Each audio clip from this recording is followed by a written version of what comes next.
Two teams that love to hate each other will get it on. Here's where the gut check, man. This is where the fun starts. Wind chill is around 0 or Where else would you rather be? Where else would you rather be? They've got to take on the best team in the league. You like the pressure? This is what the game's all about. Get yourself, fire your teammate up. Let's go. The most important thing is how you finish. The challenge is great today for this. Just another new day, another chance to win.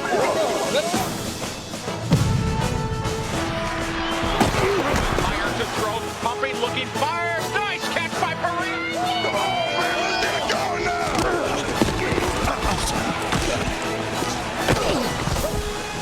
Here's Wright. He's on the running. They can't catch him. Handoff to Waters.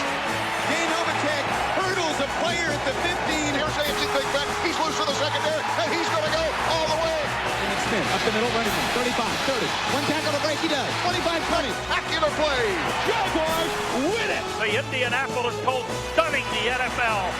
Going into the end zone. It's batted up. Yes! Last 74, Dino. Let 25.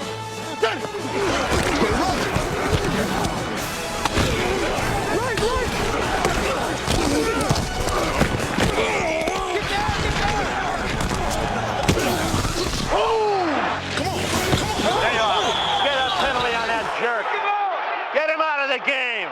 Hey, throw that jerk out. Hey, He's out of the ball game. Come on, Zach. Listen, He's out of the ball game. I love your enthusiasm. Hey, listen, out of the remember, game. this is some points, okay? Don't cross his 15, okay? Don't cross his 15. I tell you, we can't play. We can't play. We're too stupid. Don't get your mind out of this game. I can see you guys going off in a little some other spot. Get it back on here and kick their ass.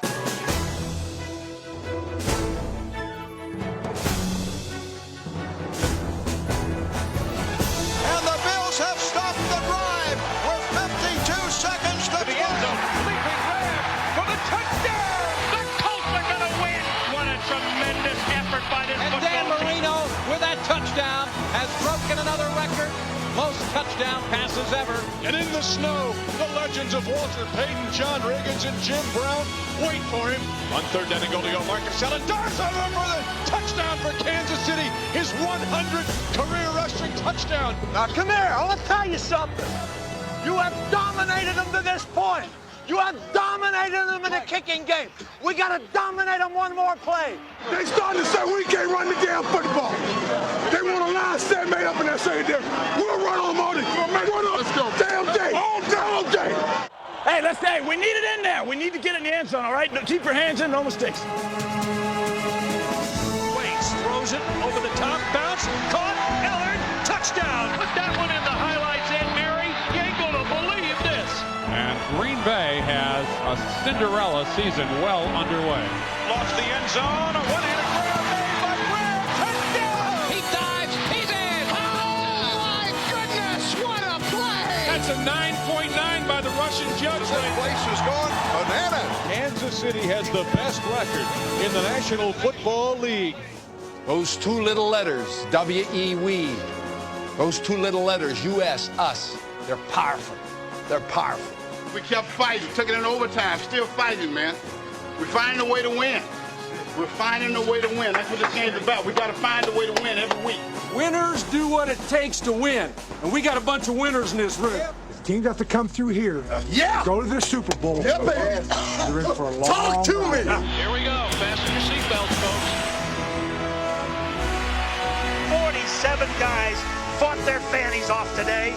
The Steelers are in the Final Four of professional football. The kick is up. It looks wide. It's wide left.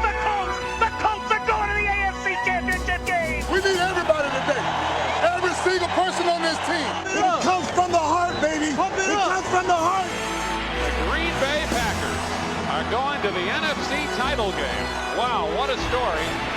Here we go for the right to go to the Super Bowl. Four-man rush. He's going to throw it deep. And there's a man open down there. And it is caught. What a great grab by Ernie Mills. The class of this Cowboys offense is wearing that Green Bay defense out. And Dallas, your team is about to return to a Super Bowl. Magnificent.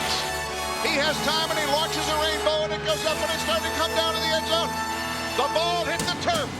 The Steelers are headed to Phoenix. Phoenix, and this is one of the most unbelievable football games we have ever witnessed. 1995. It sounds more like a price than a year, but there were no bargains in the NFL this season. Everything, even disappointment and defeat, had a high cost. The Dolphins, they spent more than $12 million in bonuses for free agents. They were the preseason pick to win the AFC, and they opened the year with 4 straight wins. Then the bottom fell out. They struggled to earn a wild card berth, and a humbling loss in the playoffs brought an end to Don Shula's legendary career. Other teams, like the Raiders and Rams, also sizzled and then fizzled. On the other hand, there were those who started slow but ended strong. Teams that looked shoddy and poorly made at first, but by year's end proved to be high quality.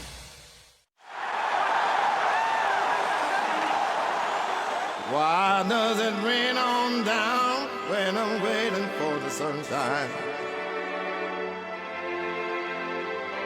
The Philadelphia Eagles and the Detroit Lions learned that if you steer off course, the road to the Super Bowl runs along a stormy path. Scott Mitchell to throw. Oh, it's picked off, and that'll be a touchdown for Darrell Green, and the game's over. It gets worse. You didn't think it could happen, well, it just got worse. Ball down the sideline, Ismail, ball tip, Ismail, deflection, and that is the game.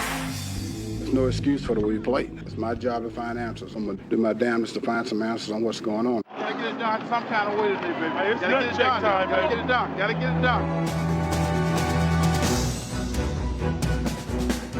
For the Eagles, bad weather gave way to a ray of hope.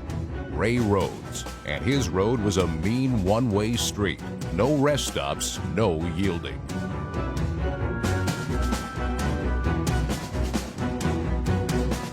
Rhodes brought 33 new players to Philadelphia. Big names like Ricky Waters and no names. Former bouncers, truck drivers, and liquor store clerks.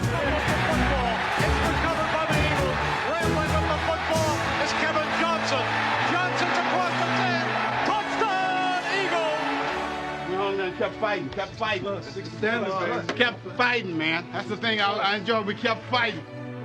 Ray Rhodes is a fighter, but Wayne Fontes is a lover. Even after losing 6 of his first 9 games, Fontes kept his thumb and his chin up.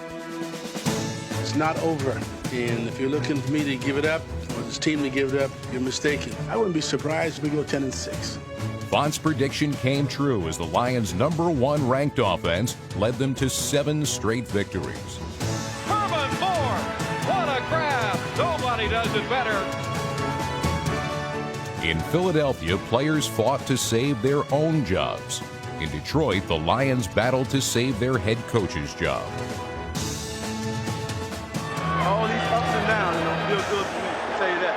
Finally, something. Hey, my mama be proud right now.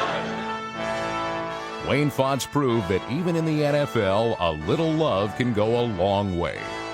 If it's Fontes' love, whatever it is, it's working for us. If Fontes' love reversed the Lions' fortune, Ray Rhodes' quest for respect did the same for the Eagles. Teams are going to respect our football team, too, because they saw a champion out there fighting back. Before the Eagles hosted Dallas, Rhodes told his team that the Cowboys did not respect them. Yeah, we're going to warm up on Philly. Yeah, we're going to warm up on that Philly cheese steak. Get some respect, man. Time to get some respect. In the end, Rhodes was right. Barry Switzer makes the call. Here's your ball game. Eagles could win it if they stop the Cowboys here. They give it to Smith. He doesn't make it. They stop him. The Eagles take over it down. The Eagles take over it down. The referees are talking. We've got some problems. Oh, they're going to call the 2-minute warning. They're going to say it was no play. Eagles stopped them once, and they stopped them again. I don't think my golden answer is that big. I think I would have punted. Here we go, 4th down. They give it to Smith, and they stop him again!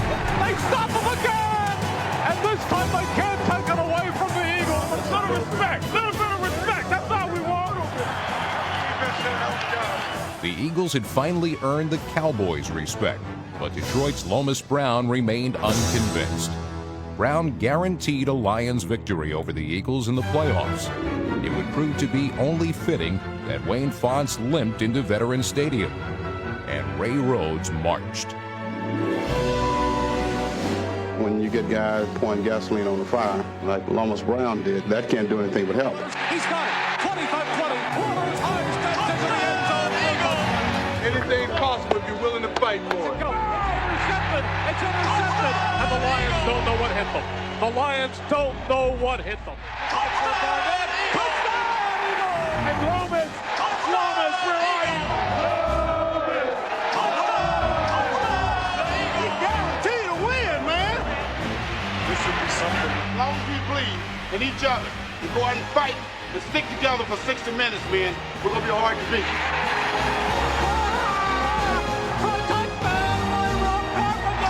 And this one's history. We believe the whole year in our football team. Today we're to go out and show people that they can't guarantee anything but death and taxes. That's all it's guaranteed. Yeah, that's right.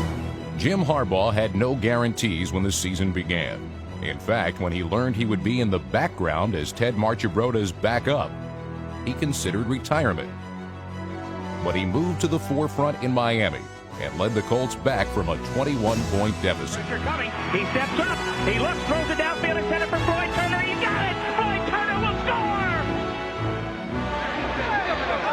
You never know. Snap it to Harbaugh out of the shotgun. Here comes the pressure. Jimmy rolls out of it. Rolls on the run into the end zone. Touchdown! They won in Miami and stunned the defending champs the next week. But to their fans, they were still the same old Colts. I'm a Colts fan, and I think they're going to get the kicked out of them today. In 1995, the Colts did the kicking.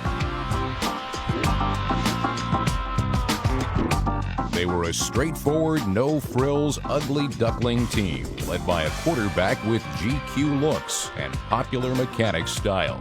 He resembled a carefree college kid, hat on backwards, still saying hi to Mom after 9 years in the league. Hey, Mom, hey, Dad. That was sweet. That was nice. That's pretty nice. Harbaugh finished the season as the NFL's highest-rated quarterback and led his Colts to the playoffs, where their astounding run of good play and better fortune continued.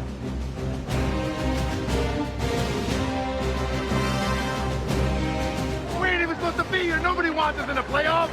In the divisional playoffs, they stunned the team with the NFL's best record. For Harbaugh, the reality of this reversal of fortune was better than a dream. Beginning of the season, I would have wished for something. I don't think I would wish for as good as things that turned out this year. Nice drive engineered by Jim Harbaugh. Delivery by Jim Harbaugh. What a throw by Jimmy Harbaugh down. Jim Harbaugh. What a dimension Jim Harbaugh gives you. Back in it. I believe in you, baby. Captain comeback. Jim Harbaugh quarterback. John Harbaugh stunning the NFL. It's been one great season, and it's going on. In 1995, fans in the Carolinas and Jacksonville witnessed the finest expansion teams ever. But while they enjoyed a new beginning, the die-hard supporters of the Cleveland Browns suffered a sad ending. Yet the departure of the Browns was countered by the rebirth of the Green Bay Packers. And each of these franchises proved that pro football is a game of passion. You want to feel that passion, that commitment? Come on with our cameramen and soundmen down on the field. We got to try to find a way to get ignited. Boom, boom, boom, boom, boom. All right, man, let's get hot and stay that way. Woo, you gotta love this. You gotta love it. Gotta have a tempo, man. Gotta have a tempo. The best in the National Football League. Let's go. Nice hat. How would you like to be an ass with one of those helmets on up there and just stand there the whole time? Well, you're probably from Staten Island or East Islip. Or Brooklyn. In 50 minutes, you're the enemy. I know that. But right now, you're still talking to a pretty good guy. We got a crisis every 15 minutes. Matt Barr's got a little flu. Tell him to throw up on his own time. He don't have to play, Doc. All he's got to do is kick. Okay. Great day for football. Line up on numbers. Line up for the national anthem. Low to the high. Low to the high. have a nervous breakdown by the time this guy finishes the national anthem. Through the perilous times, This crowd's going to fall asleep by the time this guy gets finished. Hey, them boys singing that thing, though. That was more like it. Let's go, baby! Let's go! Hey, guys, where else would you rather be? They're going to pay you money to have this kind of fun. Clark went in to use the bathroom. He'd be right back. Oh, let's see if the radio's turned on. It's on. It's on. Let's go, Jeffrey. Let's go, Yap 15. Just push it in, right? 84Q Hopper. 84Q Hopper. It's on. Is it on? Yes, It's the double wing right, 20's out. Start trips right DT, bring the toe guy across, run the slant, and bootleg the guy out with the guy in motion delaying and hitting it into flat and the Y coming across. To the weak side, to the tight end. Okay. The guy with the 80 number. Yeah, I know. All right, come on, baby. Keep your head up. Keep your head up. Keep your head up.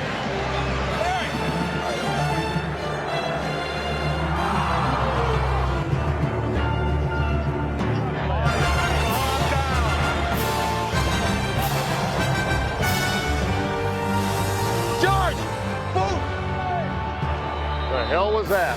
What are we doing? They don't know what's going on. What do you want? Just make the decision, Frank. Just make the decision. Get you an assistant, damn it! Get you somebody to remind you what to do. Fumble. 25, son. All right, get in the game. Oops. My fault. Didn't come here to play patty cake. You can drive trucks through the holes. It's the same thing that happened last. Listen, I'm gonna show you how much 1 yard is. This far, they can't stop. And I can lean that damn far. Only guy was covering me was the referee one time. Referee covered you? He was standing. I tell you what, the hell. Excuse me. Some of those guys can cover. Mr. Official. You check that 91 on defense's jersey, okay? You're going to find a lot of silicone on it. On defense. Hey, not our team, their team. What's the center with the head bob and moving the ball? Okay, thanks, Coach. You don't need my help. Usually you guys see him right. About 20% of the time. They got 12 guys in the huddle there the whole time. 12 in the huddle, and that's a lingering rule. You can't do that. Now let's quit babying Michael Irvin all the time. Quit babying Dallas. Make them win the game. They got 16 games to get where they got to go. I tell you what, I am brain dead. Holy right. God dang it. 40 friggin' seconds. Son of a buck. Oh, for crying out loud! You get over there! What the f***'s going on here? It went inside, Alec. Didn't go to the flare. So you better calm him down. Somebody joke. Suck! Don't! Oh! Get it! Get it! Blow the damn whistle. He gonna get hurt. Blowing the whistle. No, he didn't. I think he was blowing it, but it was froze. Holy cow, somebody's got some flesh on the bottom of their cleats. Damn you! Damn you, McNair! The first time somebody's got me off my feet. Jeffrey, just a little better tempo. Just a little better tempo. That's rhythm. Let's go our best play with our best player. Rock and roll, baby, rock and roll. Somebody right here is going to make the heroic play. Hustle, hustle, hustle, hustle! It's right there for the taking. Here I come. This is serious business. Turn in.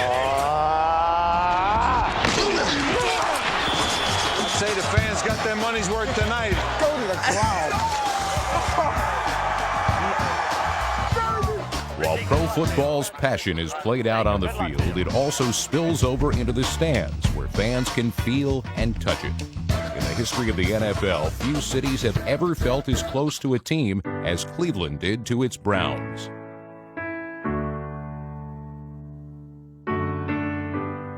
For 50 years, the Browns slugged it out on the primordial turf of ancient Cleveland Stadium.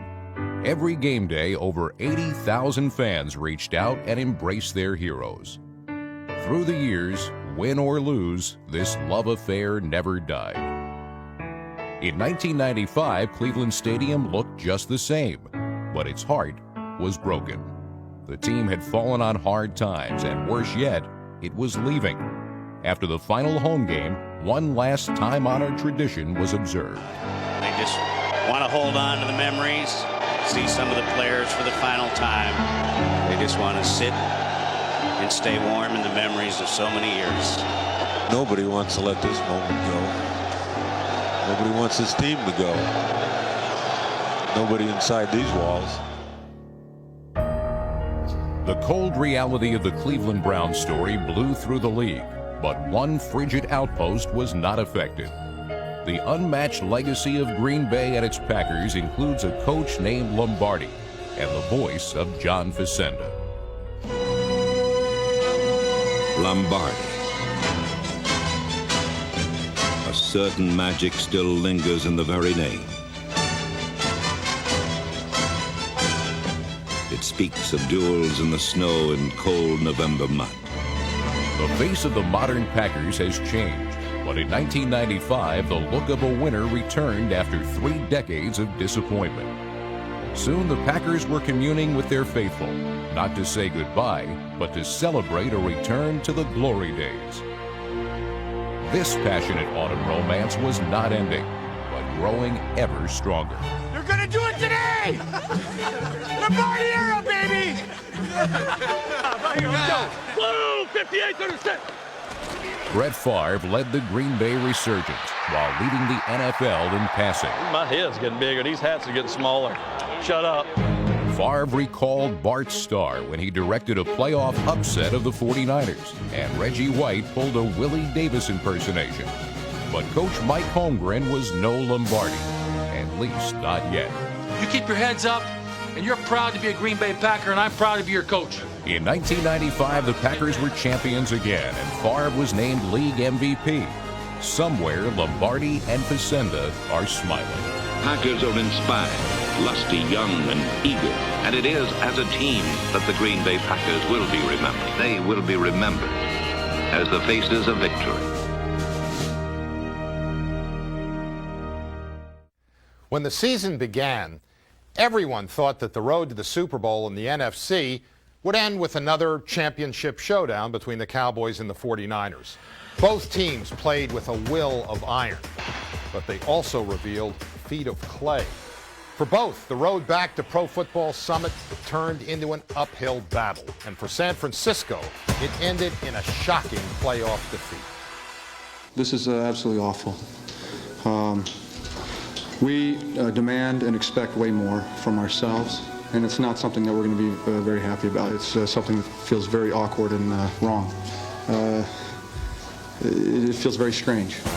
The 49ers' entire season was strained as the defending champions sustained a steady barrage of brutal hits.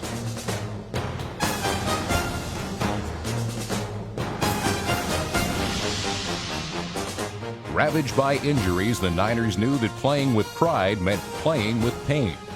Bonkus, you gonna get that thing x-rayed? Did you break it? It's hurting really bad. Did you break it? I don't know. If you broke it, you can't play. Just tape it up and play.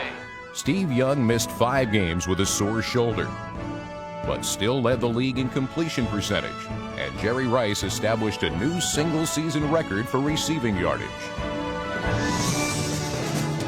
With 122 receptions, it seemed just about the only pass that Rice didn't catch was the one he threw. Off to LaVille. It's a reverse to Rice, who bobbles the ball, and he's passing. Way down, all alone at the goal line. Dunk! Touchdown, 49ers! I don't believe it! The 49ers' top-rated defense produced 7 scoring plays. Short pass, another interception. Ken Norton. He'll score. He'll come in. Touchdown, 49ers! Other San Francisco teams may have gone further, but none ever fought harder. Just when their season seemed to be falling apart, the 49ers delivered their most devastating knockout punch of the season. Cowboys 49ers, biggest game of the year. Don't forget what happened last year. All day long. Don't forget what happened last year. After losing twice to the 49ers in 1994, the Dallas Cowboys were beaten again. Aikman gets the snap, short drop, pass to Irvin. But this time, they were also embarrassed. Merton Hayes to the 30, down to the 20, waves at Troy Aikman, and scores. Unbelievable. I take full responsibility. I told him, hey, it's my game. I lost the damn thing. Give it to me, but hey, get it out of your system, whatever you want. Let's get ready to go play the Oakland Raiders. I have the confidence and relationship that I can make a statement that our team was out-coached and not worry about what our coaches feel about it. All these things are mystique and created by the media and people on the side. I do basically the same things I've always done and basically what all head coaches do.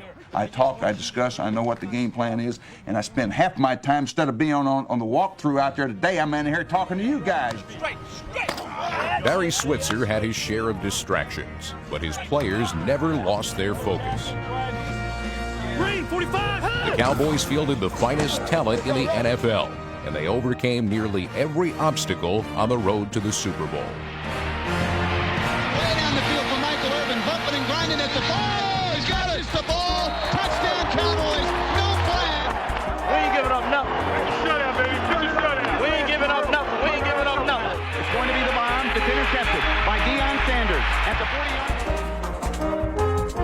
The best team money could buy played as advertised, with a familiar trio of blue chippers leading the way. Aikman still running. Cuts it up at the 5.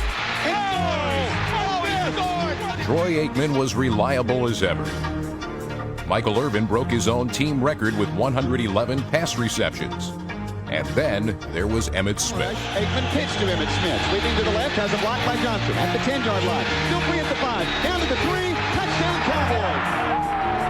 Off Emmitt Smith again, 15, big hold, it's 10 to the 5. He scores. Emmitt Smith, touchdown, Cowboys. Emmitt Smith personified the Cowboys' single-minded intensity. His 4th NFL rushing title was a triumph of tenacity as well as talent. And his league record 25 rushing touchdowns surpassed the rushing touchdown total of every team in the league. Handoff Emmitt Smith at the 5, up to the 3, to the 1, touchdown Emmitt Smith, hello record.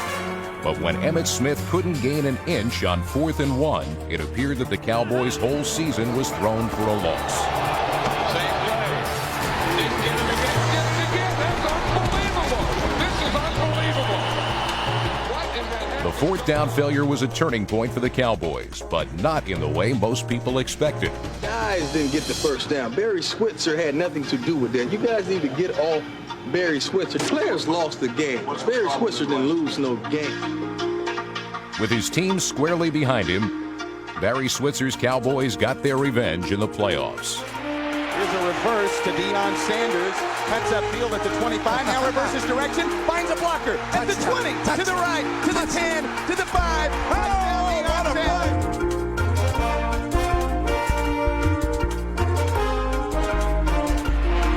Fake. Lob to the end zone for Michael Irvin. Oh, what a catch. Oh, man. No calls were second-guessed as the Cowboys crushed the Eagles and secured a spot in the NFC Championship. We kicked their ass today. We played like that last time. It wouldn't have to even come down to a 4th and foot. So let's bury that. Okay, for it. Take that mic. One thing we all learned from this season: no player is indispensable, especially in the AFC. Rod Woodson injured his knee in the season opener, and Pittsburgh still won the Central. In Buffalo, Andre Reed, Thurman Thomas both missed games, but the Bills won the East. And in the West, in Kansas City, Joe Montana retired, yet the Chiefs produced the best record in the NFL. The Steelers, Bills, and Chiefs all proved that pro football is and always will be a team game. Let's play with poise. The impassioned pep talks of head coach Marty Schottenheimer set the tone for the Chiefs season. Join the circle. Let's tie the circle together and let's get it done. Start fast, finish strong. No team finished stronger than Kansas City. They defeated Houston in the final 15 seconds of regulation time. He's at the 25-30. McNair fumbles the ball. He fumbles it. Picked up by Mark Thomas. Touchdown, Kansas City. Also among the Chiefs' league-leading 13 victories were 3 overtime wins. And one of them was secured by Tamarick Vanover's 86-yard punt return.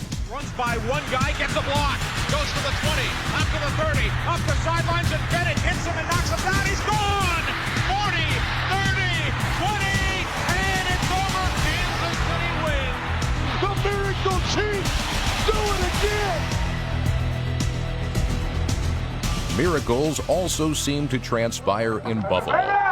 Healing was required throughout the entire season.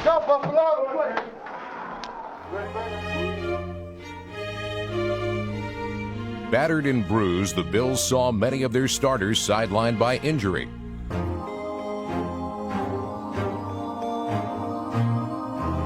But the team's resilient spirit was symbolized by head coach Marv Levy, who underwent prostate cancer surgery, then returned to the sidelines just 3 weeks later, feistier than ever. Hey, Scott, that's a chicken call. Scott, that is a chicken call.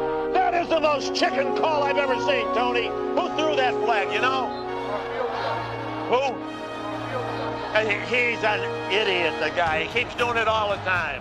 The unexpected revival of the aging, aching Bills was engineered by many, including reserve receiver Bill Brooks, number 80, and linebacker Bryce Pop, number 95, the NFL leader in quarterback sacks.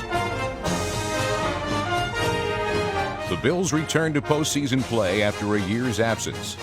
And in the opening round of the playoffs, Buffalo produced a league record 341 rushing yards. Here's a run by Derek Hall, trying to get outside. He breaks a tackle at the 20. He gets to the 15. He's at the 10. He's at the 5. He's in for the touchdown. What a great run. And this crowd is bedlam. It's pandemonium. It's pandemonium. Right back.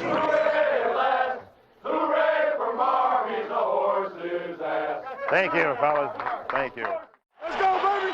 Let's go, baby. Before the season began, the Pittsburgh Steelers loomed as solid Super Bowl contenders. Head coach Bill Cowher was determined to make good on those preseason predictions. But when it came time to play, the team seemed to lack fire and focus. In dropping 4 of their first 7 games, the Steelers took it on the chin.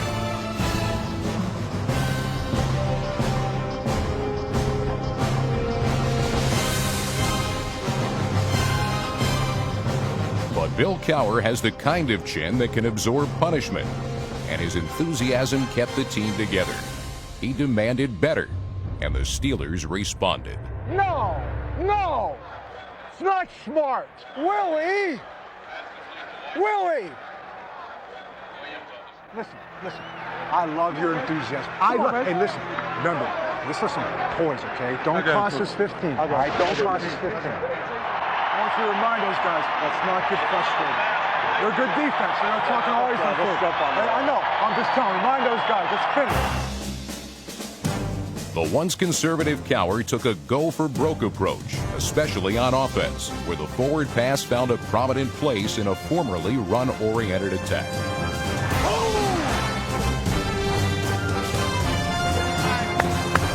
Good job, big guy. That's how you bounce back. That's all we believe in, baby. Number 10, Cordell Stewart, was the most exciting experiment to emerge from Coach Cowher's lab. The quarterback/receiver became known appropriately enough as Slash. Hey, Slasher! Look like you run this before. Good job, Slash. Slash supplied an exclamation point to nearly every play he appeared in.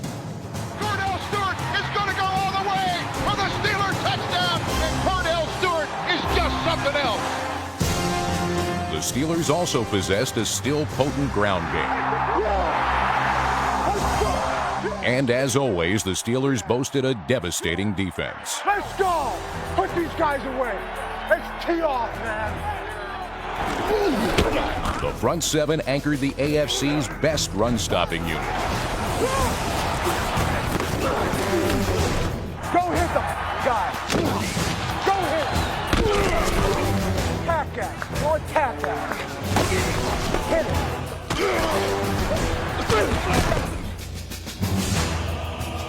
Pittsburgh's defense propelled the Steelers to 8 victories in their last 9 games. And it's tipped and intercepted. And the Steelers won the AFC Central for the 2nd straight year. He's in for the Steeler touchdown. You know, we don't play our best football game, but you know what you did? You found a way to win. There's a belief, there's a will, and I'll tell you what, if you stay at things, and you don't ever stop believing, you make your own good fortune. The teams have to come through here. Yeah. Go to the Super Bowl. Yeah, baby. You're in for a long Talk to me.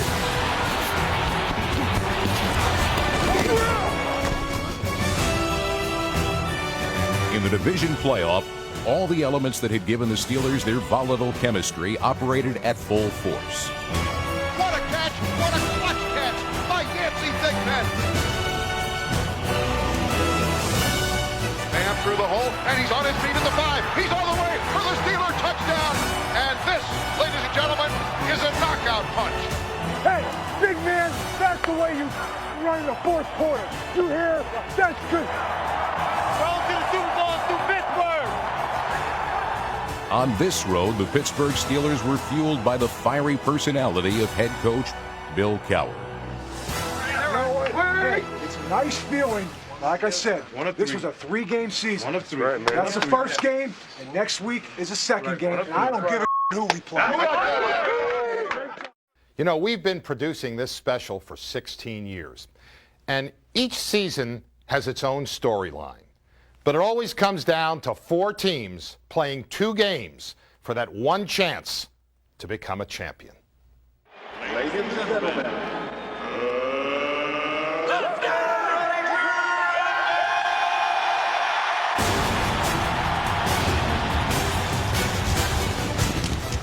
Upstart Indianapolis Colts and the heavily favored Steelers. When they enter the stadium, they will be swallowed by a veritable vortex of terrible cows. The winner of this game goes to Phoenix, and the loser is left to lick his wounds. Let's go now! Let's go! Let's get it on!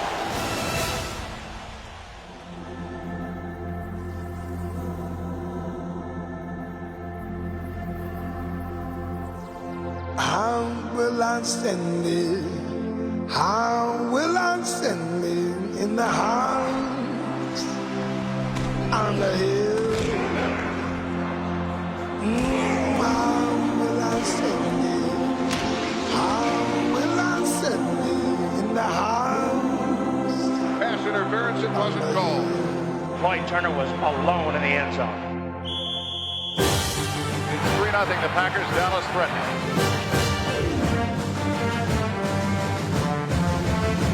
Williams wide right, pass over the middle, caught by Deion Sanders, 40, 35-30, 25, down to the 20, still running 15, to the 10. Sanders doing the dance all the way down the field. He's hard to keep up with. Hey, short drop, throws, caught, touchdown, Michael Irvin. I don't know how he got it, but I'm glad he did. Hey, play action, throws to Michael Irvin, caught by Michael Irvin, touchdown Michael Irvin. The Cowboys have taken a 13-3 lead. Well, you get the feeling that the Steelers are not real comfortable with what they're seeing defensively from the Colts. Look at Cordell. Looks. Now he's going to scramble right. Gets a block, turns, looks for the end zone, fires, and it's out of the end zone for the touchdown. Slash Stewart. Yoyer, double yoyer. We've got a ball game here, and the Steelers are finally on top for the first time. Redlands bumping a little. All right, you all right? It's a tough place to get the ball. We've got to get Brett Favre unhitched here, Jim, or this is going to be a long day. Brett on a play action fake, goes back, throws, got a man upfield, touchdown. Wide open, trucks at the 40, 35-30, he's going to go. 15-10, 5, touchdown. That'll do it. You could see it from the beginning. If Barr gets hot, he can get real hot. He's got a touchdown. Wide open. Keith Jackson, touchdown, on a bullet down the middle, and the Packers have come back to lead the ball game.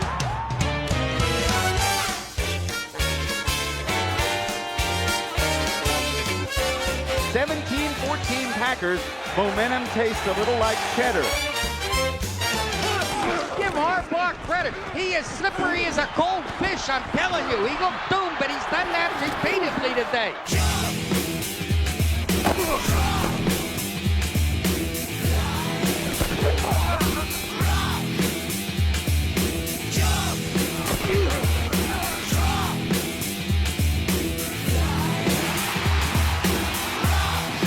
And off to Emmett Smith.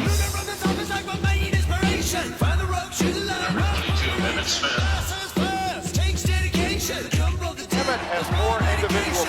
Packers.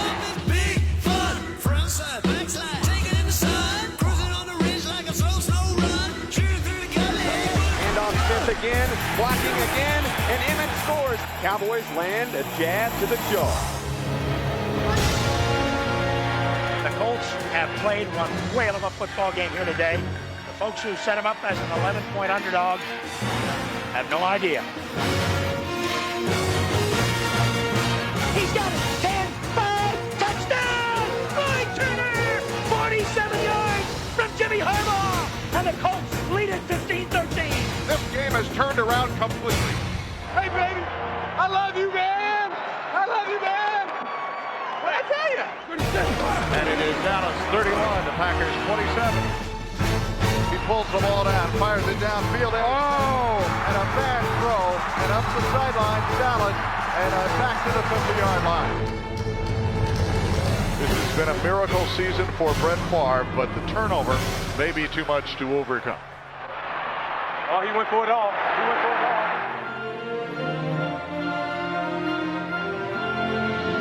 Elo Bonnelly put that ball right on the money, and the Steelers look like they may extend and come back from the jaws of defeat to the thriller victory. They will give it to Bam off the right side. He's driving. And driving into the end zone is Bam Morris for the Steelers touchdown, and this place erupts. Call that man Bama Bama. One more go, baby. One more go.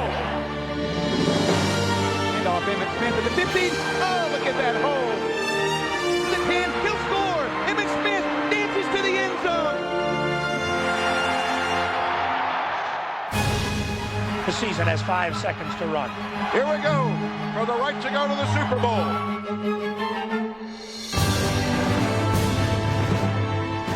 Oh boy, everybody here is on pins and needles. Right-hand corner. Everybody in the end zone. They battle the ball. It is caught. Oh my God!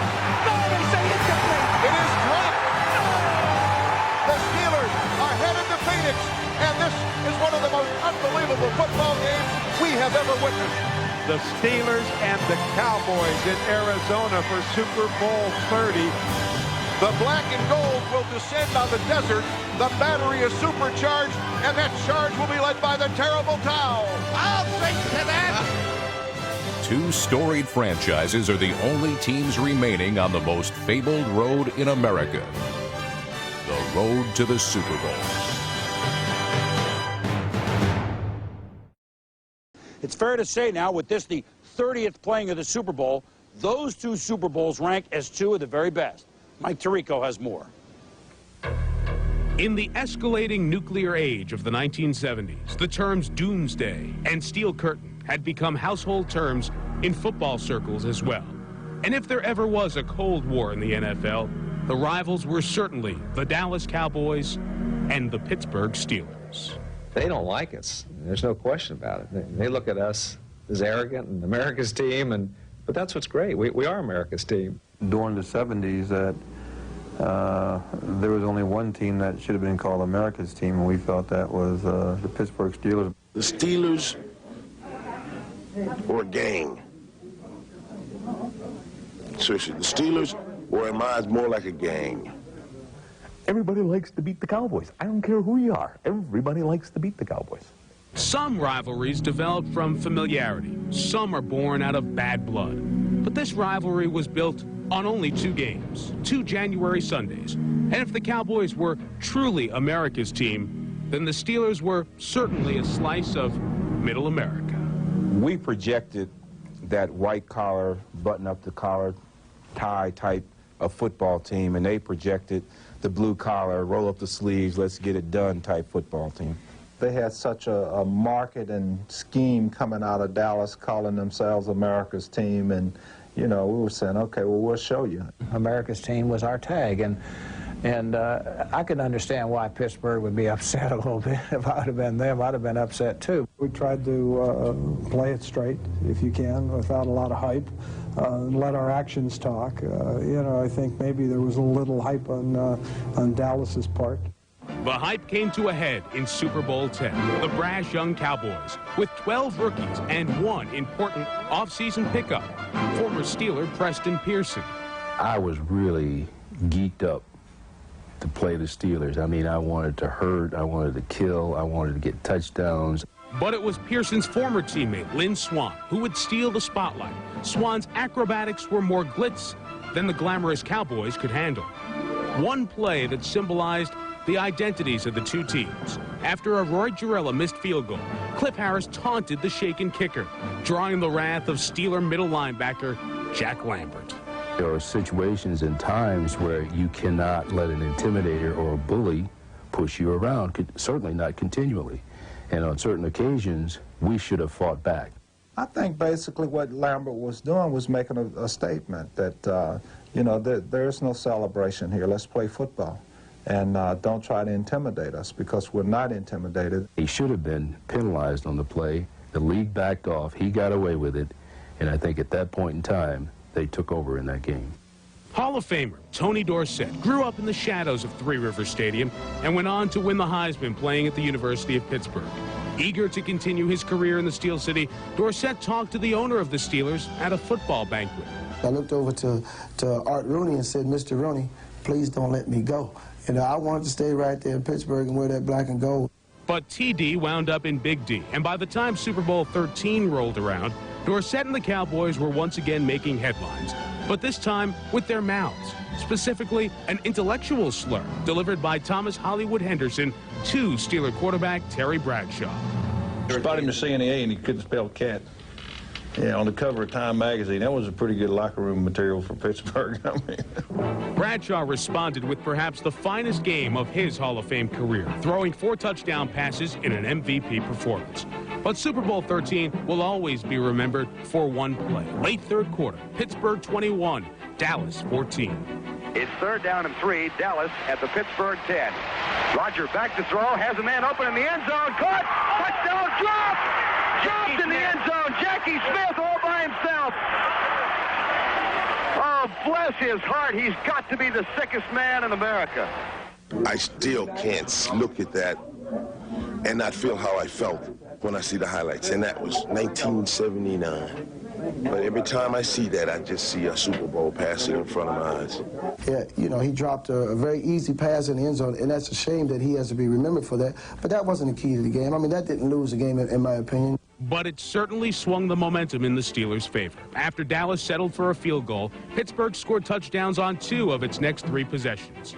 As the 70s came to a close, the Steelers owned 4 Super Bowl titles, to the Cowboys 2. And the cold, hard fact for the Cowboys was that by losing Super Bowl XXX, America's team would not be remembered as the decade's team. I was so depressed that when I went to the hotel, I laid in the bed while everybody was going to the party. I laid in the bed and I became ill. And my whole life, I've never became ill to where it upset my stomach in a contest. And only one time, and I'll never forget it. Certainly great games, Super Bowl X and Super Bowl XXX. Let's hope Super Bowl XXX brings us equal memories. This week, Hollywood Henderson went out of his way to try to apologize to Terry Bradshaw years after the fact, but, quote, in Hollywood, he made much smarter decisions than I did. Terry is obviously smarter than I am. Well, the Steelers are here. About 5:13 Mountain Time. There it is. Even the pilot has the Steeler flag. And here's Kevin Green. You know, his hair grows, you can see minute by minute it getting longer. And if throngs were there to welcome the Steelers to Arizona, and Kevin tried to oblige him, Coach Bill Cowher and the rest of the Steelers coming off the plane. They obviously worked out today in Pittsburgh, flew across the country. They are here 24 hours after the Dallas Cowboys are. Well, Cowboys, Steelers has that ring to it.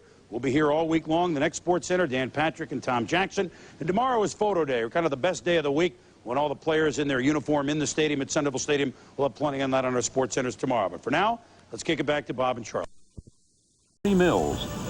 Number 89 broke up an interception that looked like an easy 6 points for the Colts.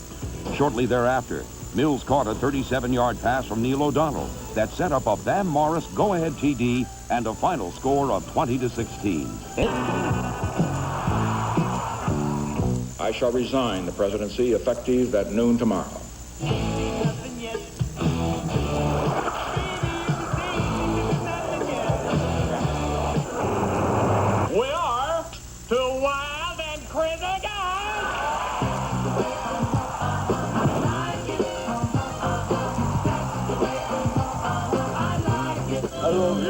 talking to me?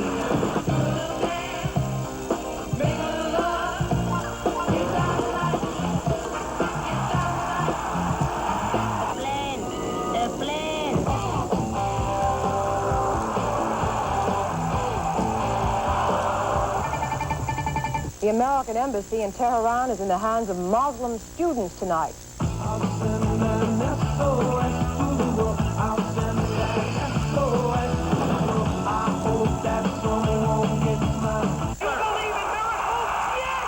You want to know what comes between me and my Calvins?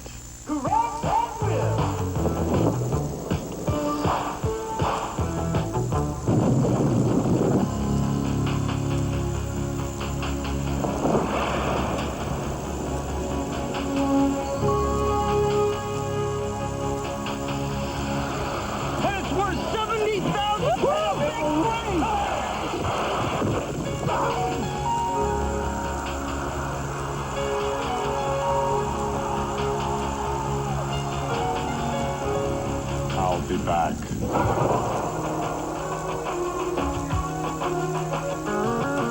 Rose has a good job. I'm the funky QB. That one registered 3.8. The Challenger, go and throttle up. Behind the bag.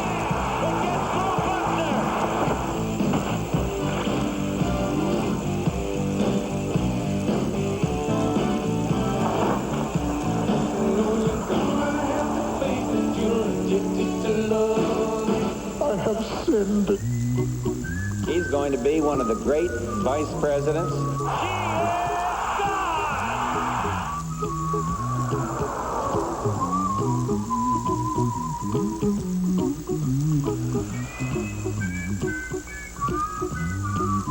What do you mean funny? Funny how? Can't touch it.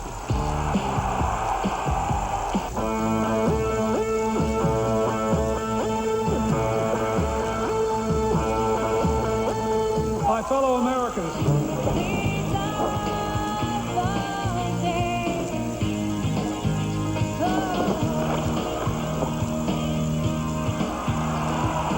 Life was like a box of chocolates. You never know what you're going to get.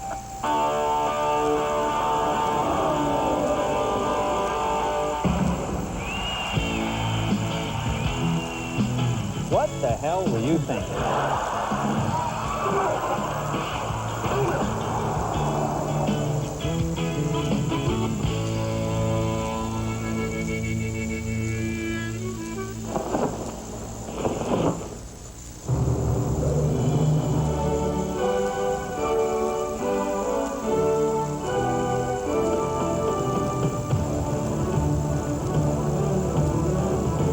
Not sure what lies ahead in the pop culture, but we do know Super Bowl 30 will soon be a part of our sporting history.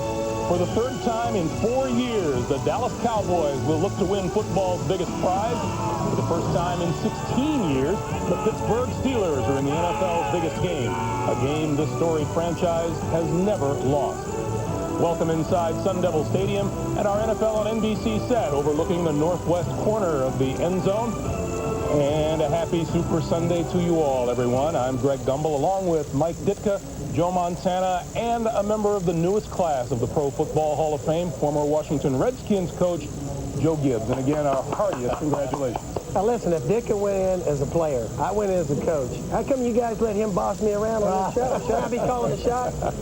But we have time to sort this out, believe me, over the next 2.5 hours. Mike, 2 Super Bowls as a player, 3 as an assistant, 1 as a head coach.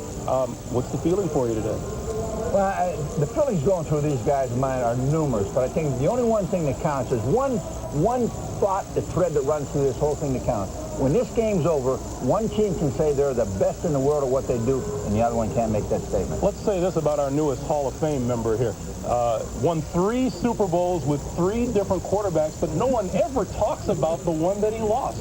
I tell you, I haven't been the last one to lose the AFC, as you guys point out.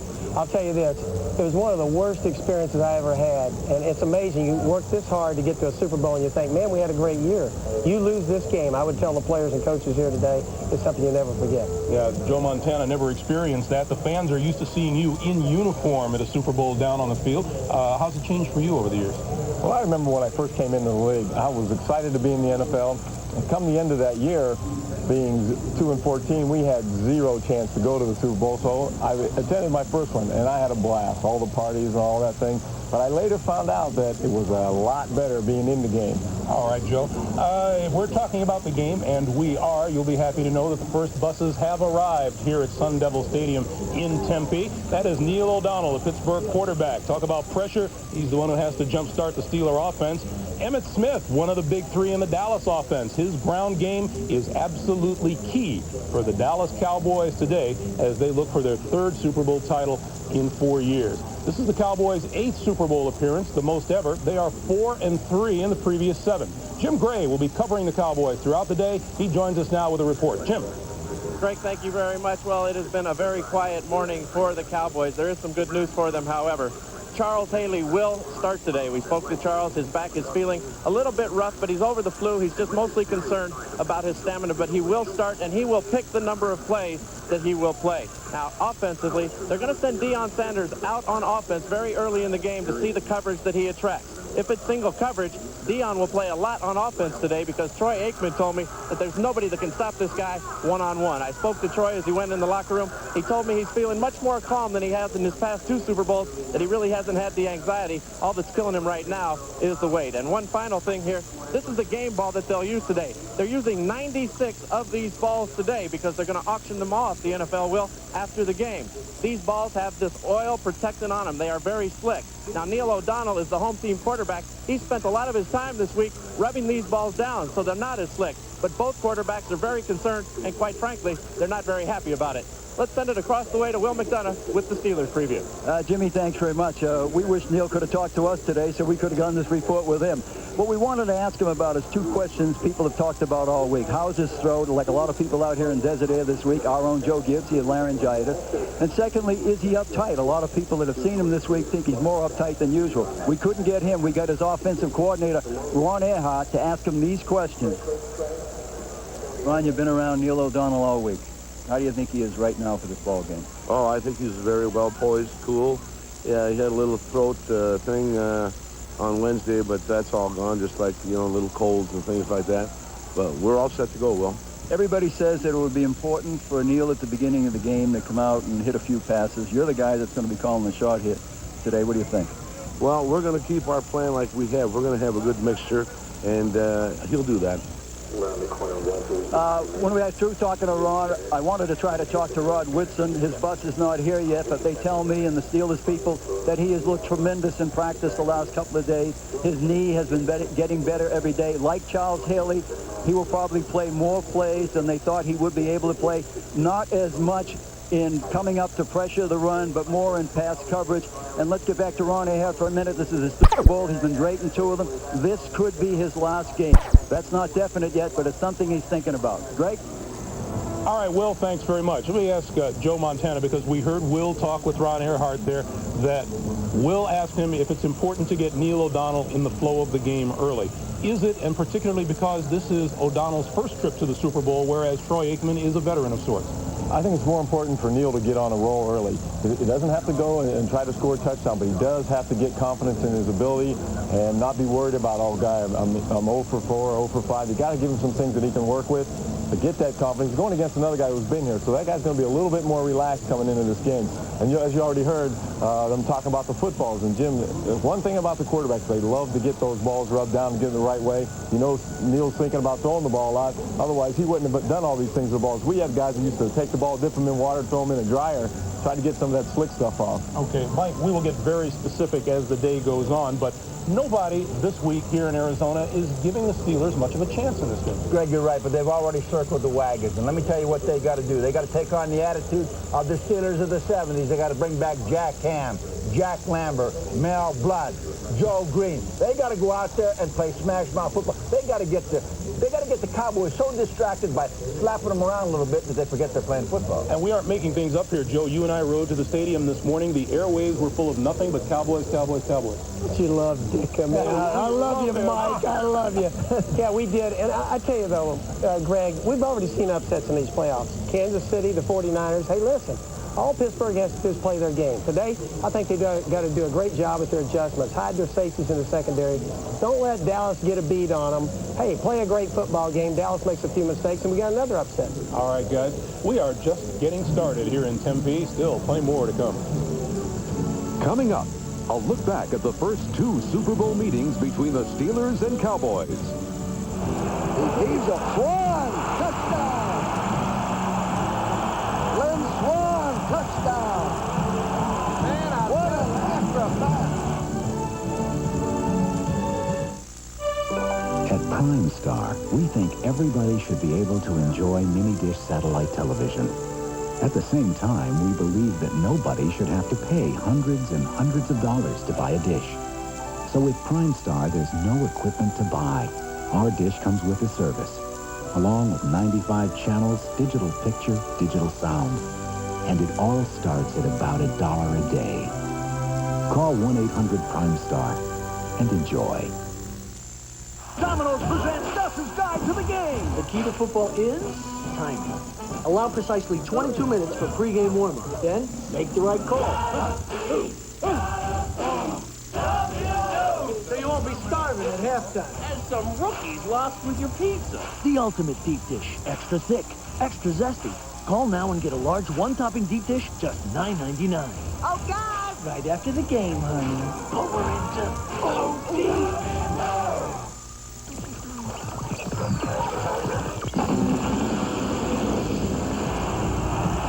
You, son, are playing with the gods. And when you're out there, breathing in the hot, stinky breath of the gods. And still, what in the sand hill am I doing here? You are ready.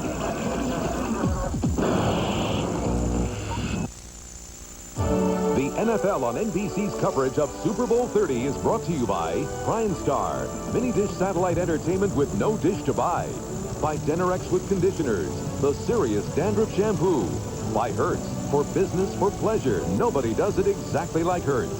And by M&M's chocolate candies. The milk chocolate melts in your mouth, not in your hand. A beautiful, clear, sunny day here in Tempe, Arizona. Temperature right now is 65 degrees. And it's expected to reach 72 by game time. A perfect day for football. This is the third time that the Cowboys and the Steelers have played each other in the Super Bowl, making it the most common matchup in Super Bowl history. Pittsburgh won both previous meetings, each time by 4 points. They were good games with some classic moments.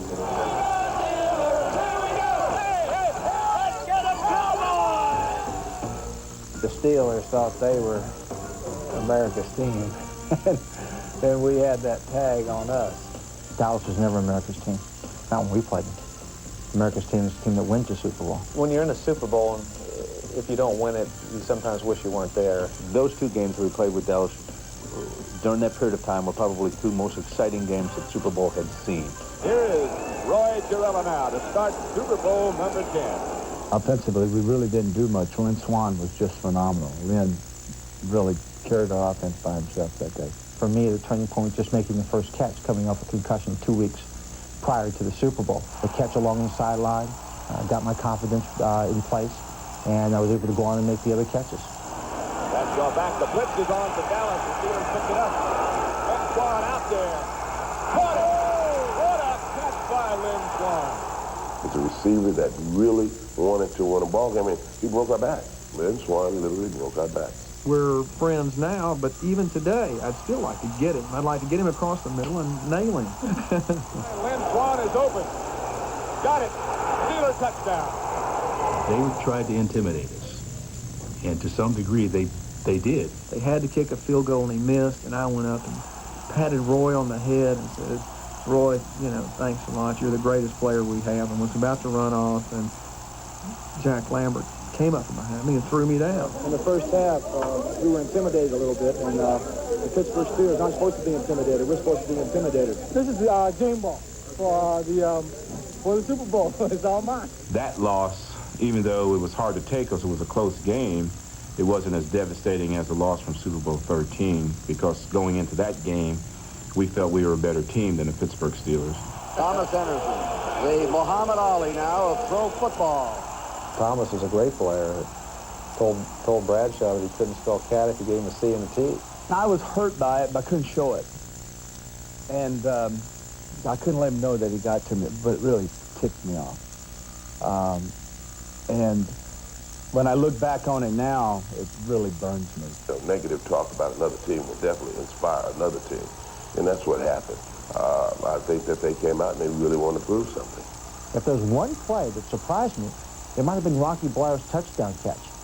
And he got up in the air like he was actually an athlete. It was a big throw. Gave us a lead. And it allowed me to continue to speak now for the remaining 20 years thereafter. And they have a 3rd down and 2. And they're behind.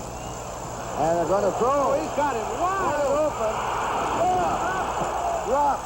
Veteran Jackie Smith. I think that's my favorite move of my head. I said, oh my gosh. Because I knew how much it meant to us and how much it meant to Jackie. Well, I've always thought about that as maybe divine intervention. I still can't watch it. I still have a tough time looking at that one play. And that's the only play I've ever seen in my life that I just can't watch. It wasn't the play that cost us the game. Even though we lost by 4 points, the dynamics that happened after Jackie's play are really what made a difference in the game. You saw some words between Thomas Henderson and Franco Harris, and then Harris popped in that huddle. I wonder if he said, get me a hole, boys. I want him. I got in the huddle, and he said, I want the football. Give me the football. The greatest thing that we could have done to Tommy and the Dallas Cowboys at that time was to score a touchdown, was to put that in their face. 3rd and 9. Franco Harris puts it through. Harris scores! When the game was over, and since we won, no hard feelings. He's going to throw. He's a one. Touchdown! We were the best. And we were the best during that time, and one of the best during all time. So I think we accomplished something pretty special there. Mike Ditka was an assistant coach on both of those Cowboy teams under Tom Landry. And Mike, I'm sure you have some very interesting memories of those games. Well, I do. 2 great coaches, and of course, Lynn Swann did dictate what happened in the game. Well, let me tell you, the big difference in these 2 games was we thought we were the best, and they knew they were the best. That was that simple. Well, obviously, having gone on and won some Super Bowls, Mike has great memories of Super Bowls, but having played on a team that never won one, I don't have any memories. Our coverage of Super Bowl 30 continues from Sun Devil Stadium in just a moment. Coming up, we'll look at the 2 X factors in Super Bowl 30, the Cowboys' Deion Sanders and the Steelers' Cordell Stewart. They talk about each other right after these messages. It's the most popular meat in the world, and it's not what you're thinking. It's multilingual, multi-coastal. It's every day and everywhere. It's at home, and it's abroad. It's north, it's south, it's east, it's west, it's pork, and it's what the world is coming to. The other white meat. Taste what's next.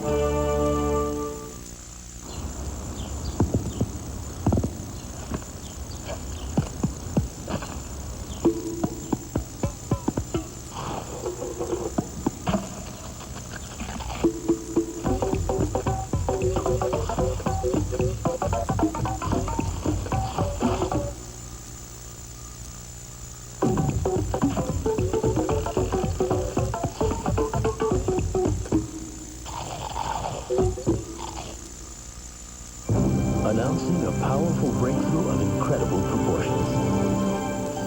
Incredibly small proportions. New Actron, a powerful pain reliever with ketoprofen, finally available without a prescription. Actron is so powerful, just 12.5 milligrams are as effective as 200 milligrams of Advil or 650 milligrams of Tylenol for headaches and body pain. New Actron, the pain reliever that's so small because it's so powerful. Jean-Claude Van Damme, Julia Roberts, Brooke Shields, Chris Isaac, Outbreaks Marcel. It's the 1 hour Friends after the Super Bowl. There's drama, action. Can you beat up that guy? And romance. You're swell. A Super Friends tonight after the Super Bowl on NBC. 10 years ago, William the Refrigerator Perry showed his versatility for Mike Ditka's Bears, starting at defensive tackle and lining up at fullback to score a rushing touchdown. Today's game features two players far more versatile than the Fridge, Dallas's Deion Sanders and Pittsburgh's Cordell Stewart. Sanders might be the one NFL player capable of winning a game on offense or defense. Stewart can be equally disruptive, moving from quarterback to wide receiver to running back. We asked the two X-Factors to talk about each other. I just say something very simple. How you doing out there? Put your seatbelts on at home, because you know what? It's going to be prime time today, baby.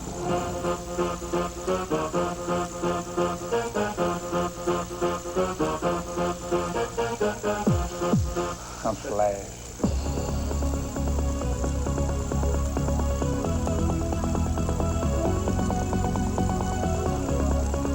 I love guys like him. I mean, they make the game truly exciting.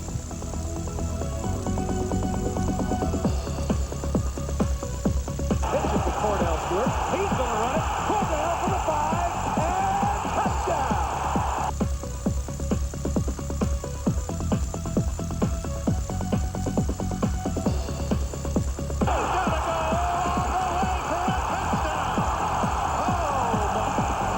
Prime time. He's the man. You know, there's not too many players who can get out there and do all the things that he's doing and also play baseball at the same time.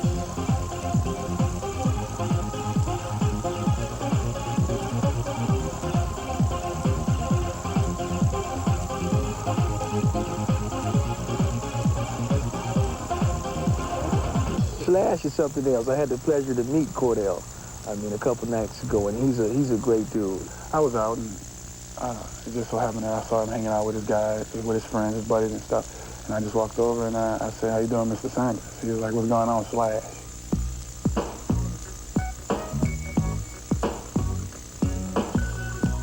If he gets out and can do more things than I do, that's great, as long as we win. That's all that counts to me. And, that's out of humbleness, but at the same time, I really don't want him to beat me. I really want to get out there and, I said, everybody asked me, "Cordell, what would you like to do? What would be the best thing for you to do in this game?" I said, "I just like to go out and do everything. Punt, throw it, catch it, run it. Why cut back? Just let it all go." Inside, I know he wants to outshine me, and I want to show a little more versatility. I told Ernie Zampese that if he punts, I want to punt. If he throws a pass, I want to throw a pass. Then after the game, if it's not settled, we're going to have a punt, run, and kick competition. Punt, run, and kick. Not about pass and kick. I think he got the edge in that one. The only thing I have on him is my quarterback skills, so I think I got him by an edge. Oh, Mike Ditka's feelings about Deion Sanders have been well planted. Deion may even be influencing Mike in the way he dresses, but how important do you think Deion Sanders is going to be in this game today? Well, I think it depends basically on how they use him on offense. If Ernie Zampese has a package in for him, they come out and they try to break him loose with a couple long passes or run some reverses, then I think he's going to be very important. Other than that, I think he's just going to be a defensive back and he'll be a threat as a kick returner. But I want you to know that things are all patched up because I even bought a hat that looks just like Deion's, and I'm going to start wearing this thing, and maybe I can get a couple commercials. You bring tears to the eye. You know that? Joe Gibbs, you feel that Deion really is going to be a factor today. And I also feel that if he was playing for Mike Ditka, you'd love it, wouldn't you? Maybe. But admit it. Deion Sanders is the one corner on this field today that's healthy. Rod Woodson's been hurt. They can cover somebody man for man and take him out of the game. That's going to allow Dallas to be a lot more aggressive on defense. He's going to change the game from that standpoint. The other place he could change it, running a punt back. This guy's dangerous on punt returns. Joe Montana, let's talk about Cordell Stewart. There just is no one else in the league like him. No one else in the National Football League runs the option play. How do you prepare for, how do you practice against someone who's a one-of-a-kind? Well, the one thing coaches like to do, they like to have these little wrinkles that throw up against you that you haven't had a chance to practice against all year. This is the first time you're going to see someone like Cordell. And what they do, what Dallas has done, they put in Wade Wilson as a quarterback, run the option. I certainly hope they haven't used Wade running wide receiver, because I don't think he's quite the receiver that Cordell could be. But the thing about Cordell is that where he's going to get a big advantage. They're going to try to spread him out, put him inside, and hopefully get a couple mismatches. Who knows? You may even see Dion try to get in there when he's in there. That'll be an interesting matchup. But the thing about it is, the Steelers want him to touch the ball. 11 yards every time he touches it. All right, Joe. We have lots more. We're coming back to Tempe after a short timeout. Up next, Joe Gibbs breaks down the battle up front, the Pittsburgh defense against the Dallas offense, which could determine the outcome of Super Bowl 30. There is one thing as mayor that I will never get over, and that is the death of a police officer. The headline shocked the city. It's a crisis that can sink us. The truth could tear it apart. 5 dead, and they're connected, and that's all I know. And that's all I want to know. Al Pacino. All this is about is getting things done. John Cusack. This is body bag stuff. Bridget Fonda. City Hall, rated R. At theaters February 16th. Our doctor set us straight about the importance of good nutrition every day. He said, why wait to see if something goes wrong before doing something right? He recommended Centrum to get the vitamins and minerals we miss when we don't eat right. Centrum, more complete magazine.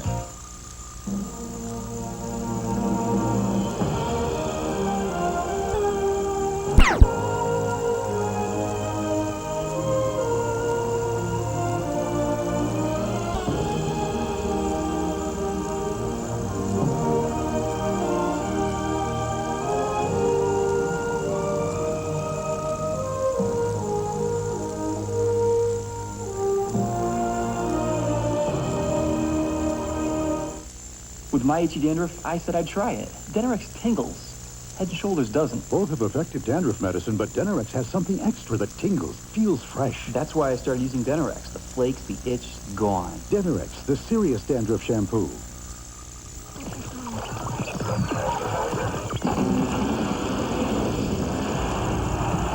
You, son, are playing with the gods. And when you're out there, breathing in the hot, stinky breath of the gods. And still, what in the sandhill am I doing here? You are not ready. NBC and the NFL are online with the ultimate football site. Game analysis, team previews, Super Bowl memories, and more. Check out superbowl.com on the World Wide Web.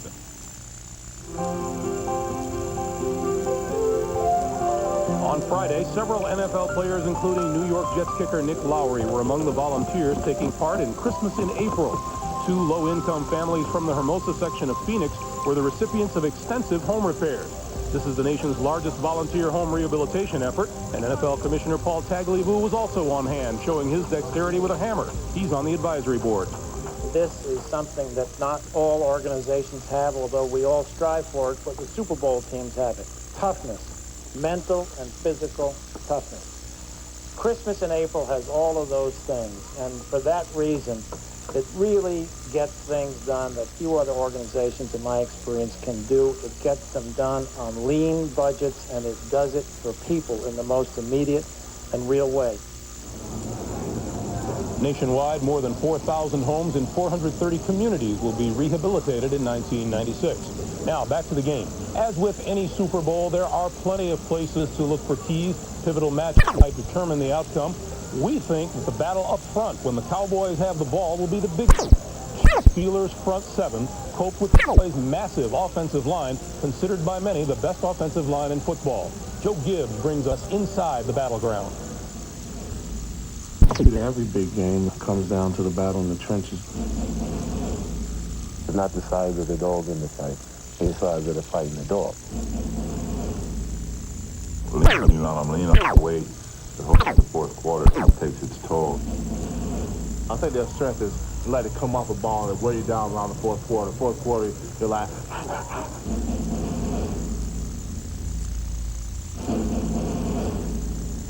If you establish the run and people know that you can run and beat them up, you know, they tend to sit back in their stance. This season, the Cowboys' offensive line was the heaviest in the league by far.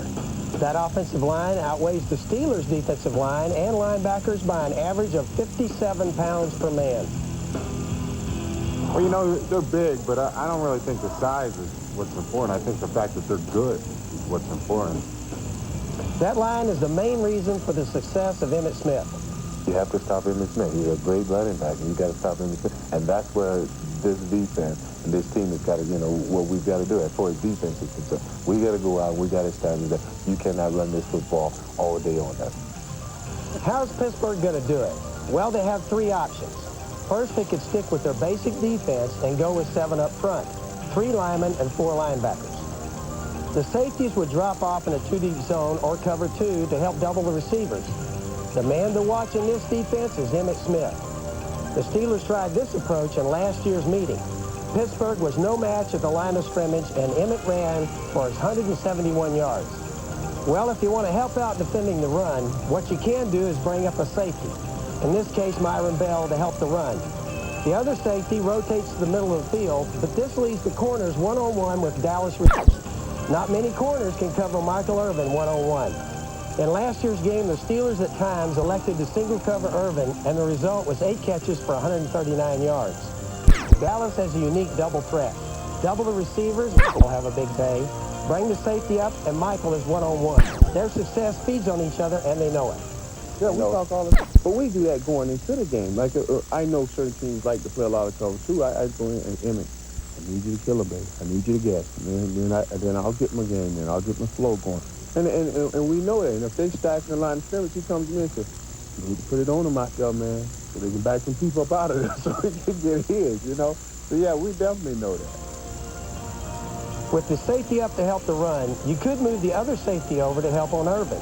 But now Novacek and Kevin Williams are left in single coverage.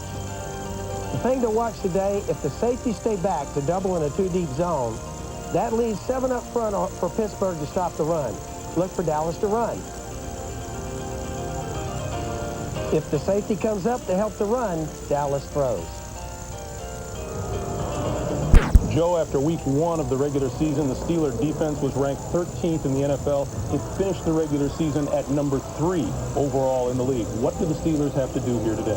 Well, you mentioned it, Greg. They do have good stats. I think the key, though, the last time they played with a lot of the same players on both teams, you know, is a mismatch. You know, and Pittsburgh could not hang in there. I think the key thing that's got to happen today, Pittsburgh's got to disguise their looks.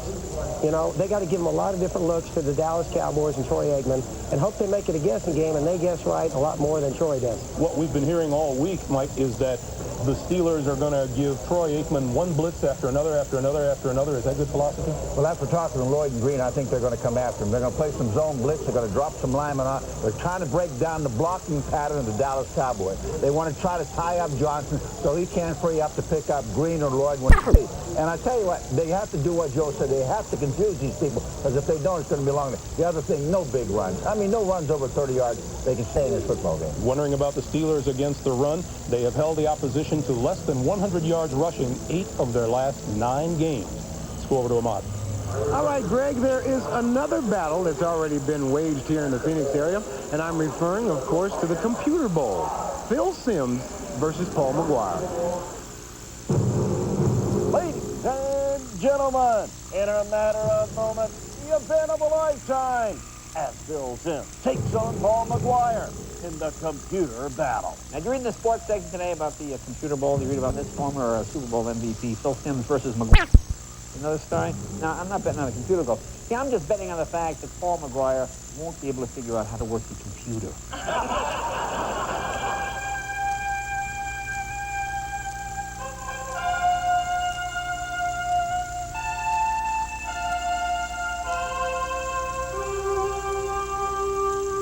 Ladies and gentlemen, welcome to the Computer Bowl. In the Computer Bowl, Paul McGuire is Pittsburgh, while Phil Simms is Dallas. 9-7. I'm with it. You know, I'll be honest, I do have a hard time with the fact that I am the Cowboys. 9-7, I'm winning. Watch this. You're winning. Okay, who's kicking off? I'm kicking off. That's the one. I'm kicking off. Oh, Paul McGuire back to the return. Don't. Block SWAT! Somebody block him. Oh, I love hitting you. I love it. Go ahead, run it. Get inside of Paul's head. What would he call? Blank. What a surprise. First down, how deal. Fourth down. Oh, you can get a fear. I'm going to go up. Chicken. Go up by 5. 12-7. The field goal now. On the 2-yard line. What do you think I'm going to do, Paul? What am I going to do? Oh, I give it to Emmett. What a change up. What's the score? 14-12. Who's winning? 14. 14's winning. Okay. Oh, Emmett. Up there. Man. Oh, go. Ow. Oh, look at Emmett. Go, Emmett. Come on. Don't see him. Time out. You do it with the buttons. You don't yell. Do you say you're not quite up to computer age, have you? Time. Which one is which time out like? Bring the Gatorade on. Dump it on me. Way back. Neil. No, he throws the bomb. Come on, Dion. Incomplete. Game's over. Hey! And the winner is Phil Simms. Enough of this rumble. Let's get back to Greg Gotto. Well, actually, it's Ahmad Rashad. But anyway, I knew that Paul was really outmatched because the last time I checked with him, he was still struggling with his on-off button on his computer. So while we're talking about computers, we're proud to tell you that NBC Sports and the NFL are first ever live cybercast of a Super Bowl. You can find us on the web at superbowl.com. Randy Cross, former Cowboy executive Gil Brandt, and Jeff Hostetler are online throughout the game and the pregame. We will be back with more of our pregame in just a moment. The anatomy of a Super winning drive. Joe Montana and the 49ers in Super Bowl 23. Montana. But up defense, big guys that are hungry, very aggressive, and take no prisoners. Complete dominance of the offensive line. Line is typical what we call it was smash mouth football. Punch him in the mouth. Anything they had to do to get that line of scrimmage. I hate to say it, man, but I guess looking back now, we were outmanned. And it hurts me to say it, and it comes up every time this time of year comes back to haunt me. Unbelievable.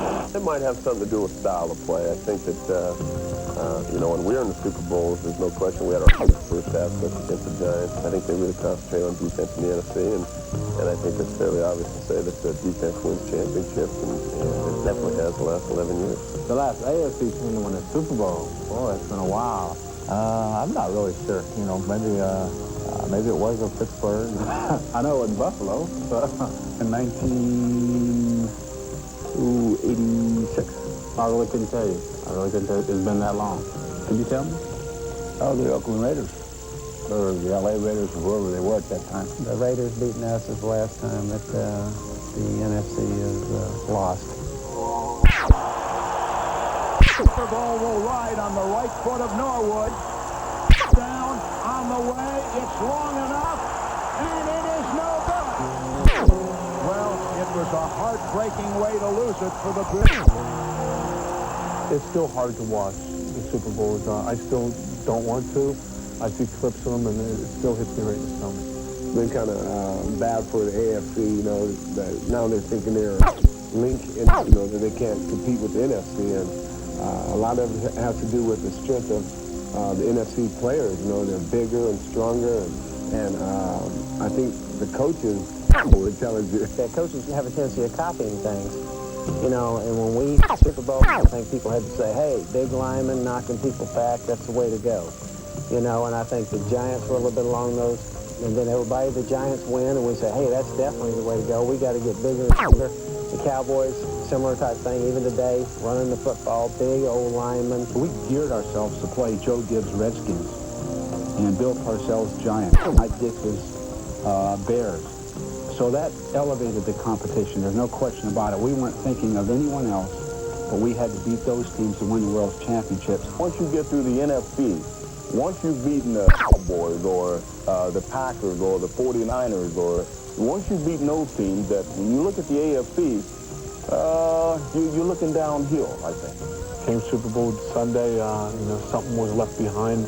I wish I knew what it was, but I don't. When you look at all the teams that have won, it really hasn't been that many NFC teams. I mean, it's been San Francisco and Dallas, it seems like. You sprinkle in a giant victory there. As far as whether or not you're running the ball effectively like Tim Smith did or like Emmett has, Waters had done, or Roger Craig had done, you know, the key ingredients to it is defense and running the football, which those teams do very well in the NFC. AFC really have a psychological damage, no question about it, going in. They've been hammered for the fact that they just haven't been able to stand up to the NFC. And as the game develops, my guess would be that when things start to go poorly, they say, well, here we go again. Those people in the trenches that are going to make the difference. And if you don't have... They don't start that way, but they end up sleeping a Bill Stewart. We're back with Bill Cowher right after these messages. Commanders-in-Chief, if you will, head coaches Bill Cowher of the Steelers, Barry Switzer of the Cowboys, with a pregame handshake. Never before in a Super Bowl has there been quite the hometown story that Bill Cowher is working on in Pittsburgh. It's a story that makes you feel good about football coaches and maybe even restores your faith a little bit in the American dream.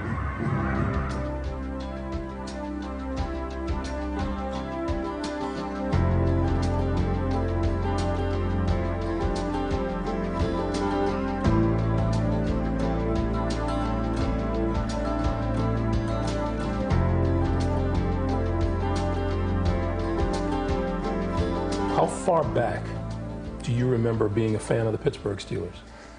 Oh, I think from the conception. I mean, it was a situation that, you know, growing up, I remember walking up to Pitt Stadium and watching them play when they weren't a very good football team. And the guy's name I always remember was John Henry Johnson, because it just seemed like a great football name. And Ernie Stautner was there, and then, you know, when they went through that kind of renaissance of the city in the 70s and what they did for this, and maybe the strut that people were able to carry because of the success of the Steelers, and how the people identified with them, that was special. Who did you follow? Who did you cheer for on those teams?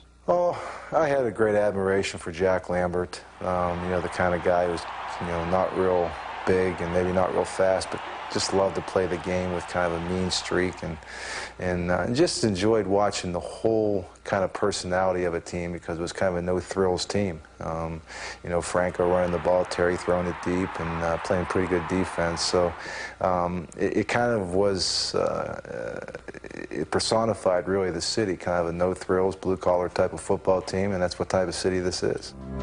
Exactly 4 years and 1 week ago today, Bill Cowher came home to his dream come true. I want to start by saying that it's a great feeling to come back to Pittsburgh. The greatest thing about it is being able to come back home, to have my parents still be here and family still be here, and have them go through this is really special. To have them see their grandkids as often as they've been able to do that. It's a situation in coaching that's very unique, and to have the ability to do that, I'm very, very fortunate.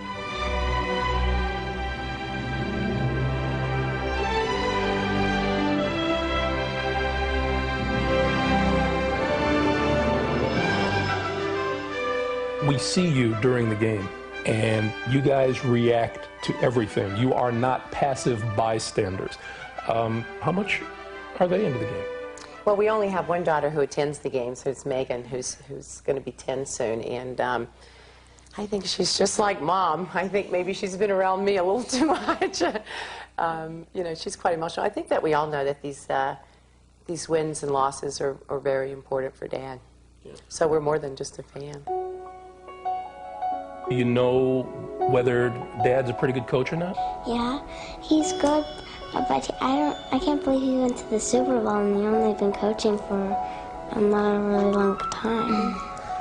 You know that most people kind of agree with you, that that's kind of rare.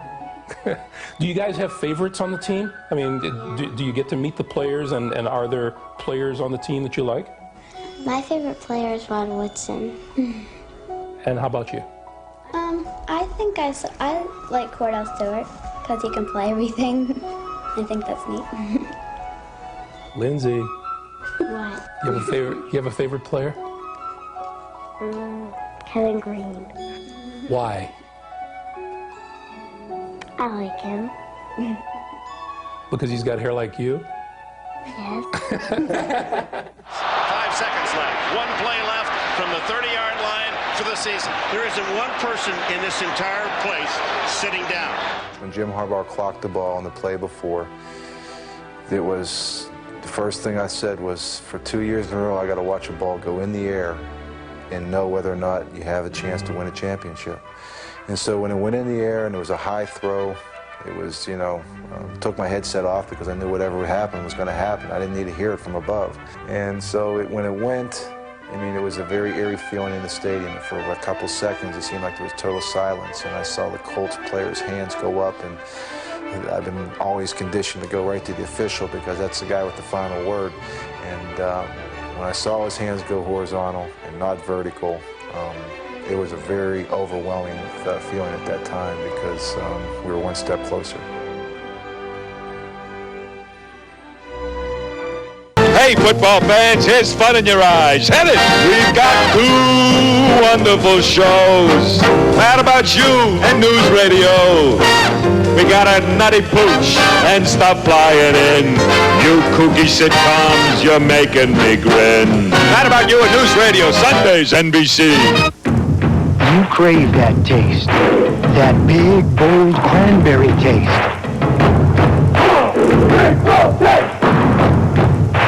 That one-of-a-kind ocean spray taste.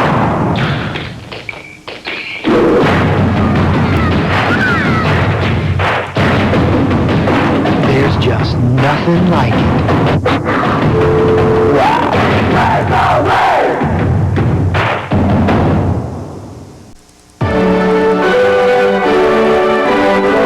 Super Bowl 30 activities continue with the Baked Lay's Kickoff Show.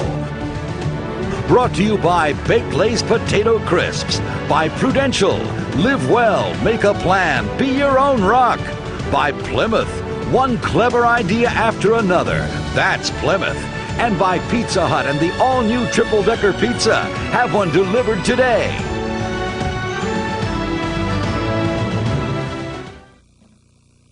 Ago, it was the Steelers and Cowboys, and the names are legend. Pittsburgh's acrobatic receiver Lynn Swann, an MVP winner.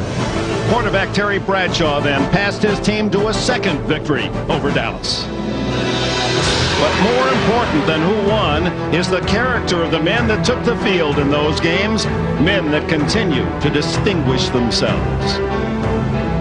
Franco Harris, as a player, he hammered defenses. Today, as a prominent businessman, he watches his modern counterpart, Emmitt Smith. He dominates the way Franco did. As you admire quarterback Troy Aikman's leadership and courage, you can't help but recall Cowboy great Roger Staubach, now a highly successful CEO.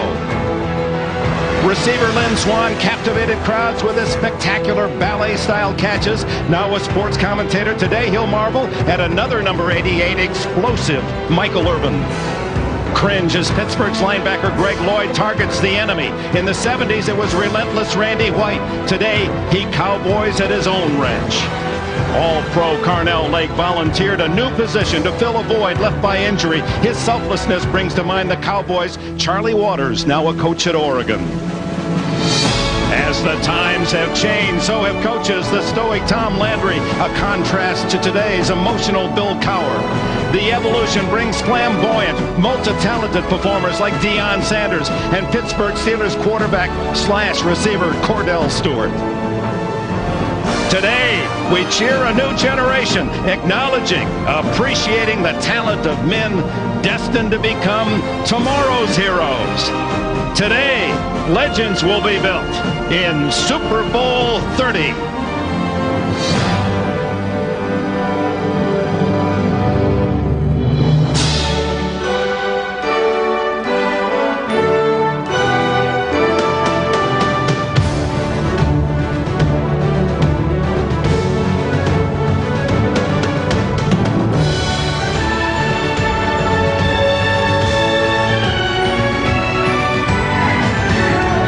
Late afternoon in the Valley of the Sun and shadows falling on a 70-degree day. The fortunate few, 76,000 fans to see Super Bowl 30. The Steelers and the Cowboys meet again in the big game.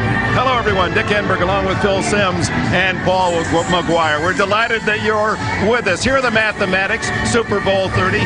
Millions will watch around the world, including our men in uniform and women in uniform in Bosnia, and we hope you enjoy the game today. And yet, less than 100 men will decide the outcome of this game, and the winners will join San Francisco, winning a record 5 Super Bowls. A man who has been down in the tunnel, awaiting his name to be introduced at the start of a Super Bowl. Phil Simms, take us there. Well, Dick, I tell you what it's all about. It's about tension early in the football game. As a player, you always dream, what's it going to be like to stand in that tunnel? Well, times it by 10, and then you have it. And a story that illustrates that, in our third play of the game in 1987 in the Super Bowl, I go in the huddle, I look at all my teammates, their hands are on their knees, they're hyperventilating. That made me nervous. We go to the line of scrimmage, I look over to defense, their hands are on their knees, they're hyperventilating too. I tell you what, I felt a lot better after that. Now, there is a common denominator. Ron Earhart was your offensive coordinator. He'll be calling the plays for Neil O'Donnell today. Tremendous plus for Neil O'Donnell. Ron Earhart's been there. The good thing he did with me, he got me off to a good start. He has to do that with Neil O'Donnell.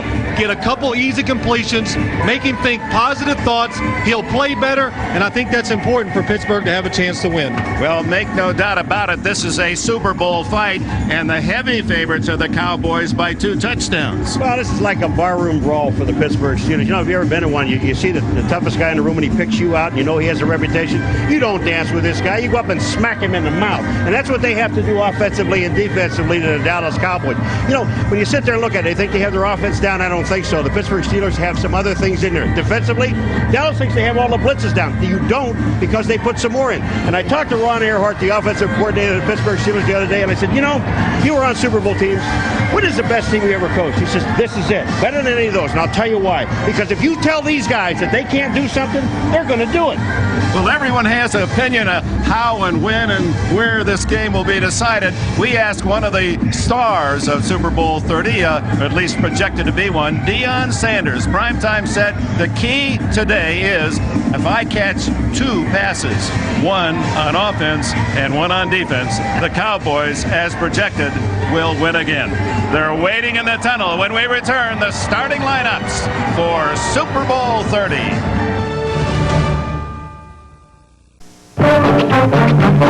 I am a grandfather that takes pleasure in doing anything I can for the kids, and they know it too.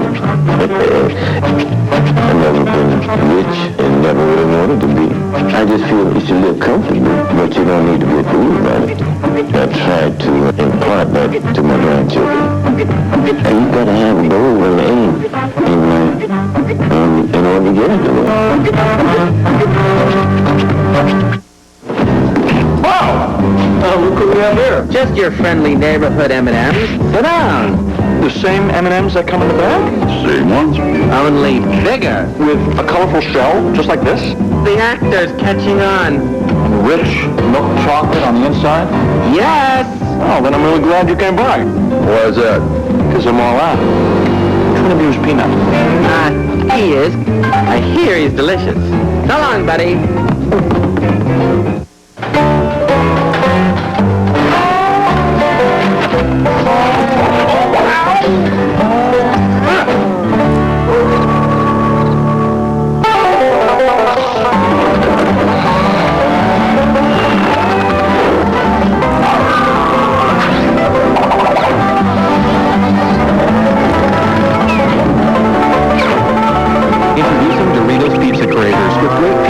Flavor. We get cable. Coming to NBC in '96, the NBA All-Star Game, the Players' Championship, the French Open, the U.S. Open, Wimbledon, the NBA Finals, baseball's All-Star Game, and the Olympic Games in Atlanta. The great events are all on America's sports leader, NBC. Blaze Kickoff Show, live from Super Bowl 30.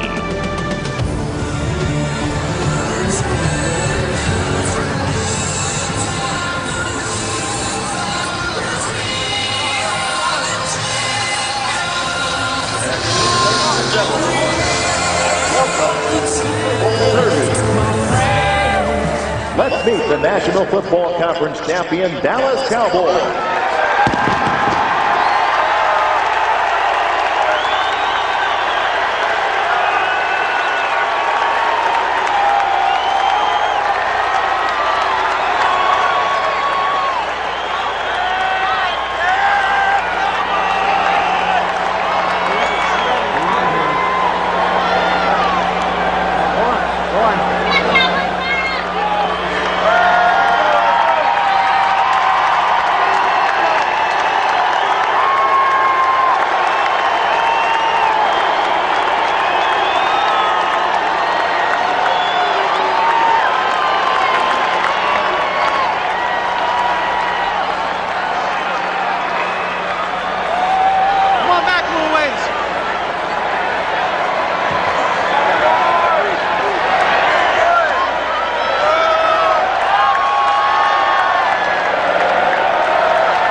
And now, here are the Cowboys' offensive starters. At wide receiver from Miami, number 85, Kevin Williams.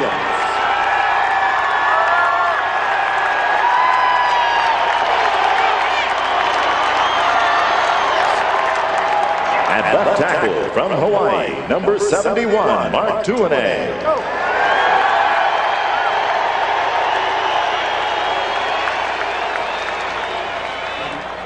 Left guard from Florida A&M, number 61, Nate Newton.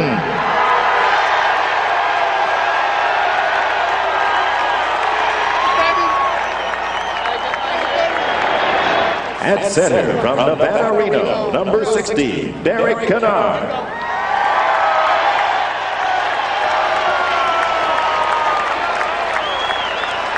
At right guard from Sonoma State, number 73, Larry Allen.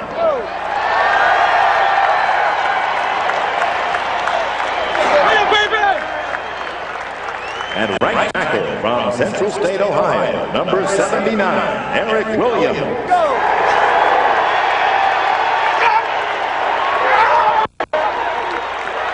At tight end from Wyoming, number 84, Jay Novacek.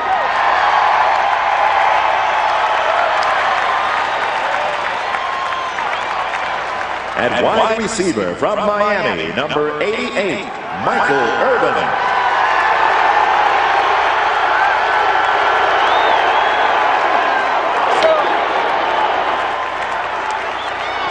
At fullback from Syracuse, number 48, Daryl Johnston.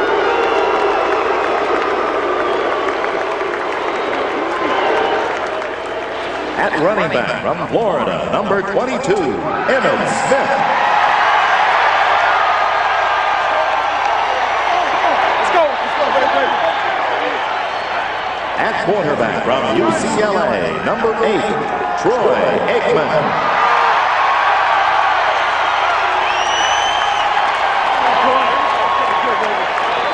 the head coach of the Cowboys, Barry Switzer.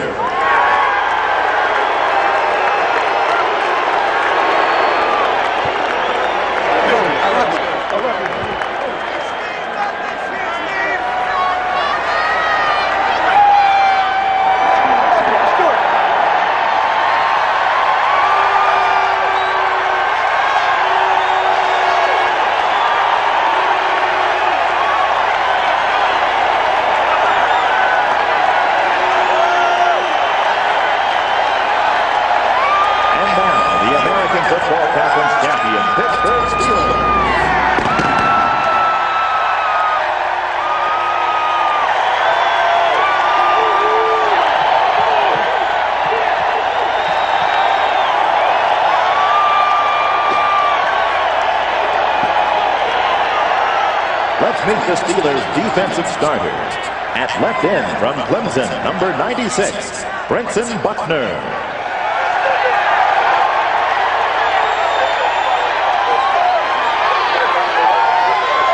At nose tackle from Colorado, number 93, Joel Steve.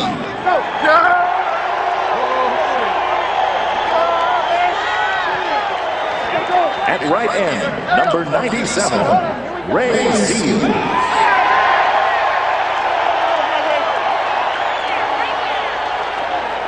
At the outside linebacker from Auburn, number 91, Kevin Green.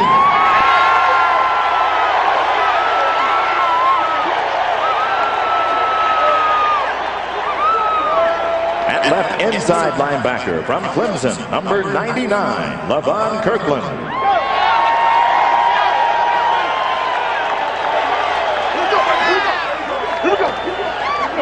At right inside linebacker from Colorado, number 94, Chad Brown.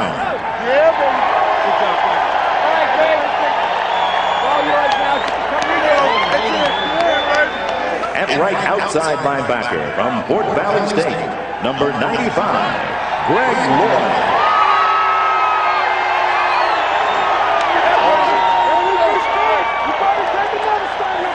At left cornerback from UCLA, number 37, Carnell Lake.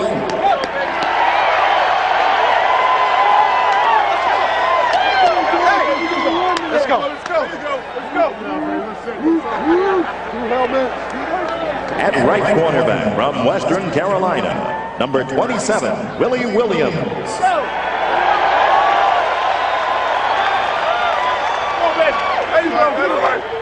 At free safety from Penn State, number 39, Darren Perry.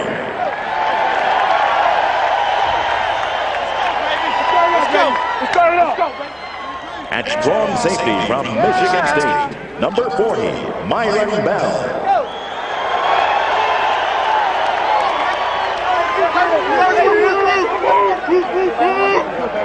And the head coach of the Steelers, Bill Cowher.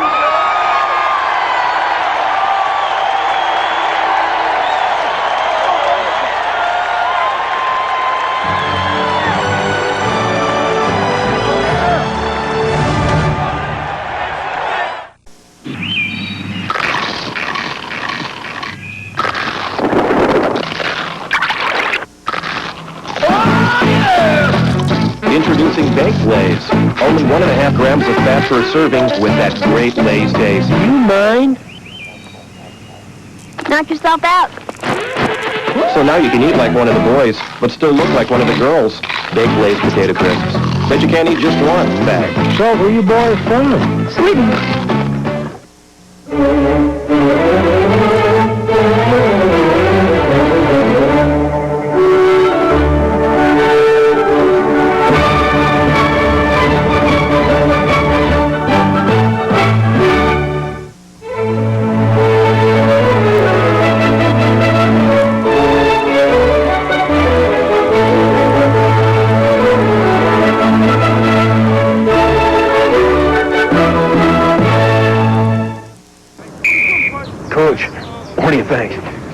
Son, it's not what you look like or how big you are. It's what you got deep down inside. You can't see it. It's hidden. But believe me, it's there. I made the team. No, not a chance. I was talking about this pizza. The new triple-decker pizza from Pizza Hut. Hidden inside two thin crusts is a 6-cheese blend for a huge cheese taste. You know, son, I do need another car. Night, kid. Some know us for our strength. Others depend on our flexibility. For over a century, people have trusted the Principal Financial Group for investment strength and expertise in retirement and insurance products. Strength, performance. The Principal means many things to many people, and one important thing to everyone. We give them an edge. Job security. Welcome back to the Baked Lay's Kickoff Show, live from Super Bowl 30.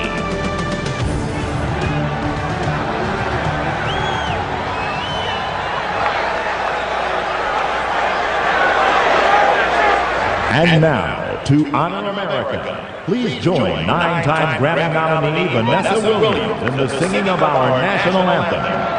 Today, we also pay tribute to the valiant crew of the Space Shuttle Challenger, who 10 years ago gave their lives in the development of new frontiers.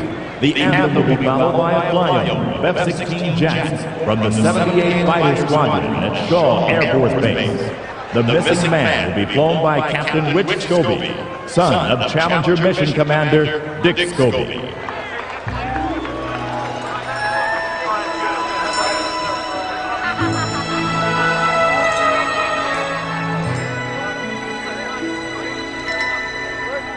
Oh, say, can you see by the dawn's early light what so proudly we hailed at the twilight's last gleaming,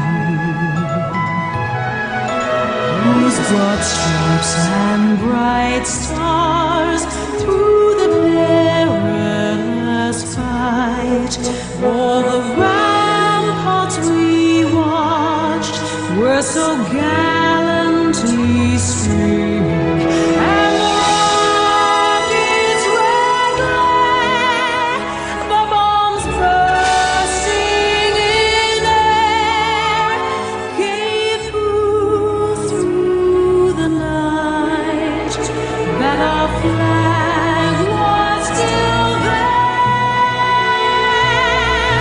Oh, say, does that star-spangled banner yet wave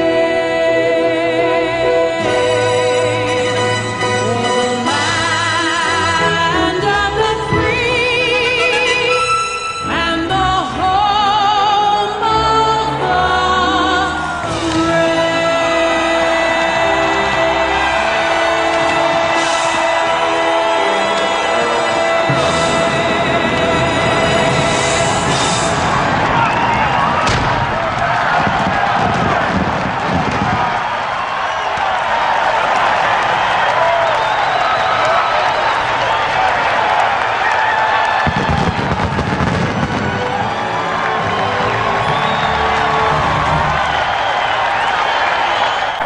Pitching camera 3.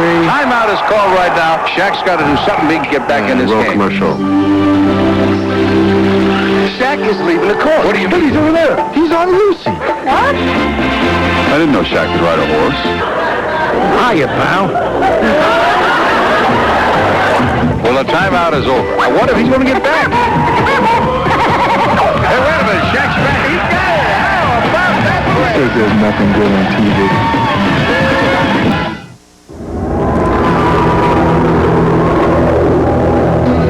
Sturdy rail-through construction and four-wheel specially modified double-wishbone suspension. With 5-passenger interior comfort for the whole family. Innovative and stylish cab-forward design. All for a price that won't knock the wind out of you. Introducing the new Plymouth Breeze.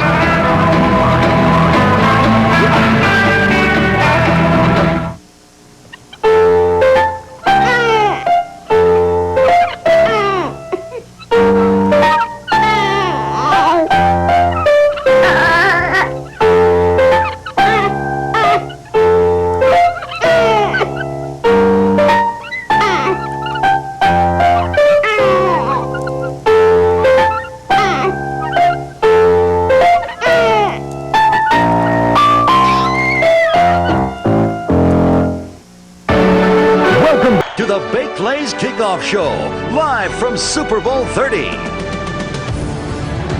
Troy Aikman.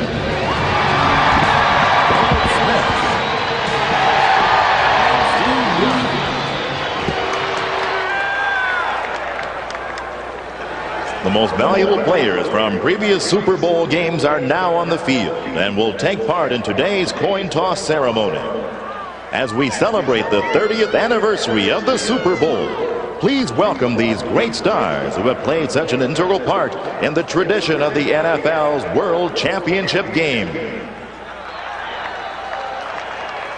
Coming to midfield for the coin toss ceremony are Cowboy captains Mark Tuinay, Troy Aikman, Michael Irvin, David Lang, Darren Woodson, and Tony Tolbert.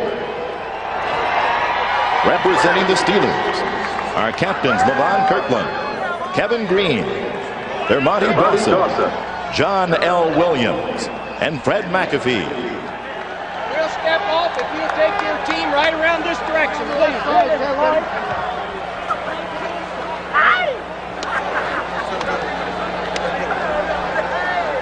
The referee for today's game is Red Cashin.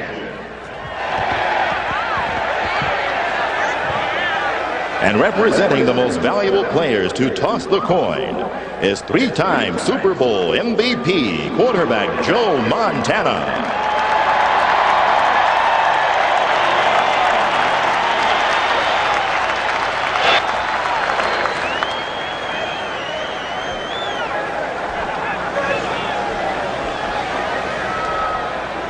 Captains, our coin today for the toss is this commemorative coin honoring the Super Bowl 30. The logo for Super Bowl 30 will be tails. The two helmets will be heads. Tossing the coin will be Super Bowl MVP Joe Montana.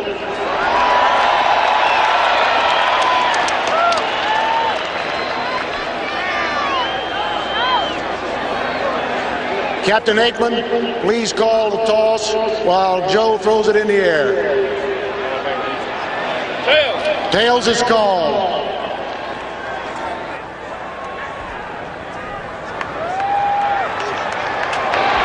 See which end will you kick from? This way. Cowboys won the toss, chose to receive. Gentlemen, let's play football. Now the Cowboys, the favorites, will get the ball first. And Barry Switzer's Dallas team, a long delay. It's like clockwork during the regular NFL season. The introduction of starting lineups usually to the second. But there were minutes of delay before Dallas finally wandered out of the locker room for their introductions. And one has to wonder if there was some gamesmanship there, keeping the Steelers in their own locker room. Well, yeah, you're right. We noticed it from up here. The Cowboys took their time coming out, and it's like to say, we're the champions. We're going to decide the pace of this game right from before the game. Yeah, but sometimes that backfires on you. Now you got to make these guys mad on the other side. Well, you know, we're going to have to wait and see, obviously. Well, the pregame pomp and circumstance finally over. 2 weeks of hyperbole has ended. The football war room strategies and the endless line of well-wishers and those "do you have an extra ticket" calls are to be forgotten. And finally, for the players of the Steelers and the Cowboys, the game is about to begin. And Dick, just looking from the players' perspective, being there when I was standing on the sidelines, I was hoping we would lose the toss because I did not want to handle the football to start this game.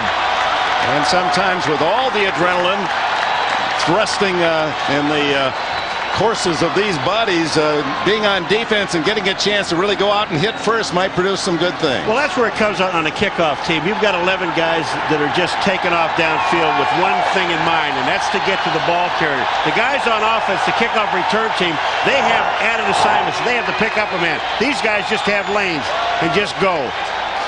Veteran Norm Johnson will have the honor of kicking off to start Super Bowl X. A terrific story himself. He came to Pittsburgh this year after all-pro seasons in Seattle and Atlanta. Was made available in the marketplace because Morton Anderson, regarded by many as the best kicker in the league, had gone from New Orleans to Atlanta. Johnson was without a job, came to Pittsburgh late, and has produced his most prolific year. Kevin Williams to return. Former University of Miami star.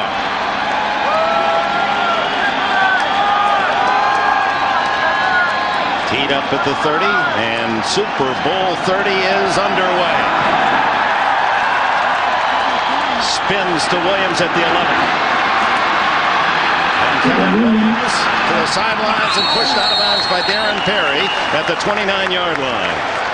Oh, Troy Aikman and that huge offensive line take the field.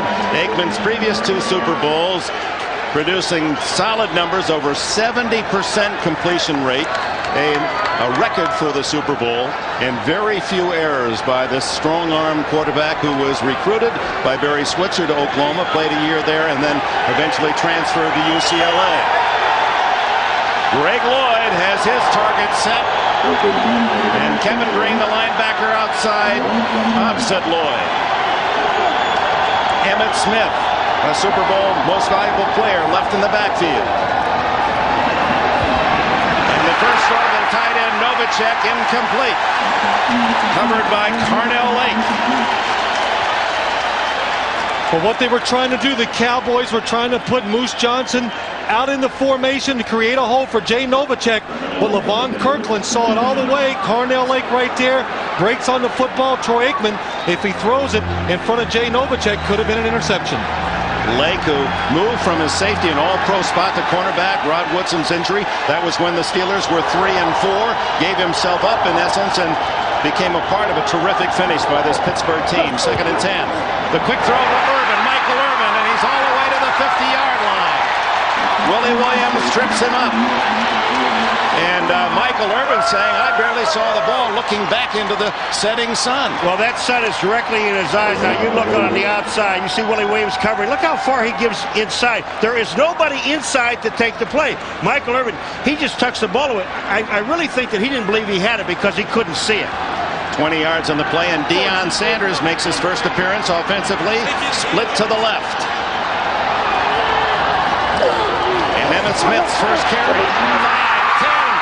He's all the way to the 28-yard line.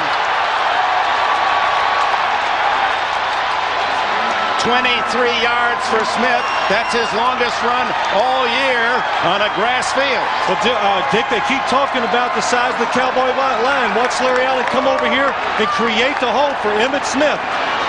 Larry Allen, a big man, just knocks Greg Lloyd right out of the hole, and the safety, Myron Bell, is not up inside to make the tackle.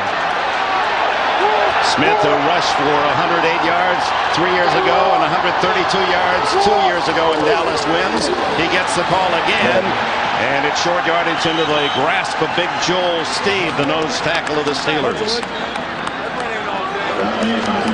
Well, they always talk about Greg Lloyd. He's a great run stopper. The Cowboys' philosophy is we don't care how quick and how strong you are. Our big linemen, when they hit you, you're going to move in right there. Larry Allen, one of the best linemen in football.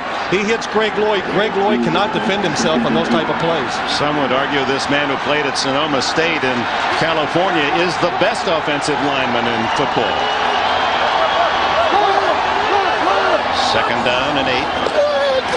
Aikman to Irvin, incomplete, hit by Lake. Irvin had it for a moment at the 10-yard line.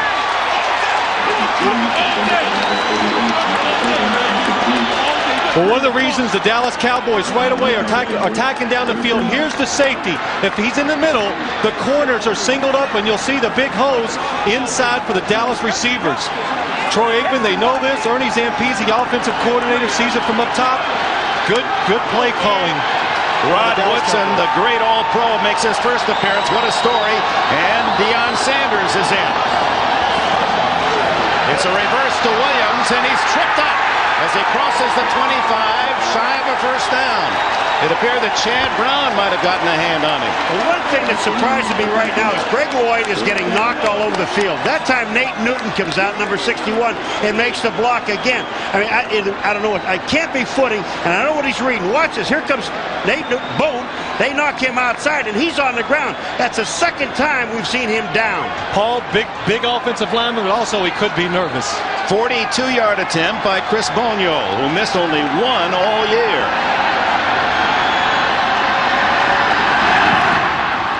It's high enough. It's long enough. It is good. The Cowboys put the first dent in the Super Bowl scoreboard. 3-0.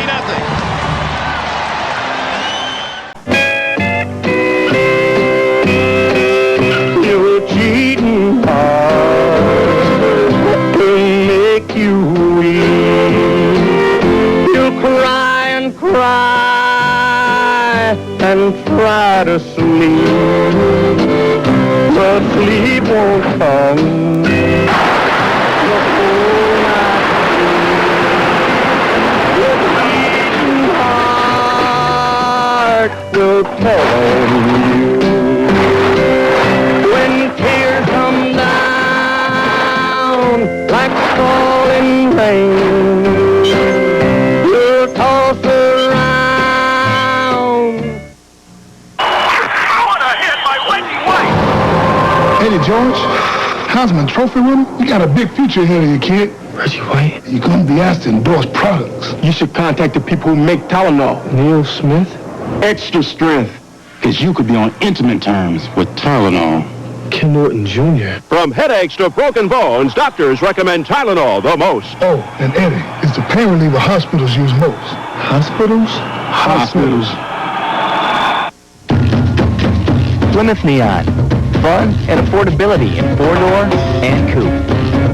The all-new Plymouth Voyager and Grand Voyager, the next generation of the minivan. And the new Plymouth Breeze, the sports sedan with fun for 5. The new line of Plymouths. What'll they come up with next?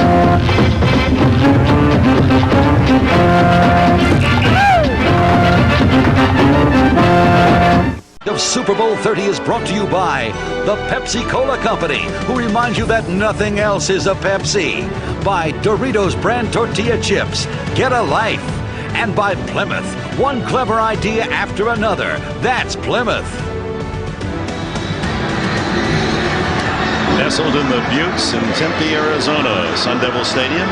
Team scoring first goes on to win all but 8 Super Bowl games, and Barry Switzer's team has the 3-0 lead. But Paul McGuire, it appeared that they're going to get more than 3 the way they started. Well, you know, and it's got to be a great big lift for Pittsburgh. Boniol, the lightest man on the field today, knocks it to Ernie Mills at the 5.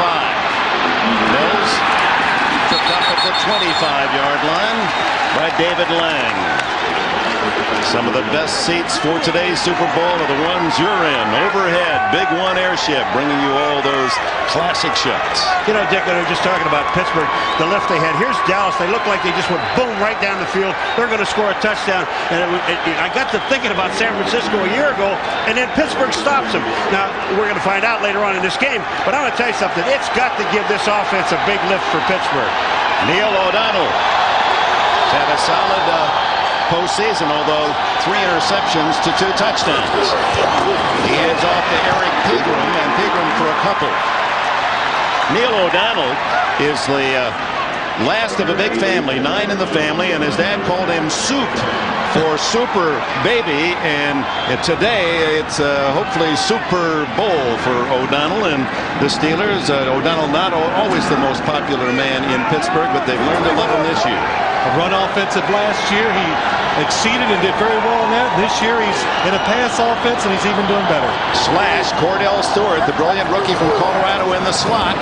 Pegram, head at the line of scrimmage, falls forward for a yard, and Russell Maryland makes the hit.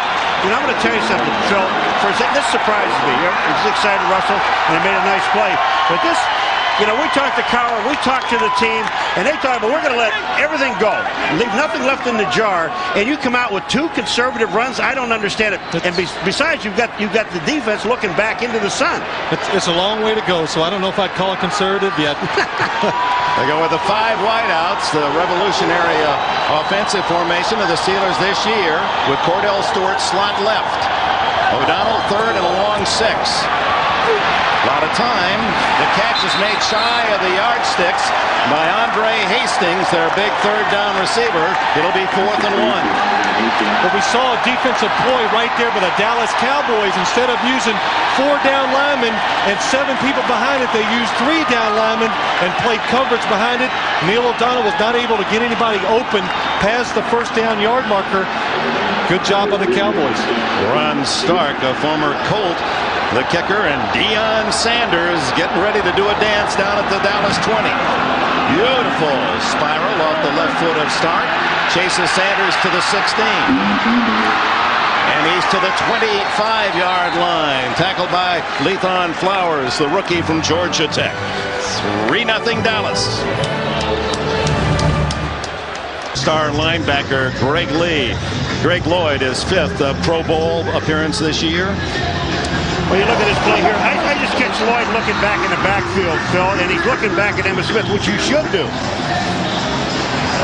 But Greg Lloyd has not seen offensive linemen the size of the Dallas Cowboys with the athletic ability too. So he'll get in rhythm right here, and he'll do a lot better job trying to stop the run. He grew up admiring the great Steeler linebacker Jack Lambert.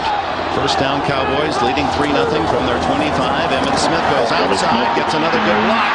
And a gain of 6, maybe 7 before they finally write him down. Levon Kirkland, one of the biggest linebackers in the league at 263, got a piece of it. How big are these Cowboys? The biggest in captivity. This line out of the program averaging 320 pounds, but that isn't the true story of the beef in the front 5 for Dallas. And you've already seen how the impact that they've had on smaller defenders. Emmett on 2nd and 4. And stopped after a 2-yard gain. Well, we did some extra research, and let's find out how big they really are.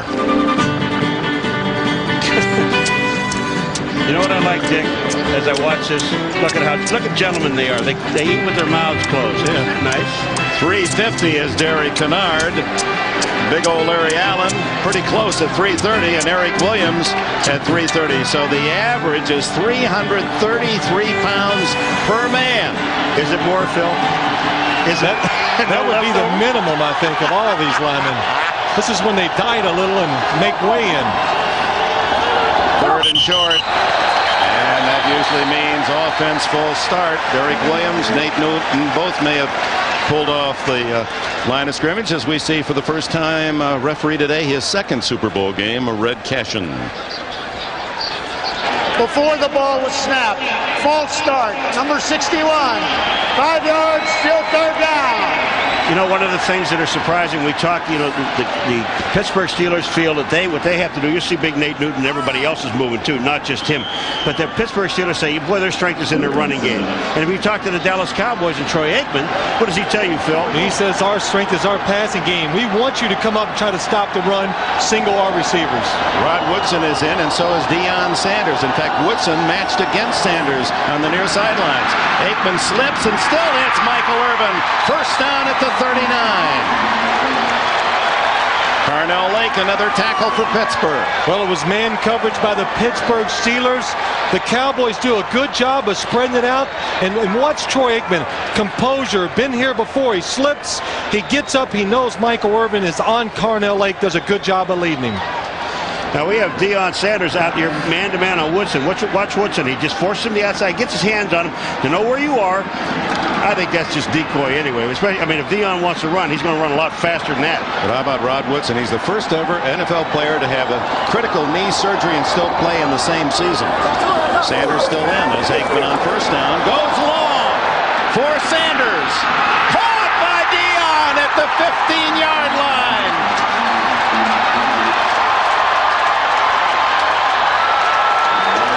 Well, Paul Willie Williams was in perfect position the whole way to make the play, but he but he couldn't do it. He did not time his jump or his move to the football on time. Right here, he's on the outside technique.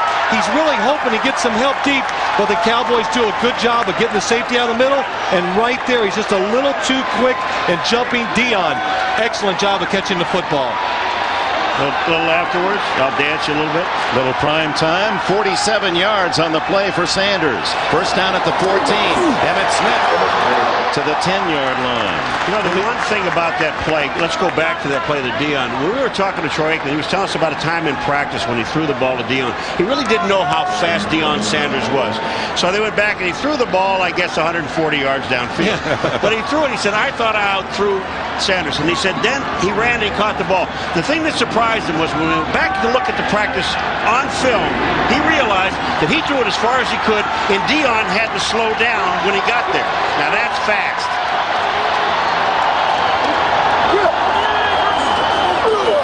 Fake to Smith. Aikman, receivers covered, and he dodges out of bounds.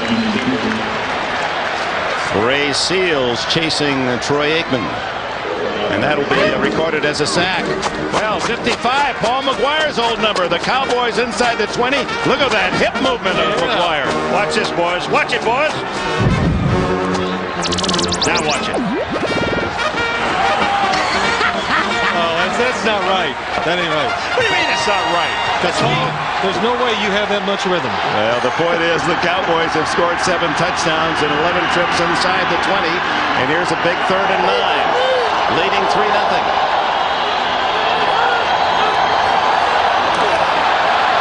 Aikman to Novacek, the tight end. 1st and goal, I believe. It's inside the 3. Flag down, but it's on the side from the linesman where Kevin Green jumped early. And Mason Lee Cashin of Texas A&M in College Station says offside Pittsburgh, and the Cowboys will take the play. It's a first down. If they indeed is against Pittsburgh, it'll be a 1st and goal. Offsides. Number 91 on the defense. That penalty is declined. Huston! Christian! You look a lot like Red, Paul. I like that when Red Cashin came into our room on Friday and Paul said, sit down. There you go. You know what was interesting the last time the Cowboys have done right in this game so far? Kind of crossing up the Steelers. They're spreading their offense out. We expected the Steelers to do that to the Cowboys, not vice versa. The interesting part of that spread out, they had Emmitt Smith spread out way to the other side, way out. Well, Aikman with a couple of big 3rd down plays on this drive, leading 3-0. Earl Johnston, the blocking back, fake to Smith. Wide open, Novacek, touchdown, Dallas.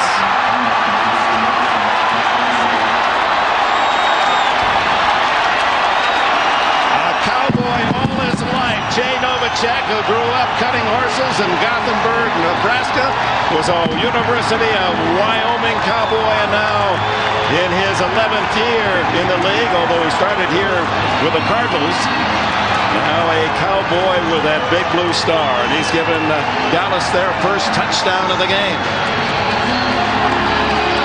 Well, it was an excellent job by the Cowboys right there faking the run and bringing Jay Novacek all the way across the formation and just caught the Steelers in a tough defense. An easy touchdown pass for Troy Aikman. Who did miss 2 extra points in the regular season, missed more extra points than he did field goal attempts. Makes that one, and Dallas, the favorite, jumps to an early 10-0 lead. 75 yards and 8 plays. The payoff, Aikman to the Cowboy Novacek.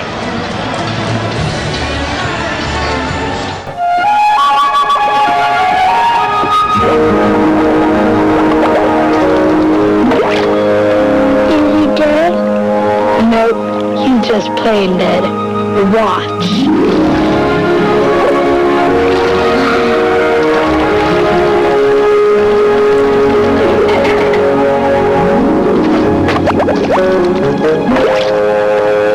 Oh, what a pity.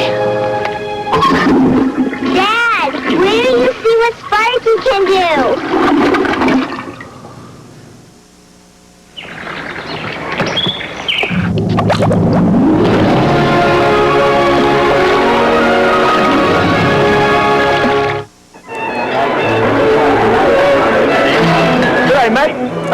invite. Hope you're hungry. What's for lunch? Muchísimas gracias por habernos invitado, señor Hakim. Es un placer estar aquí. Hakim.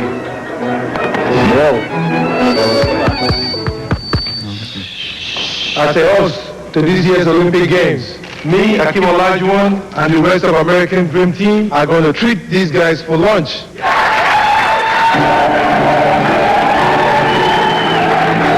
Hakim, we said we're going to eat these guys for lunch, not treat. Whoops. So, Hakim, when you need a world of purchase power, it's time to go for the gold. Visa Gold, it's everywhere you want to be. This telecast of Super Bowl 30 is brought to you by on Bowl 8, Naked Reverse wins. Send in your game card for your chance to win $1 million. So in less than 10 minutes of this Super Bowl 30, the Cowboys have racked up 10 points. Jay Novacek completing the 75-yard drive in 8 plays, and Aikman a perfect 4 for 4 and 71 of the yards through his passes. Dion with a great catch downfield and a little dance afterwards. Bonio the kickoff. Mills is deep for the Steelers. At the 9. Almost the same, tripped up at the 27-yard line. What did you see on the touchdown, Phil? Well, here's how Jay Novacek gets so wide open. He's up top here. Watch, he's going to come all the way across in here. But watch Kendall Watkins go inside and pick off number 55, Jerry Osofsky, on a pick play. Play action. Here comes Jay Novacek, comes across. See the pick inside. That's why he was wide open for the touchdown. Illegal.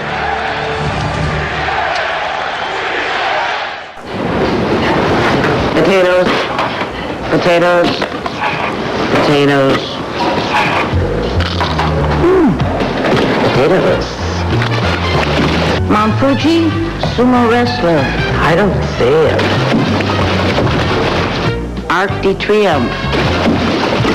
Nefertiti, Stonehenge. Very nice.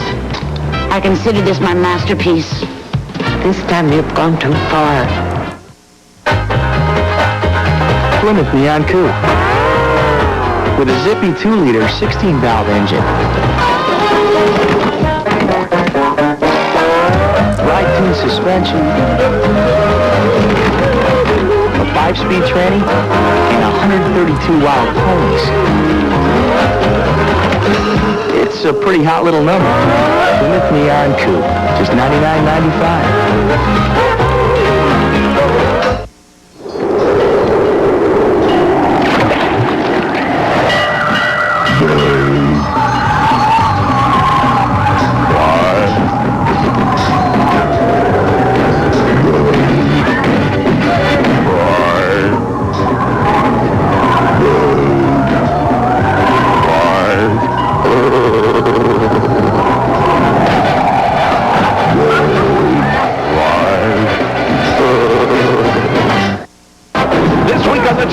Ted Danson, the quarterback. Richard Lewis blocking for a fake to Paul Reiser. Rod Stewart going long while Tim Hutton kicks. The Tonight Show with Jay Leno this week. Bowl 30 on NBC. Michael Irvin and the Cowboys with a 10-0 lead. We left for commercial with Paul McGuire uttering illegal on the touchdown play. And after this first down for the Steelers, we'll go back and take another look. They go 3 wide with Cordell Stewart, slot right. And San Pegram in motion out of the backfield. And throw to him incomplete. Oh, he's rushing it. Just throwing. Let's go back to the touchdown. All right. All right, let's, Kendall Watkins comes out, and he's a receiver. Now, this is all right with Gilden right here. But when you come down the line of scrimmage, watch what he does with Osofsky. You can't purposely take that block beyond the line of scrimmage. That's on a pass play. That's illegal. Osofsky definitely had Jay Novacek covered, but that block knocked him off. Not seen by the officials. Only one penalty, a 5-yard penalty at this point. Rarely do you see the yellow flag in a Super Bowl. Both teams know that. Pegram on a draw, staggers to the 29-yard line, a gain of only a couple. Dick, this is a brand new field. Remember, since the Fiesta Bowl, they put this new field in. And we were talking to players yesterday and the day before. They said, this field is tight. Watch this field. It's not tight. Look at Pegram. He's slipping all over. We saw Troy Aikman slip going back. This field is not solid. 3rd down and 8 for Pittsburgh as the Cowboys have dominated the opening quarter. Ron Earhart, the offensive coordinator, is setting the play to O'Donnell, 4 wide. Wide open. Ernie Mills and a first down at the 39. 10 yards, the first down for the Steelers. Excellent job of Ernie Mills going down the field against Larry Brown. Steelers are going no huddle here. No huddle for the Steelers. Well, they want to get him in the switch, and they've got the Dallas Cowboys in the switch right now. Yeah, the Dallas Cowboys only had about 8 men on the field. So Dallas has to spend a timeout. Bill Cowher. Now there is one of those plays or strategies you talked about, Paul McGuire. Well, you only missed it by 1. They only had 9. You know, and everybody's they're walking off the field. Well, the Steelers just decided, well, let's get up on the ball and make something happen. We knew this was coming.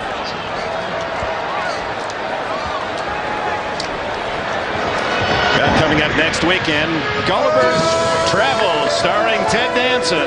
Headed to NBC. It's a fantastic adventure, the classic everyone in the family will enjoy. Gulliver's Travels, unlike anything you've ever seen before, they're calling it the event of February. Gulliver's Travels, Ted Danson, begins next Sunday at 9, 8 Central on NBC. Well, the no-huddle offense the Steelers want to use to confuse them. Look here, you have 4 right there. 5, 6, 7, 8, 9 people on the football field. I like the Steelers' chances in a situation like that, but really, they want to do this no-huddle. They're down 10-0. Why do you do it? To change the tempo of the game. Get your team excited again. Get them in it somehow, and it's a good strategy by the Steelers. Well, what happened was, too, Dick, they had 6 defensive backs, so they got them in transition. They figure first down that they'll go back to their basic offense. Well, they're just walking guys off the field to get their basic defense back, and they couldn't. Bam Morris is in the game for the first time, the big 240-pound running back behind O'Donnell. From the 40, it's Morris plowing his way for 6 yards. Big boy coming in. Big boy. Robert Jones and others to make the tackle. My dog. Well, it's a good job by the Steelers. They think they got to have success inside. Watch Tom Newberry come across here, a little trap, and just open up the hole for Bam Morris. Great job by Leon Searcy. Boom! Hits Robert Jones right there, and the Steelers want to run inside the tackles. They think they can push this defensive line around. 6-yard gain for Morris, who gets the call again. Tries to get outside, and Charles Haley says, no, you don't. Dixon Edwards would have made such a great tackle, number 58, from coming inside. He's the guy that gets down below and gets the field. Watch number 58 come in. Haley goes down and closes it inside. But right behind, there's Dixon, 58, making the tackle. What a super play by the linebacker. You know, we talked to Bam the other day, and when he walked in, he's one of the guys that we talked to between Dallas and Pittsburgh that I thought was truly ready to play this football game. 3rd down, about 3.5. There's O'Donnell out of the shotgun. Mills in motion and a toss to Stewart. And battle as he may, he's brought down at the 49. It's going to be very close to a first down. Larry Brown came up from the corner, 24, to help out on the tackle. He's short. He's going to be short about a half a yard. And now we're going to, you know, here's where coaching comes in. Look at Bam. Bam Morris is saying, let's go. Give me the ball. Let's go. I don't want to come off this field. Give it to me. I want it. Well, watching the Steelers right now, the coaches, they're definitely deciding if it's short, what they're going to do right here. It's a half a yard. You've got to get to almost to the 50-yard line, and that ball is just beyond the 49. Excellent job, the defensive backs of the Dallas Cowboys right there, recognizing run and being aggressive and getting to the line of scrimmage. They're going. I'm going to tell you, you're in the Super Bowl. When we talked about no holds barred, don't leave anything in the jar, go for it. And Bill Cowher, the youngest coach ever to take a team to the Super Bowl. William Laird is just 38. Says go on 4th and a foot. William what? William Laird. His father, Laird, mother watching back in the same house where he said, I used to watch the Super Bowl with my dad in the living room. I know right where he's sitting today, watching every play. In the same chair? In the same chair. Well, remembering back the glory days of the Steelers, he said the first Super Bowl champions while he was a freshman at North Carolina State. He said, was it great to walk around and tell everyone I'm from Pittsburgh? Stewart at quarterback. Man. And O'Donnell way out to the right. Stewart. First down to the 49 of the Cowboys. I mean, it's just a quarterback sneak, Dick, but I tell you what, good patience by Cordell Stewart, seeing where the defensive tackles were and picking the right hole. Look to the right, you see Robert Jones sneaking up there. Cordell goes to the left, nobody there. Good job. You have said this all year long, and you'll see Cowher's reaction here. He knows it right now. They got it. But you said a quarterback sneak, a quarterback must have patience. First invasion of Dallas territory by the Steelers, who trail 10-0. O'Donnell going deep, well covered was Ernie Mills. Good job of throwing it away right there. Excellent pressure by the Dallas defensive line getting on Neil O'Donnell. Had to throw it away. Tony Tolbert, perhaps the most underrated defender of the Cowboys, getting in on O'Donnell. Well, look at the defensive line right here. Watch him, Neil O'Donnell, try to avoid him as he goes back right here. Russell Maryland right there. Speed rushes him, and Tony Tolbert comes up underneath free, puts a good lick on Neil O'Donnell. That'll loosen him up. Well, Thigpen thought he had Deion Sanders beat inside. We'll see. Here's a motion. And it's a draw inside trap play to Bam Morris, and Morris gets only a couple. Robert Jones, middle linebacker from East Carolina, with the stop. Cordell Stewart comes in. What a year for this man. Drafted as a quarterback out of the University of Colorado. He was just working as the scout team wide receiver, and all the assistants said, hey, this guy never drops a ball. Let's inject him into our offense when they were 3-4, and part of the big comeback story for Pittsburgh. Absolutely really changed the personality of the team. It enabled them to get into that 5 wide receiver set, and it just put enthusiasm, and it's one of the reasons why they turned the season around. 3rd down 8. 10th play of this drive. O'Donnell drills it for a first down. Andre Hastings. I'm going to tell you one thing, and I don't care about any football game that's played. If you have time, and that's what Neil O'Donnell said, if they give me time, I can throw the football. This time, watch the time he has to throw. He sits in the pocket, gets the ball to Hastings, first down. Easy. Oh, a fumble by O'Donnell, and they no-huddle offense. They tried to come out on first down, no huddle, and it cost them big yardage. 13, the deficit on the miscue. Well, I really can't tell right here. The ball just slips out of Dermontti Dawson's hands and goes straight up. Excellent job, though, by Neil O'Donnell getting down on it. That's a kind Paul McGuire would call a fair catch. I mean, that's got to be scary. You know, you're in the biggest game of your life, and the first time you've ever been here, and you're looking as a quarterback to say, wait a minute. And then Neil O'Donnell already told us about Dermontti Dawson. He said, this guy sweats like crazy, and you can see how the ball gets away from him. What is it about centers? Derek Kennard has the same problem for Dallas. 5 wide. Spread the field. O'Donnell, good protection. Caught on the near sidelines by Corey Holliday at the 39-yard line. Holliday, who did not have a reception in the regular season. He's from North Carolina. Final seconds, 2 seconds show on the clock. Right there, Neil O'Donnell, you're going to see he gets good protection right there. Look at Ernie Mills just on the inside of your screen. Wide open.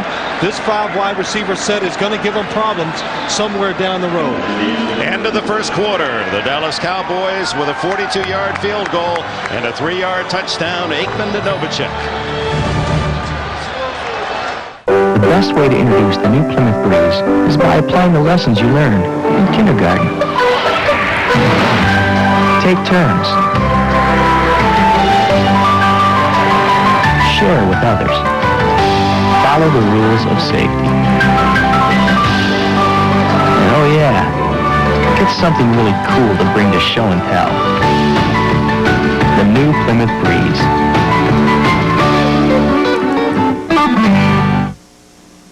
There's something happening here, but it isn't exactly clear. There's a man with a gun over there. He's telling me I've got to beware.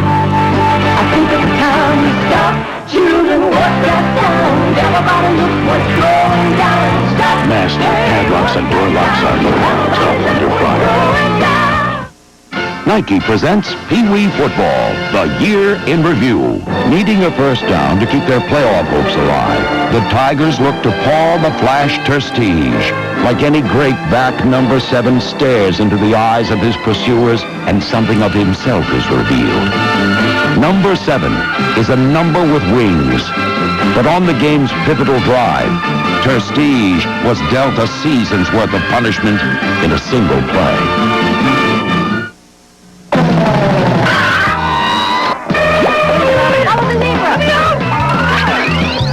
Stay tuned for the Oscar Mayer halftime show. Favorites from Dallas lead 10-0 as we open the second quarter. Dick Enberg with Paul McGuire and Phil Simms, and the Steelers, after the miscue on the snap, are third down and about 13 at the 39 of Dallas. The butterfly's gone now. Yes, now you're finally settled down and you're into the game, and really the Steelers had a nice drive here. The snap by Dermontti Dawson over Neil O'Donnell's head really broke the momentum, and we'll see if they can overcome it right here. This is the 13th play of the drive. 5-wide formation. Hastings into the backfield to pick up a blitzer. He didn't, but Miles can't catch O'Donnell and throws. Almost intercepted by Larry Brown. Very similar to Brown's move against Brett Favre in the NFC Championship game to intercept along the sidelines to end Green Bay's final bid for the lead. But what happens here? Godfrey Miles right here behind these 3 linemen. The Steelers do not account for it. Look, and they get right there. Nobody's there to block Godfrey Miles. Neil O'Donnell does a good job of getting out. You know what I don't understand is Andre Hastings in the backfield. Why he didn't block him? He runs by Miles. He never even takes a look at him. That's his man. Deion Sanders, first return 11 yards. He's back at the 10. Ron Stark's punt. Sanders lets it go. And it's in the end zone for the touchback. A net 19 yards on the punt for the veteran Stark. We come back. Dallas will be at the 20.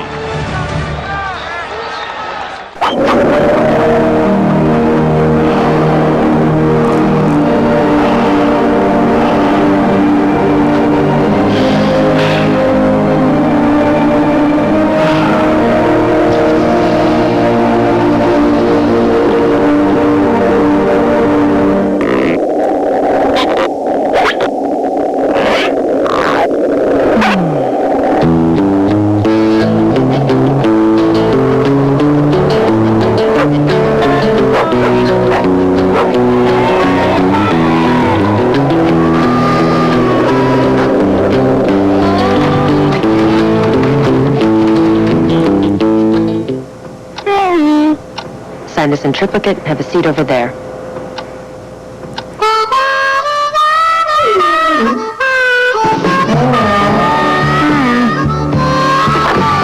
Who's next?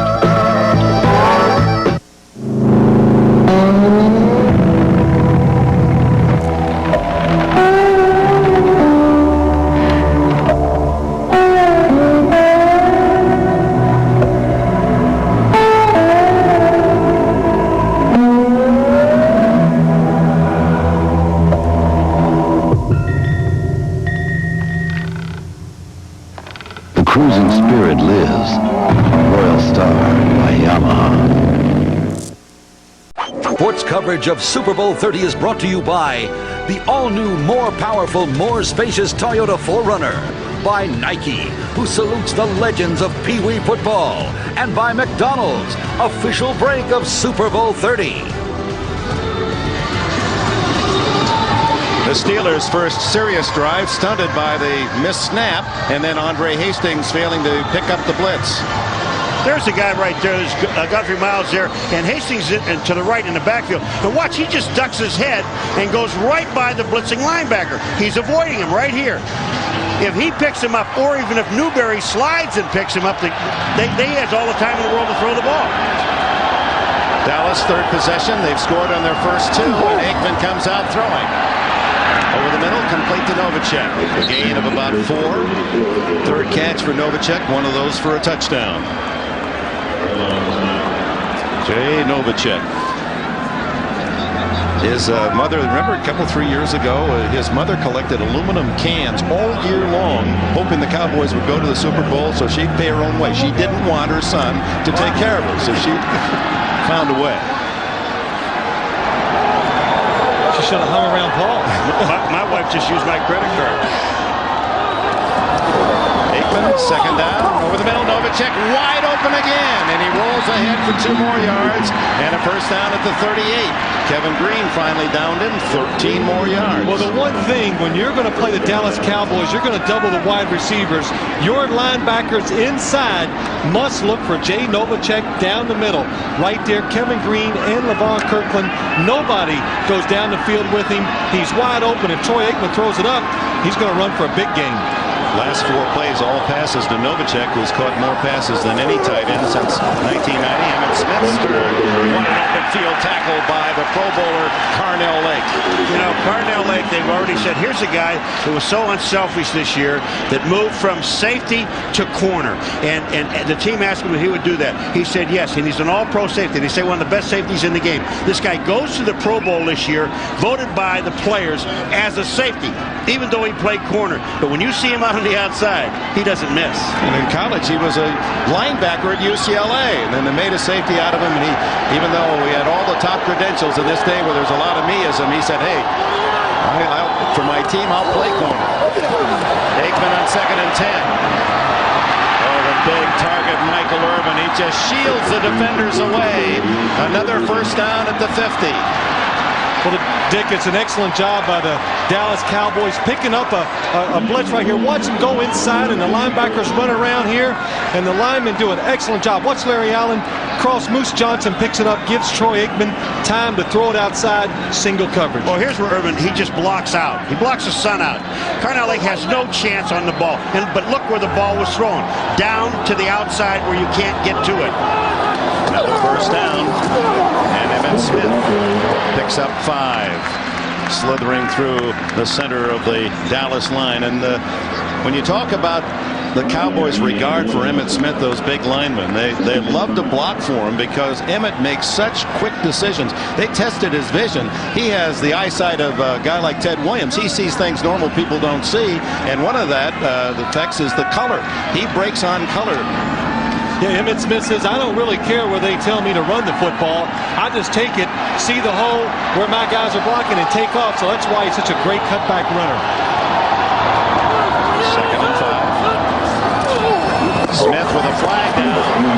A gain of 4 more to the 41. Let's see if it counts. There's one other thing that he told us way back in the beginning of the year.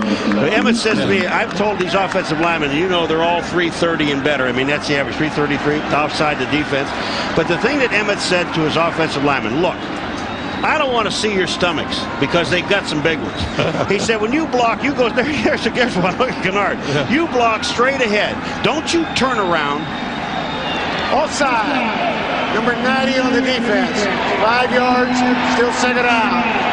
That's Bill Johnson. But, you know, and he said, don't turn around. Just stay with your block. Do what you have to do. And that's when that vision comes in, Dick. Now he sees if there's not a hole there, he doesn't care where it's designed to go. Just you guys stay forward. I want to see your rear ends and your names. I don't want to see your guts. You saw Nate Newton who said, yeah, Emmett runs to daylight. He didn't run to darkness. Yeah. I don't like those darkness runners to block for. In other words, he doesn't run up the rear ends of the offensive line. Moose Johnston, Darrell Johnson, the popular blocking back, gets rare chances to carry the ball, picks up the first down on 2nd and short. All right, Phil, I'm going to tell you now, when we sat there talking to Neil O'Donnell, the one thing that he said to us is this. We've got to stay with this team to at least the 3rd quarter is to keep it close. If they get 17 points ahead of us, we're going to have a long day. Well, it's, of course, anytime you're playing a team of this caliber, the Dallas Cowboys you fall behind, it just, you know, of course, it makes it so hard to win the football game. They would have to hurry up, and then that pass rush would be such a big factor. Dumps it off to Smith, and LeVon Kirkland drags him down, a gain of 3, maybe 4. Aikman now 9 for 11. Well, the one thing I'm noticing already is that the Pittsburgh Steelers defensive line is getting no pressure on the quarterback. What little pressure they have gotten on Troy Aikman is with the blitz, so that is not a good sign for the Pittsburgh Steelers. Well, you saw Ray Seals that time. He never got off the line of scrimmage, number 97, and then all he did was jump up in the air. You've got to get some penetration. Super Bowl record is 13 consecutive completions. 8 in a row now for number 8. Emmitt Smith stepping over his blocker and tripped up by Willie Williams. Kevin Green, you know, it's one of those linebackers when they talk about this guy, 91, Mr. Longhair, they said he brings it to you for 3 hours. Well, he took on Nate Newton, forced Emmitt to go to the outside, and then got help from Willie Williams and the other Pittsburgh Steelers. That was his job, not to make the tackle, but to disrupt everything. Troy Aikman looking to the sidelines and not understanding the call, had his hands outstretched as if to say, what do you want? Smith goes out, Johnston stays in the backfield, and Deion Sanders wide right. Said throw it to 84. Aikman to Johnston, and the fullback is drilled at the 28-yard line. Might be shy of the first down, depending on the mark. Myron Bell, second-year safety from Michigan State, with a solid hit.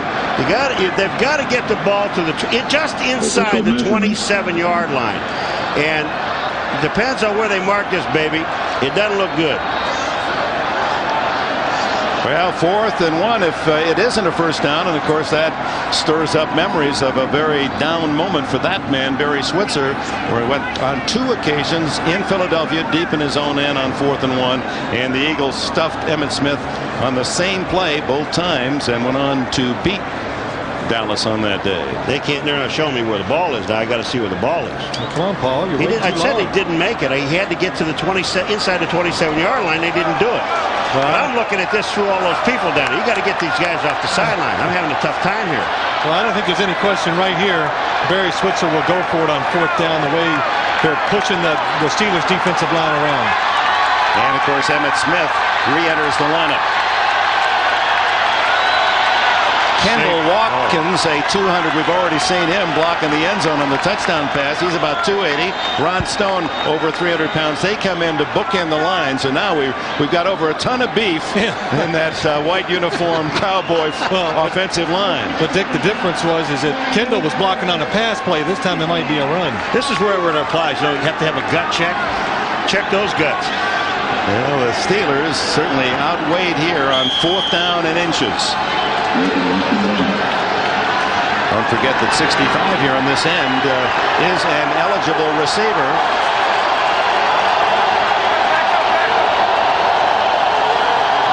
I gotta say it. Johnston, first down at the 24. The Moose brings out his callers. They got the biggest line in the business, and then they give it to the biggest back they have. It isn't fair. It's really kind of a change-up. You're thinking Emmitt, and then they give it to Moose Johnson up the middle, and Paul, like they say, and you'll see Barry Switzer 4th and 1. There you go. Goes his way sometimes. Well, he just sitting. I could tell you he was sitting there saying, "Please, please." Well, the Cowboys have not been stopped yet. Leading 10-0. This is the 11th play of the drive, their 3rd possession. Looking long, Aikman deep. Touchdown, Michael Irvin as he fought a flag down. Carnell Lake was the defender, and they're saying Irvin got away with a push. No, flags are down. Well, there's no question there was some pushing going on right there. I'll tell you, the other guy that was wide open was Jay Novacek. I mean, there was no one, absolutely no one. You know, when they publicized Irvin, Phil, all year long about him pushing off, and we asked Red Cashin in the meeting the other day, are you going to take a look at it, a hard look at it? He said, we're going to call the game as we see it.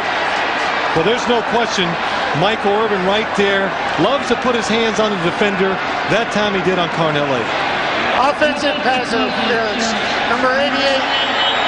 10 yards, still first down. Watch Michael Irvin coming down the field. It's going to be the post. He's going to go inside. Carnell Lake. Oh, excellent job of staying patient. Cuts off the throwing lane. Michael Irvin grabs his right hand, puts it on his shoulder, and pulls him down. Good call. Excellent call. So first down and 20. One of the few mistakes by the Cowboys in this first half. Over the middle. Novacek open again. And he's all the way to the 15-yard line. A gain of 19 before Greg Lloyd can chase him down. Well, you know, I said the play before, Phil, on the Irvin interference. This guy was in the end zone for a touchdown. Now they got him split out. Well, watch Jay Novacek again. Good job of using his hands. Puts his left hand on Greg Lloyd. Gets inside and people underestimate the speed of Jay Novacek. And what you saw there, too, is how Aikman with defenders all around Novacek. I mean, he had a very small window, and he put it in the right pane. First down, second down and 1, and Emmitt Smith gained about a yard. It'll be close to a first down at the 14. Well, Dick, we shouldn't be surprised by that little window, and he threw it in there. Wednesday, we got a chance to go to practice, and it was almost mesmerizing to watch Troy Aikman throw the football with such accuracy and timing, not from the sometimes all the time in practice. Well, you know the thing about it too. Now, they have a 2-hour practice, and obviously he doesn't stand out there and throw the ball for 2 hours, but he's got a pretty good handle on maybe about 50 minutes or so. Well, not one ball hit the ground the other day when this guy was throwing it. Third down, short of the first down, about a half yard. The toss to Emmitt. And they get him in the backfield. Levon Kirkland. Boy, to me, I can't believe that this play was designed to go outside. I believe that it was designed to go to the inside, but they shut this thing up. Watch the pursuit and the speed of this defense. And then Levon Kirkland, probably the biggest linebacker maybe in all of professional football, about 263 pounds, gets there. Bonio comes in for the field goal try out of Novacek's hold. It'll be a 35-yard attempt.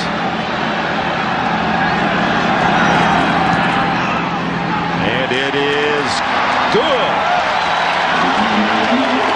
3 possessions for Dallas, 2 field goals and a touchdown.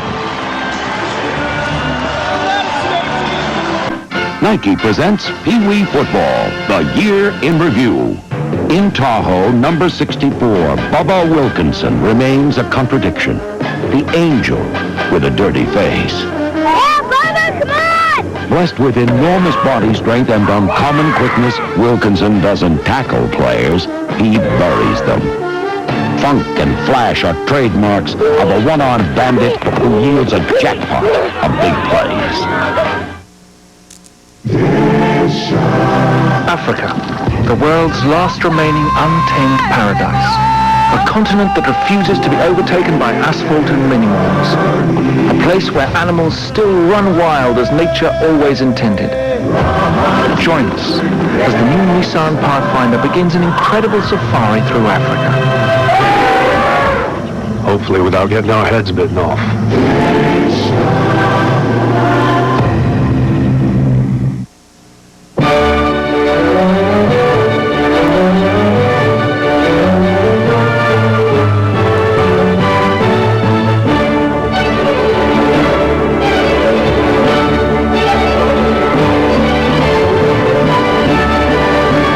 Spectacular special effect in this Super Bowl commercial, the one it'll have on your appetite.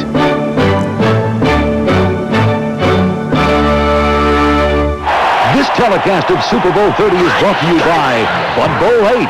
Naked Reverse wins. Send in your game card for your chance to win $1 million. Michael Irvin not happy. He thought touchdown taken away. It should be 17-0. Well, watch Michael Irvin as he comes down the field right here. Look at his right hand. He gets it on Carnell Lake's shoulders right there. A good handful of jersey pulls him down. That's the reason he was able to catch the touchdown. Rod Woodson, one of the great defenders of the 75 years in the NFL, made that celebration team, and Kevin Green trying to fire things up. The Steelers stay within 2 touchdowns thanks to the penalty against Irvin. Bonio very high on his kick. Ernie Mills at the 10. And Mills spins out across the 30-yard line to the 32, where Brock Marion makes the stop. 13-0 Dallas. Productive first half, but not as good as the Cowboys wanted. A couple of field goals and a touchdown out of their 3 possessions. And flying above Sun Devil Stadium this evening is the Bud 1 airship. Dick, this Bud for you. You couldn't wait for that. I love that. This Bud's for you. You really did it well. I thought so. First down, Pittsburgh at the 32-yard line.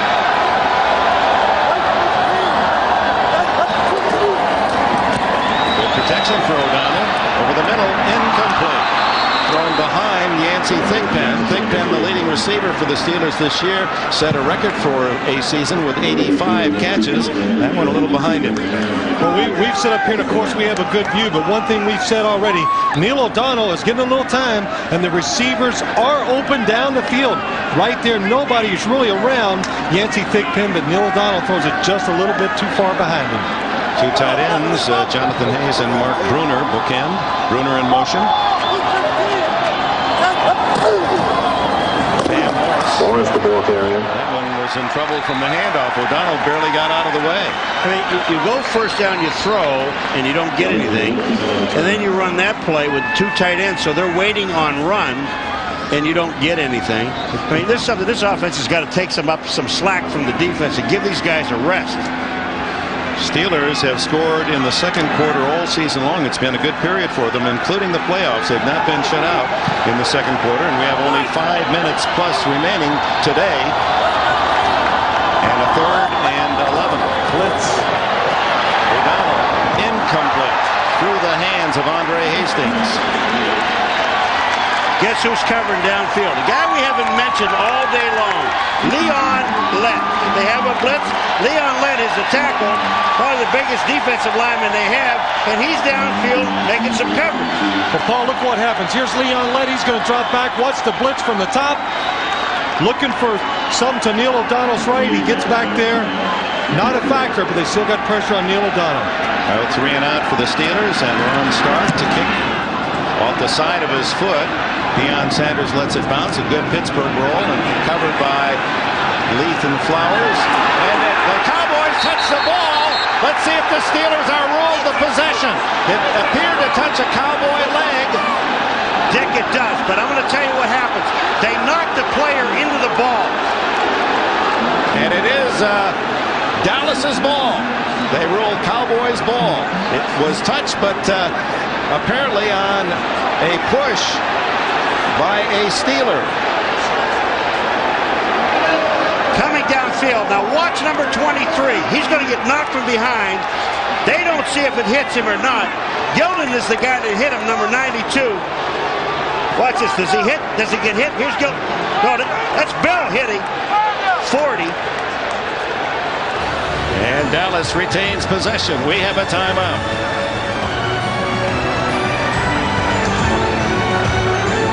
Just make sure you stay in the chariot, Chuck. I guarantee you're going to win the dang race. True story. You are so special. That chariot thing you did and the water stuff. I love you, man. You're not getting my Bud Light. Frankly, son, you frighten me. For the great taste that won't fill you up and never let you down, make it a Bud Light. And it's more like, I love you, man. See?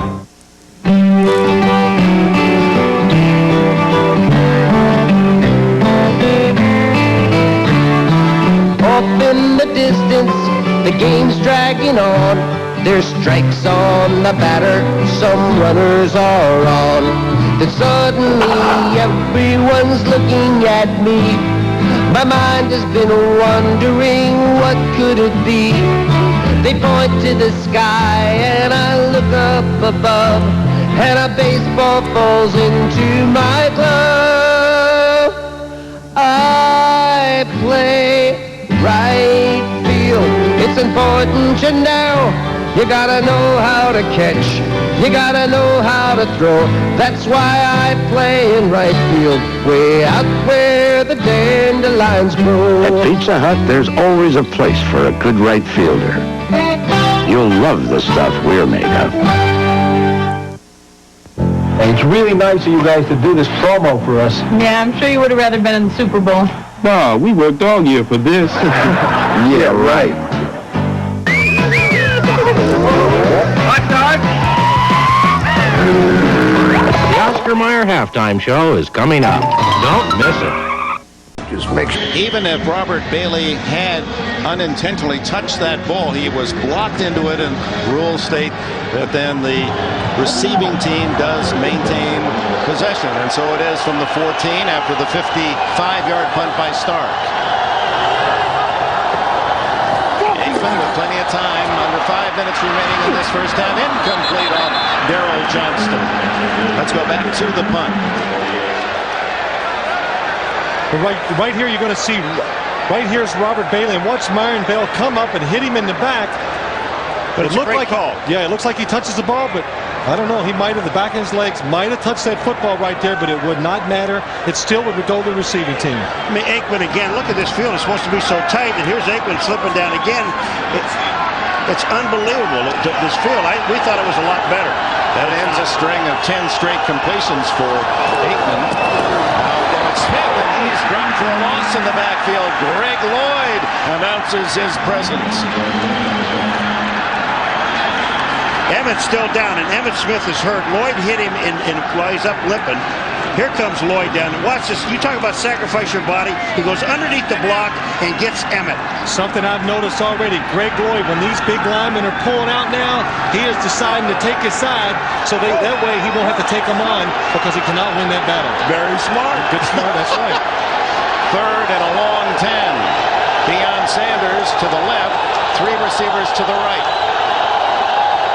Novacek has been the man in this situation. Aikman over the middle, incomplete, knocked down by Chris Oldham. And Irvin was breaking in the clear had Oldham not gotten the left paw in the way. Boy, you know, they're showing an awful lot of confidence in Rod Woodson. They're lining him up on Deion Sanders and letting him play 1-on-1, so they have the confidence. Here it comes. Well, it's an excellent job. Look at Troy Aikman right there. Really never sees Chris Oldham. If that ball would have been down, Chris Oldham would have picked that off and probably scored a touchdown. Right hand knocks it away, and for the first time, the Cowboys 3 and out. Andre Hastings at the 42 of Pittsburgh. First punt for John Jett. And he sends up beauty. Perfect spiral. Hastings at the 35. That's 2 blocks, 3. Runs into his own man. And down he goes near the 50-yard line. Wooly Williams actually made the hit on Andre Hastings. Well, he was blocking Dale Hellestray, number 70 for Dallas, and they ran into each other. No flags on the return, and Pittsburgh, we'll start from the 46-yard line. Dick, they got to light it up. They've got to do something now, Phil. One of those special plays that they have in that jar that he says we're going to empty it. They better start emptying the jar now. 3 minutes, 52 seconds remain in the opening half. 13-0 Dallas. Thick pen, but wide and outside was O'Donnell. Well, it was a good play call right there by the Pittsburgh Steelers and Ron Earhart, the offensive coordinator. Neil O'Donnell, the receiver's wide open. He's a little too careful with the football. Threw it outside. The receiver's not able to make the adjustment. I mean, he talking about open. That was an 8-yard completion and would have ended up close to a first down, if not get it. O'Donnell, who played at Maryland, recruited there by Bobby Ross. The Charger coach is 4 for 10 in this opening half. Protection breaks down, and Charles Haley has his first sack today. Let me just say one thing before you describe all this stuff, Phil. The reason this sack comes because of the great coverage downfield. This is a coverage sack. Haley gets credit for it, but look what happens here. There's a lot of time back in the backfield. Well, John Jackson right there really had him in good position. John Jackson did not expect Neil O'Donnell to be so deep on your right paw. The coverage downfield was excellent. Neil O'Donnell retreats a little right into the hands of Charles Haley. Haley shooting for his 5th Super Bowl ring. 2 with the 49ers, 2 with the Cowboys. His parents seeing their first Super Bowl game from Gladys, Virginia. 3rd and 20 for O'Donnell.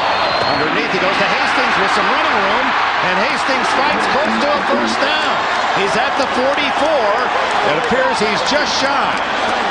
It's 4-down territory. You've got 3 minutes to go. You've got to score. You've got to at least get on the board. They've got about a half a yard for a first down. You have to get inside the 44-yard line. They are not inside. It's going to be short about a half a yard, and that's about it. Well, you talk about run after the catch, Phil Simms. Hastings was really determined to get to the sticks. He was, Dick, and that was a good job by Neil O'Donnell. Staying patient.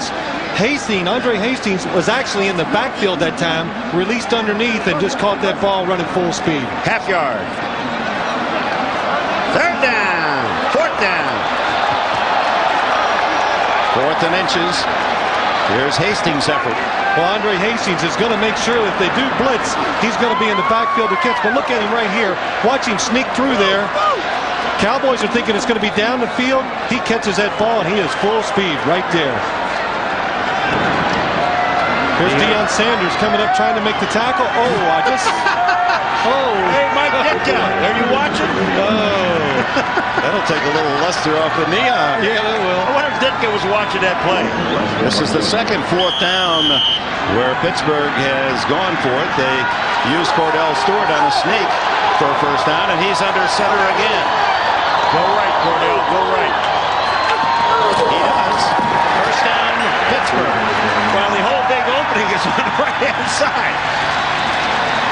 Cordell Stewart, he has brought so much to this Pittsburgh team. That's why the nickname Slash, quarterback slash receiver. And in this computer age, you can punch up some pretty impressive numbers for Slash.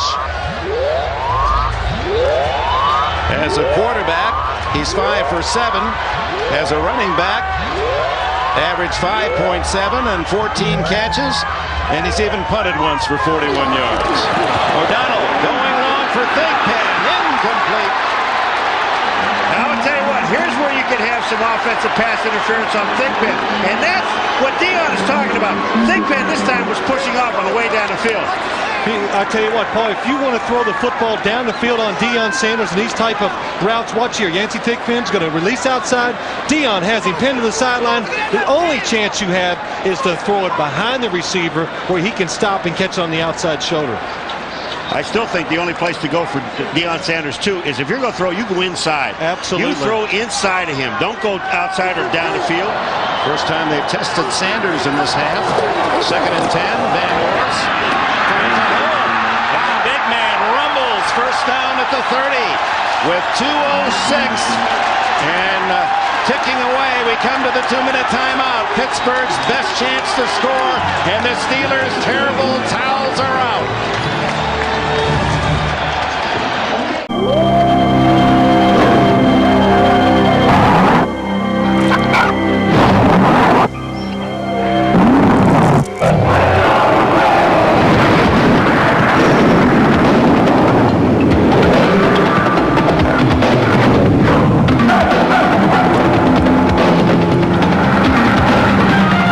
Available 183 horsepower engine, the all-new 4Runner is so rugged, it can take you far from civilization.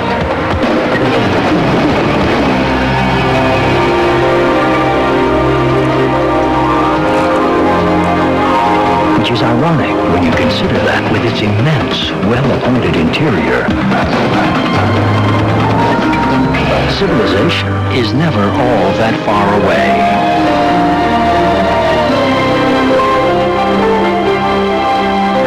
The all-new 4Runner from Toyota.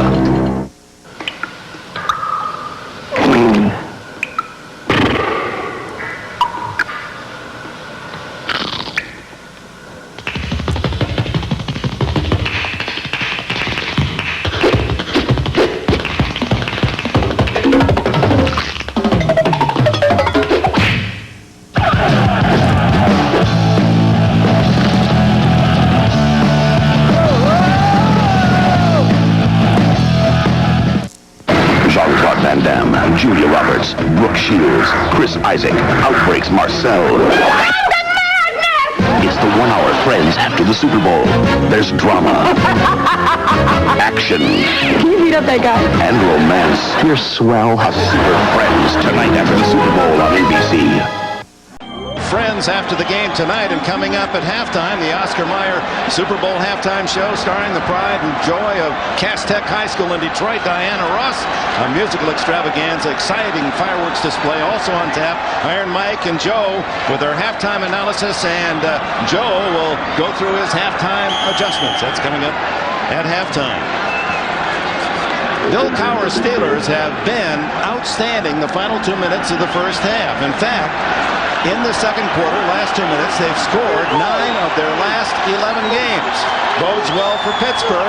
First down at the Dallas 30, trailing 13-0. Van Nors trying to find a hole off that right side. Looked like he had some running room, but Darren Smith closed the hole. Second down and 7. And a timeout call. No, there's no timeout. No timeout. What the Steelers right here, of course you want to try to score, but also do not give the Cowboys time left on the clock where they get one more opportunity. Tight end Bruner in motion. O'Donnell looks, that throws right. Incomplete. Jonathan Hayes never had control. Covered by Dixon Edwards. Jonathan Hayes, you got to turn your hands around the other way, Jonathan. Jonathan had his hands upside down. Watch when he throws his ball to the outside. Look at Jonathan Hayes' hands. They're down. Turn around like that. Get your hands back to the ball. Make the turn. Make the catch of the football first before you run. This is not 4-down territory either. It'll be a field goal if they don't make this first down. O'Donnell has hit on only one of his last 7 throws. 3rd and 7. They go to the 5 wide with John L. Williams in the backfield. O'Donnell, a quick throw, complete, but short of the first down. Ernie Mills hit right at the 20-yard line, did not penetrate, which would be required for the first down. So it's going to be inches short. Oh, what a mark! They're getting a great mark. Oh, man! They mark it on the 20. First down, Pittsburgh. Now, wait a minute. It's got to be where the ball ends up. Now, this has got to be one of the greatest marks I've ever seen. Yeah, you're right. I think you're right, Barry. This baby has got to be just inside the 20 on the black line. That angle there, look where he comes down. He's hit here. He's knocked way back. It's not where he comes in down, Paul. It's where he catches it up in the air. Right here you can see. He's not behind the line. Yeah, from that angle, it's pretty close. Pretty close. But a generous spot, nevertheless. You don't usually get that kind of forward progress on that play. I'll tell you guys now, this is the last game this year. Don't you go questioning my eyes now. Yeah. Not now. Well, it's a first down for the Steelers with a timeout and 1:05 left in this first half. And it's very apparent, even for those who don't watch a lot of football and come around at Super Bowl time, that with the recent records of the NFC domination over the AFC and the Cowboys scoring on their first 3 possessions, and it looked as if at times they might run away, that a Steeler touchdown here could make this an interesting Sunday. But if they fail to score, then perhaps we're off to another disappointing Super Bowl experience. That is the encouraging statistic for Steeler fans. First down and 10. Charles Haley almost went into the Pittsburgh huddle to say something to John Jackson. I don't know what he said, but he's lined up on him. Cordell slotted left.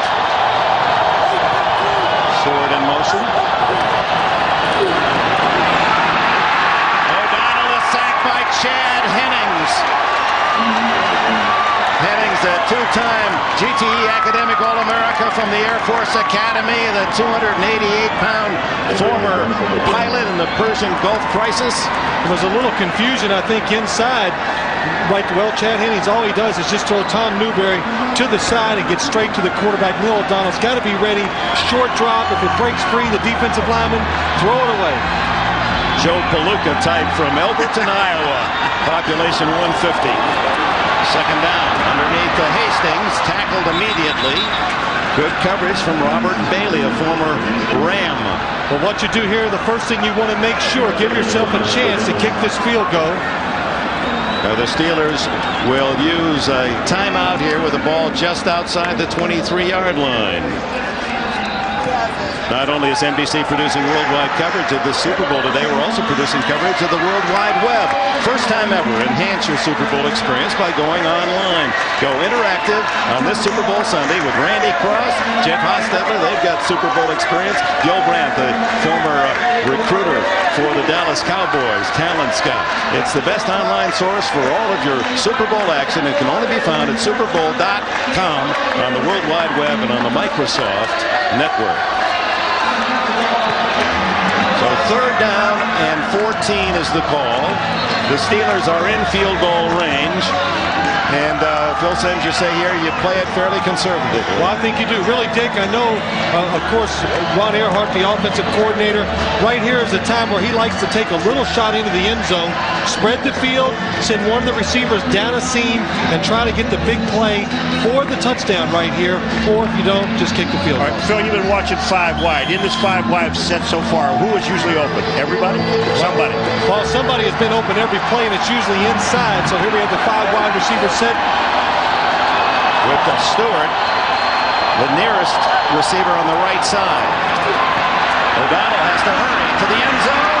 No, short but caught. What a catch by Ernie Mills. Mills, who made the brilliant reception at the end of the AFC Championship game against the Colts. And the Steelers spend their final timeout. A 17-yard play, and what a catch by this young man who played with Emmitt Smith at the University of Florida. And you're right, you said someone's going to be wide open, and he was wide open. There's Ernie Mills going to come across. Watch the clear out right here. Inside is where people have been coming open most of the day. Ernie Mills cuts inside. What a catch, going up high, knowing he was going to get hit when the ball was delivered to him. Scott Case, the defender. Oh, he gets nailed by Scott Case, but watch this catch. That ball is bobbled in the air, and he still has enough to hold on to the football. They pick up the first down. The only problem is they're running out of time. They only have 17 seconds, and they have no more timeouts. Ball at the 6-yard line. Well, with the pass, you 2 passes into the end zone, and if you don't make it, the field goal. I think right here, Dick, quick passes, you have 3. But the thing about it is, Phil, is you've got to make sure that guy you're throwing to is not in a crowd. You've got to throw that baby, I would think, to the outside more so than the inside. They stay with the 5 wide.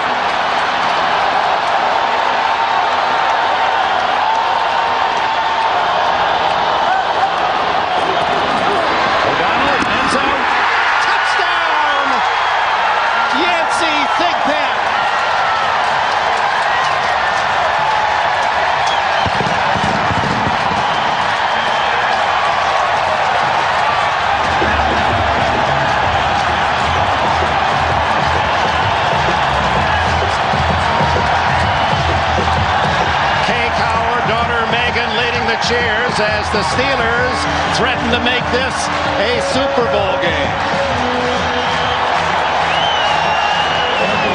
Neil O'Donnell just did an excellent job of standing in there, having a little patience, and really throwing the ball in the only spot it could have been for the completion and the touchdown. Norm Johnson adds the extra point, 13-7 Dallas.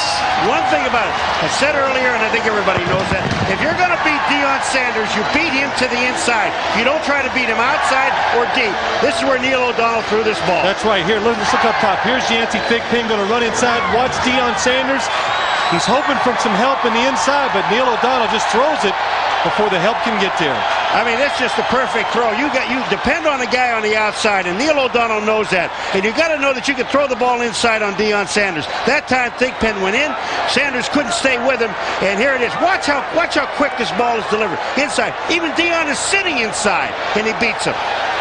Thigpen's first catch of this Super Bowl, a 6-yard touchdown to culminate the 54-yard Steeler drive. Watch Deion Sanders right here. He's playing it to go outside. He wants help inside. Actually pushes the receiver before he catches it. You know what I don't understand? I don't understand why pass interference wasn't called. Kay Cower, a star basketball player at North Carolina State, played professional basketball. Megan at 9 knows more about football than most people who sit next to in a stadium. And Bill Cower's team has scratched back 13-7. But you know, that was amazing. I mean, Deion Sanders pushes Thigpen on the way down. Again, that is normal speed. That's not slow motion. But he's pushing him. That should have been called pass interference right from the beginning. 13 seconds left in the half, and Johnson will skid one into the wedge. And finally taken by Kevin Williams on the reverse. Brock Marion, and Marion brought down at the 38-yard line with 8 seconds left in the half. Lethan Flowers makes yet another special teams tackle for Pittsburgh. Well, that's a good call by the Cowboys right there. Now what they can do with one big completion down the field, if they can get a timeout called quick enough, they would have a chance at a long field goal. It's, you're on the Dallas sidelines, the way they played this half and to be ahead by only 6 points, somewhat puzzling. Well, they had some opportunities. They're going to kneel down here. Just get out of here. That's smart. So the final play out the half, and the Steelers give their fans a chance to cheer and the opportunity to hope.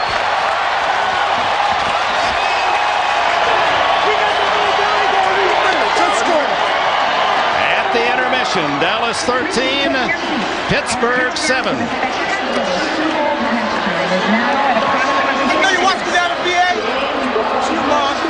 The Steelers with a 54-yard drive late in the half. O'Connell hitting Thigpen 6 yards for the touchdown to make it a game. We'll be right back with the Oscar Mayer Super Bowl halftime show starring Diana Ross after these words from your local station. Next Sunday. How long have I been? Back in Sun Devil Stadium in Tempe, Arizona at halftime, the Dallas Cowboys, who appeared to own much of the first half, find themselves up by just 6 points, 13-7. Welcome back, everyone. Along with Mike Ditka, Joe Gibbs, and Joe Montana, I'm Greg Gumbel. This was a 13-0 game. It could have easily been 17, maybe even 21-0 at some point, but Paul McGuire was talking about how to go about attacking Deion Sanders. The Pittsburgh Steelers did just that, Mike.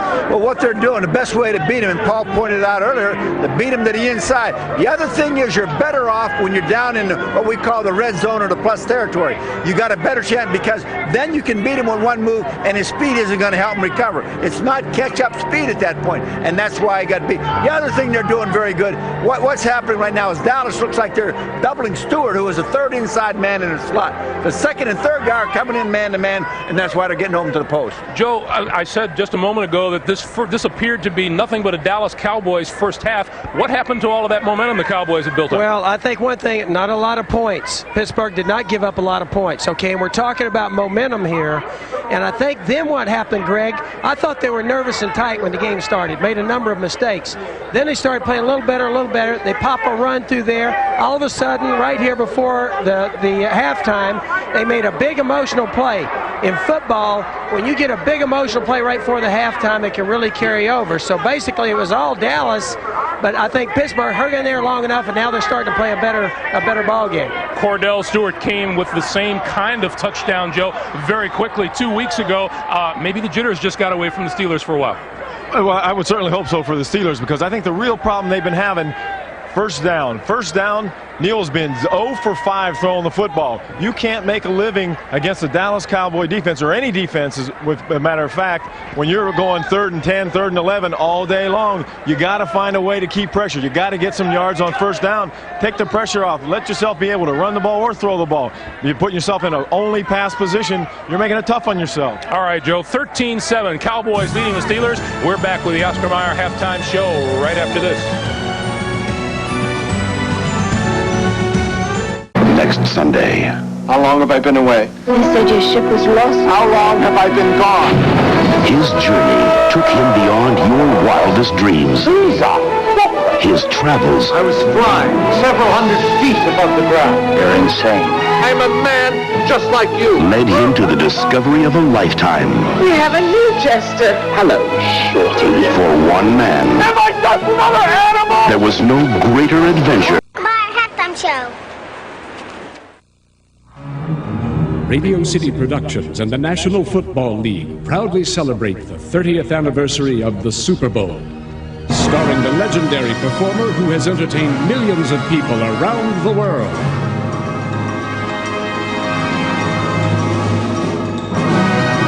Ladies and gentlemen, the one and only Miss Diana Ross.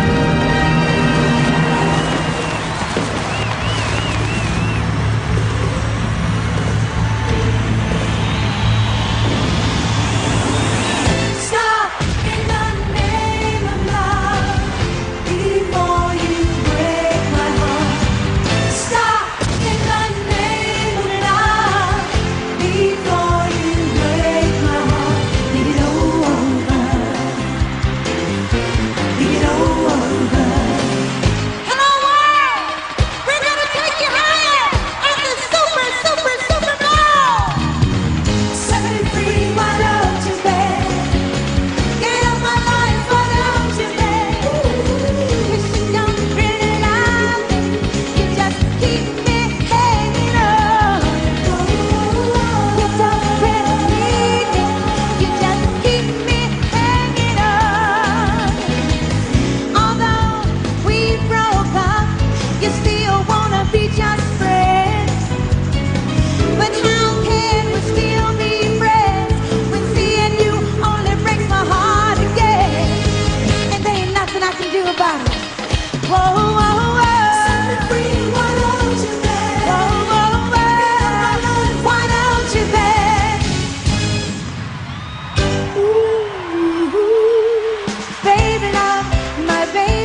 Call me.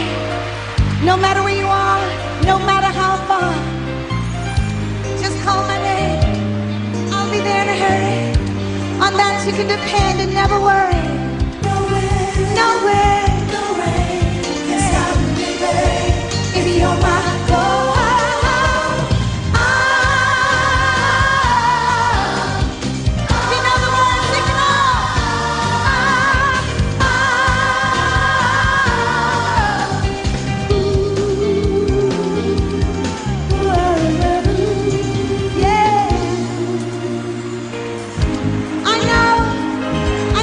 Follow the sun.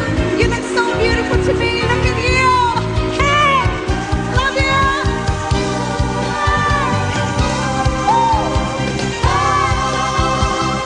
Ain't no mountain high enough. Ain't no mountain low enough. Ain't no river wide enough. Keep me from you. Ain't no mountain high enough. Ain't no valley low enough. Ain't no river wide enough. Keep me from you.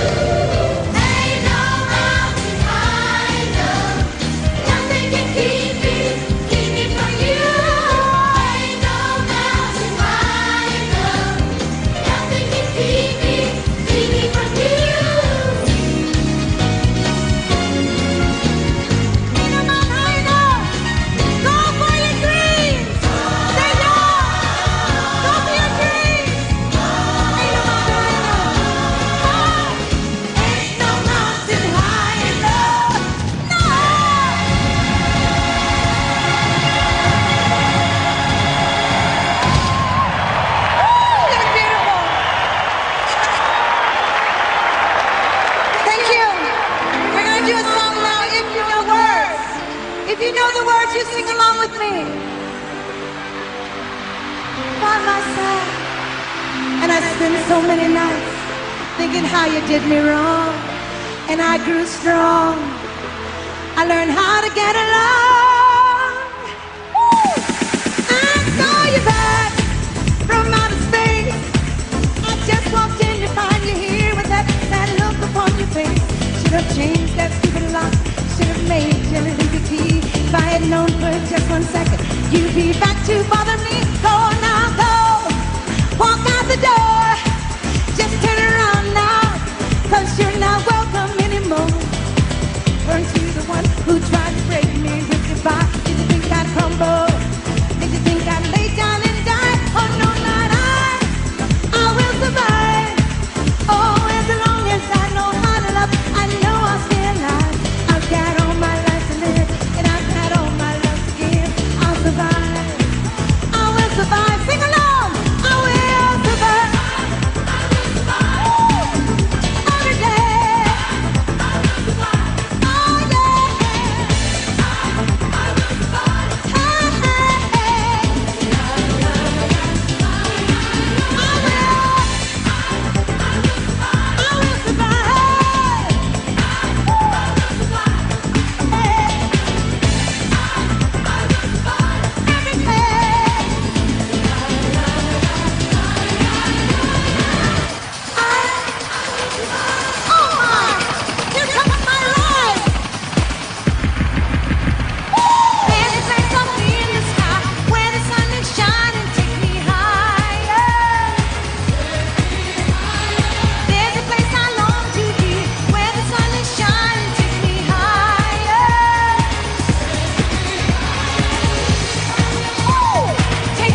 him.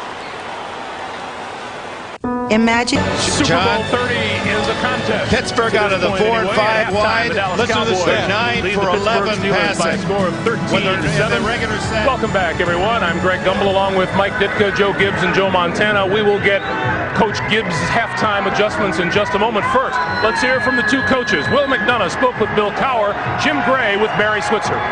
Bill, what adjustments are you going to make, and what do you tell the ball club? Well, you know, we didn't stop them very good on third down on defense. I thought we were a little jittery at first. Very big key was holding the field goals while we kind of got into some sync. I think offensively started getting a little bit of rhythm. You know, what we got to do now is take that second quarter, the first one's behind us, take that momentum and carry it right over to this half. Because the longer this game stays close, I like our chances. Bill, thanks very much.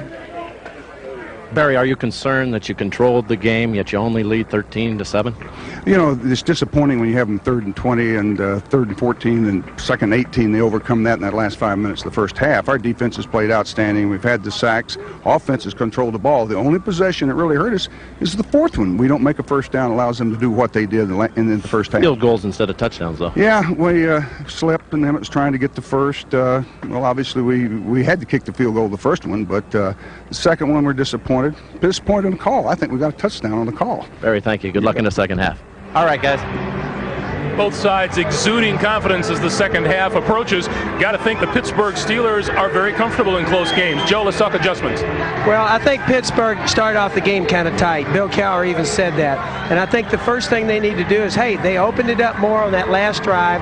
They need to do that. Go with their 5 receivers in there. Get Cordell Stewart in there. They've been a little too conservative. On defense, I'd start making Emmitt Smith beat them.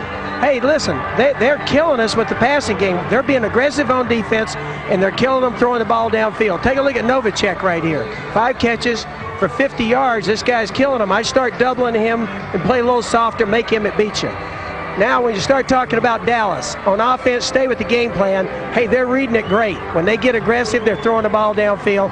I'd run Emmitt now. Don't forget about Emmitt. And on defense, I'd take away those inside routes. And the way you do that is don't double people, but play inside position. Don't let them have those inside slants. That's the only thing that hurt them in that last drive, really. All right, Joe. Mike, the Pittsburgh Steelers made some hay when they started with some good field position. Well, they got to be elated because the big factor in the game is the number of points scored. They've only given up 13 points, so in the game. The other thing is Dallas is only 2 out of 6 on third down, so they're doing a pretty good job in that area. They got to do a better job on stopping them on first down. That's where they got to get them into longer situations on third down. Okay, eagle-eyed Joe Montana, what do you see? Well, the first thing I see is that you got Troy falling down twice, getting up and completing the pass. There's no pressure on him. I think Coach Dickett could complete a pass as much time as he's had. That's the first thing. The second thing, they've led the NFL all year in time and possession. Right now, they're behind in the first half by 5 minutes. They got to get control of the ball. All right, Joe, we hope another half of terrific football is in score. 13-7 is our score. We take you back to the booth. Dick Enberg, Paul McGuire, and Phil Simms. Gentlemen. I hope we didn't waste all our energy the way you guys were dancing to Diana Ross, but nevertheless, how about Emmitt Smith? Now, the first 5 times he carried the ball, 37 yards. Looked like they couldn't stop him. The last 6 times Emmitt had the ball, 3 total yards. Well, Dick, what I'm seeing, the defensive line of the Pittsburgh Steelers now is forcing everything inside. The corners are up on the line of scrimmage. If he breaks outside, they're making the tackles. A change in philosophy has worked very well. And how about passing out of the 5 wide and 4 wide for Pittsburgh? You know, Phil and I were looking at things, and we talked between plays, and in 5 wide, there's always someone open. In this first half, Neil O'Donnell has been throwing to the wrong man. He has not thrown the ball to the right guy, but when they get to 5 wide, there are other guys for touchdowns. He's picking up, short yardage with them, but I think they're going to adjust. I think they've now calmed down, and now they can play. Nevertheless, the Dallas Cowboys are leading 13-7, and in their first 3 possessions seemed almost unstoppable. And Deion Sanders on the other side of the ball, he did a good job until the final play of the half. Well, he had a little success on offense, but on defense, I think the Pittsburgh Steelers are attacking him in the right way. Right here, you see him release outside, does a good job of coming inside. You can get open on Deion on the inside. Right there again, hand checking 10 yards down the field. But when he uses the sideline as his friend, he is the best when he uses the sideline as part of his coverage. But when you go inside, that is the one weakness Deion Sanders has, probably as a football player. Receivers going across the middle, he doesn't do a good job of following. The Steelers, as you heard Bill Cowher, hoping to build off the momentum of that final scoring drive of the opening half, get the ball first to start the second half. Night has fallen in the Valley of the Sun, so we are indeed in prime time in the capital city area of Arizona. Boniol to kick it off, and Ernie Mills is deep for the Steelers. A 6-point game, and a wobbler toward the sidelines goes out of bounds. There's a big break for the Steelers. They're going to get the ball at the 40-yard line. Huge mistake on special teams. And, you know, all they ask you to do is kick the ball down the field. All day long, they've been trying to kick the ball to the left-hand side, and they've been doing that very well. But when you do that, Dick, if you slip at all, the ball goes out of bounds because you're flirting with the sideline. This puts the ball on the 40-yard line. Let's compare the starting quarterbacks. Troy Aikman, only 4 hit the ground, 1 a touchdown pass. Neil O'Donnell, 9 for 17, warmed up in the second quarter, and he too with a touchdown throw, both from inside the 10-yard line. Great field position for Pittsburgh at the 40. Van Horst trying to get outside, and Tony Tolbert grabs him by the nape of the neck and waits for help, and Robert Jones is there to support. No gain. Well, Tony Tolbert just destroys this play, gets up the field, and just ruins all the blocking the Pittsburgh Steelers have. Right here, you see him get up the field. Now, John L. Williams has to try to block him instead of going down the field and opening the hole up for Eric Pegram. Or for Bam Morris, I'm sorry. There's Tony Tolbert. Said, boy, we watched Reggie White, the great Green Bay Packer, go off the field after losing 2 weeks ago, and he said, now I know how important this game is. Dumps it off to Van Morris, who catches field passes, and he gets in the open field. He's a bowling ball to the 50-yard line. This is something the Steelers haven't done today. Throw the ball to the back when you send everybody down the field. This time the wide receivers and tight ends go down. They clear it out. Neil O'Donnell, excellent job. Drop it off to Bam Morris. Really, the only person that has a chance to make the tackle quickly is Robert Jones. And I guarantee you that was not by design, because Bam almost dropped the ball, but he picked up the first down. Caught only 8 passes all year. First down at the 50. That's the first completion to someone other than a wide receiver. Morris, big hole left side. Look at him run over tacklers. Still on his feet to the 35. Oh, my.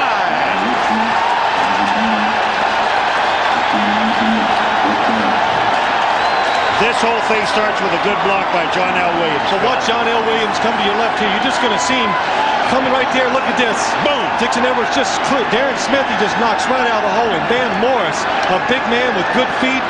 Defensive backs do not want to see him get in the secondary.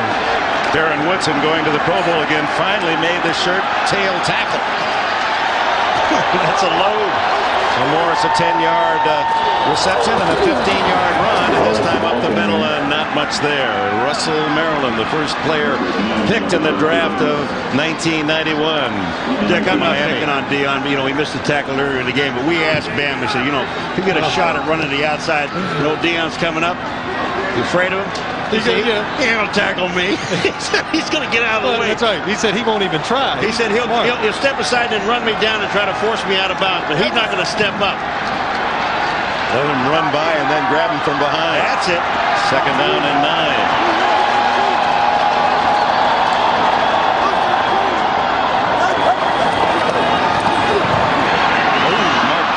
Looking for the pass at the 25-yard line. The ball was by him before he had a wink at it. Dick, if he was looking for it, he wouldn't have caught it. I mean, that baby was gone before he even made the turn, and he slips on top of it. That ball's too high. Well, it is. I'll tell you what, and look at the hole Mark Bruner has right here. Neil O'Donnell just a little too pumped up early. There's a big hole right there. The formation, and watch Neil right here. He knows it. Just settle down, Neil. Third down and 9, 5 wide for the Steelers.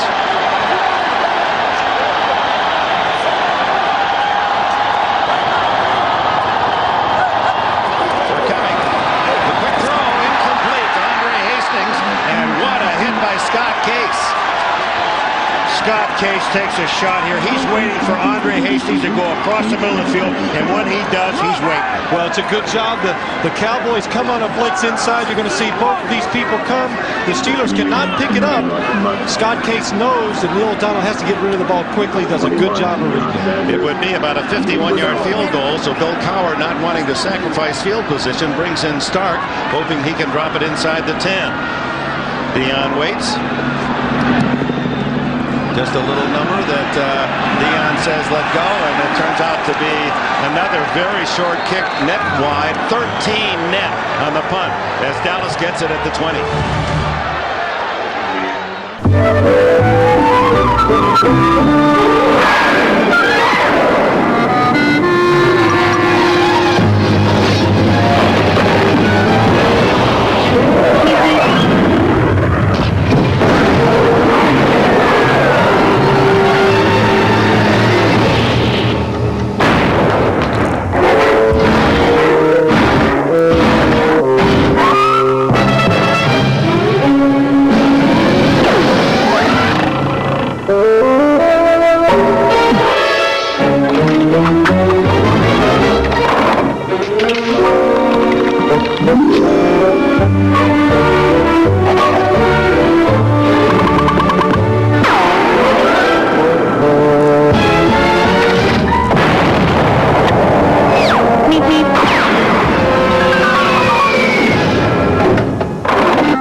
On the outside, often ignoring the most important part of all, the inside.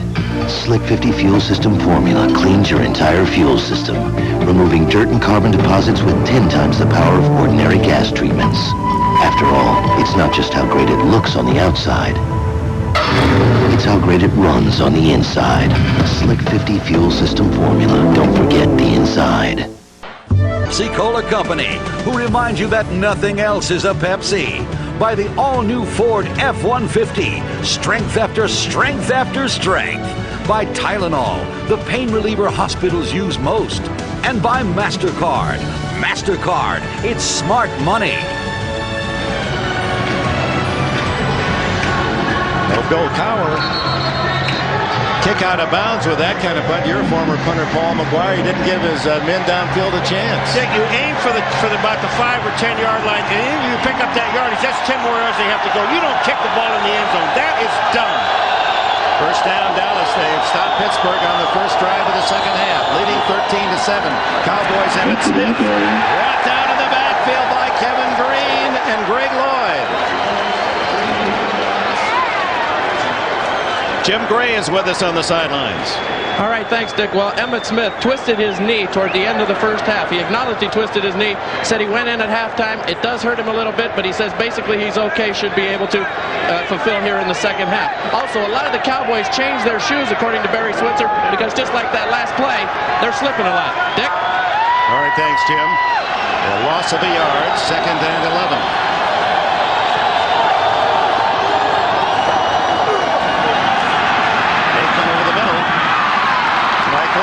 Breaking tackles to the 35 and a first down. 16 on the play. I tell you, that is just a tremendous mistake by the Steelers. They let Michael Irvin run across the field with only a linebacker covering. Here's Greg Lloyd. You're going to see on the pass rush right here. Really gets caught in no man's land. Doesn't know whether to speed rush or power rush, so he ends up not being a factor. But look at that. They pass him off. Nobody picks him up. Michael Irvin, you must keep a guy looking at him at all times. Full catch is 59 yards, and Emmitt, they try to get him to run outside the Steeler defense, and it results in another negative play for Dallas. 4-yard loss. Levon Kirkland. I said, Dick, this is the biggest linebacker in football, and he is quick.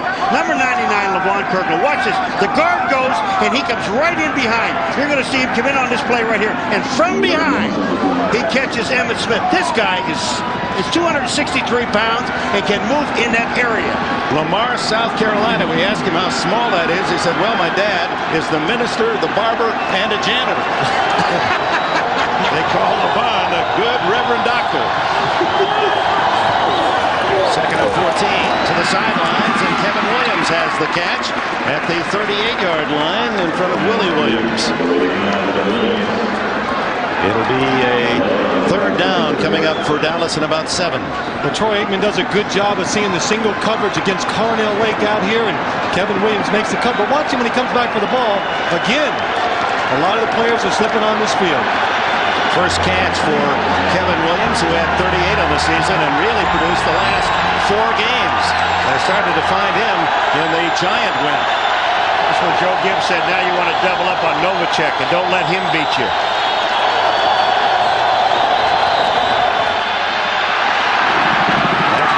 Short, it bounces to Michael Irvin, and Aikman hit as he throws as Kevin Green was in his chest. Well, that time the Steelers just did an excellent job down the field.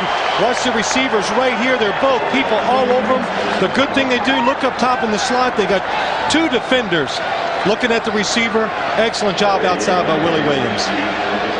So John Jett, who was forced to punt only once in the first half, in, and Andre Hastings back at the 20. Short kick, Wagner. Hastings lets it bounce, and it takes a Pittsburgh bounce. Well covered downfield by Godfrey Miles. Steelers with the ball. 9:14 left in the third. Ford F-Series has been the best-selling truck in the world for 19 straight years. Now we're about to launch the next in line. The all-new 1997 Ford F-150. More power, more V8 payload, more new ideas. The new Ford F-150. Strength after strength after strength.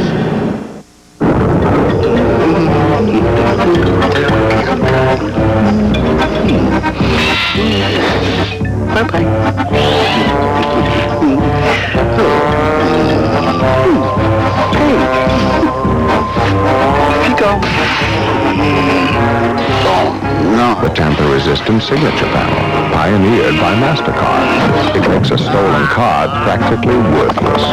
MasterCard. It's smart money. Hey, it's your choice. For 96 cents, you can have juicy meatballs on fresh-baked bread with marinara sauce and loads of fresh-cut fixins in a sandwich made right before your eyes. Or a pre-made burger. Want to see it again? No problem.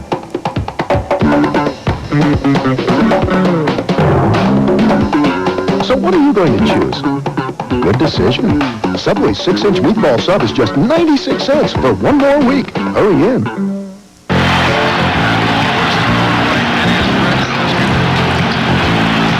Think we could meet the dog? Mad About You, next Sunday on NBC.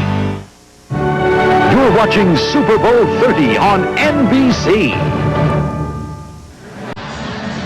Lights are on in Phoenix. What superb hosts the residents of the Valley have been for us.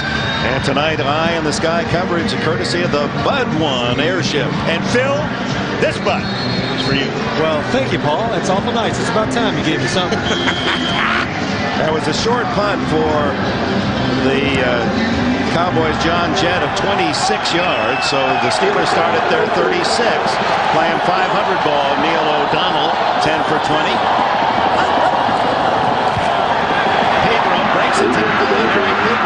Gets something out of a tough situation. A gain of about 3 to the 39. Leon Lett makes the tackle. You know, I don't understand. I really don't. Why aren't they in 4 and 5 wide? Well, right here, you're going to see the blitz by the Dallas Cowboys. And what they're blitzing for, they just want to stop the first down run. They suffered the last series. Pittsburgh did a good job. This time, blitz stopped that first down run. It worked. Yeah, but when they're completing 9 out of 11 when you're 4 and 5 wide, don't they see that at halftime? Don't they get those stats and understand that this is where they have to be? Cordell Stewart enters the game, slot left. And he takes the handoff from O'Donnell. Is he going to throw? He wants to. Nobody open, so he runs it. And out of bounds at the 47. He does have a first down. And that's a legitimate hit out of bounds, folks. They're not bullied that he got nailed going out of bounds. But I'm going to tell you something. Cordell Stewart, this is what he does for you. They hand him the ball. This is supposed to be thrown downfield to Thigpen, I believe.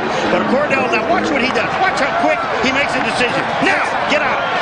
excellent job by John L. Williams staying with the block and giving him a chance to go down the field. And right there, it's a legal hit inbound. Scott Case makes the hit. Yeah, 4 touches by Stewart. 3 of them produce first downs. At the 47. Pregame the ball carrier. Nothing there.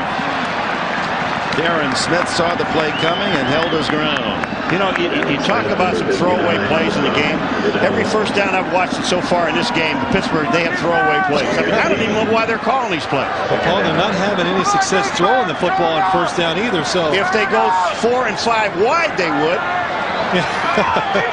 Paul, in his old age, is getting very flamboyant. He likes wide open offenses now. Well, that's what they told us they were going to do. Get out there. Spread those people out. He reverts back to those AFL days, you know. Second and long, and Stewart again in the game in motion. Blitz on. The throw to Stewart incomplete. Scott Case is tagging him again. Scott Case is just having a good time. He just likes to tag people. You catch the ball, you're going to get hit. That's his job. But look at the blitz by the Dallas Cowboys right there. Neil O'Donnell has to get rid of it quick. Cordell Stewart just not ready for the football to come out there that fast. You might as well catch it. You're going to get a lick anyway. Case, who went to Oklahoma, recruited by Barry Switzer, now in his 12th year in the league. 4 wide with a back joining O'Donnell. Blitz. O'Donnell over the middle. Intercepted wide open is Larry Brown. No one near him, and Brown takes it inside the 20 to the 18. Well, I'll tell you what, the Steelers do a wonderful job. They pick up the blitz perfectly. Everybody is stopped. Neil O'Donnell has time, and watch what he does. This is Neil O'Donnell's fault. Larry Brown really does not even cover anybody. He just stands there. Larry Brown is on the outside. Watch the receiver come down. He's wide open. Neil O'Donnell stands in there. Look at it. Larry Brown lets him go. And Neil O'Donnell panics in the pocket, thinks he's going to get hit, and that's one of the reasons why the ball gets away from him. Look at the time he has to throw the ball. He has. And you're talking about the offensive line just did a magnificent job of picking up the blitz, and then O'Donnell throws the ball away. You could see O'Donnell throwing while falling back, and the pass was high. First turnover of the game. The Cowboys at the 18. Aikman looking for the strike early.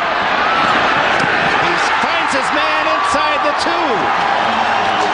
Michael Irvin. Darren Perry chased him out at the 2. The Steelers they do a good job of recognizing the play. They're in perfect position, but Troy Aikman just buys some time right here. Michael Irvin does a good job of just getting outside of Darren Perry, and it's an excellent throw by Troy Aikman on the run.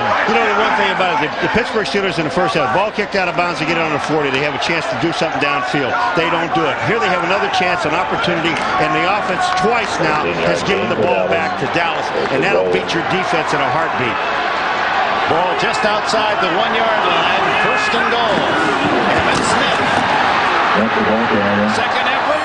Is he in? No signal yet. They're marking now. Touchdown, Dallas.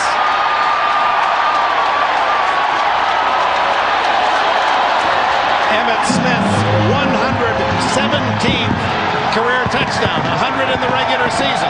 And 17 now postseason play. All right, here comes Emmitt Smith. Now, this is all power. You're 2 yards out. You've got that big offensive line. Emmitt is stopped here. His continuous effort. Look at, he is turned back by Carnell Lake. And then he moves in here. He's down. That is not a touchdown. I'll tell you right now, the ball doesn't go over the goal line until after, and the whistle should have been blown. Michael Irvin said, hey, I should have had the touchdown. You saw the pregame show. They got a little wager going. Whoever gets the most touchdowns in this game wins a sizable wager. Try for a point. And Bunyol knocks it through. 20-7. Pittsburgh falls behind by 13 after the Larry Brown interception. Here comes Emmitt Smith now. Watch this here. In that hole is Carnell Lake. Now look at, he turns him sideways. Now at the end, Emmitt is on the ground, decides to turn the ball into the end zone. That's not a touchdown. Great.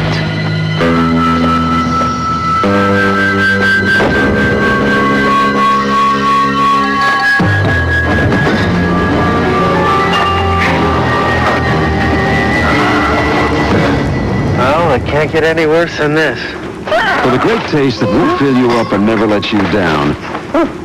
First time corrected. Make it a Bud Light. They're never gonna get it open. We have a Buddy Burger, funny fries, and a large Pepsi.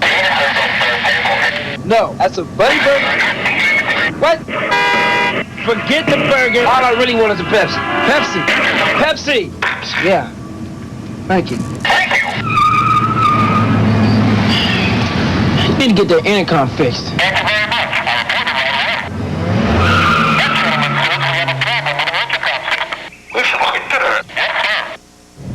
July 2nd, they arrive. July 3rd, they attack. July 4th is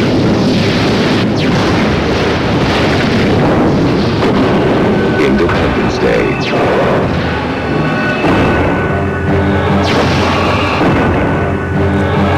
Coming this summer. NBA superpowers collide when Mr. Robinson and the Spurs visit Shaq and Penny's Magic Neighborhood. Game 2 of a great NBA on NBC doubleheader next Sunday. Costly error by O'Donnell and an expensive souvenir for someone. Emmitt Smith, that one goes into the storage with 117 others, and he's only 26 years old. 4th career Super Bowl touchdown to tie the record. Oh, what a costly throw by O'Donnell. Going low. That's down the middle. Good and high, and Mills up the 8. Returns to the 26 and flags all over. That's usually against the returning team.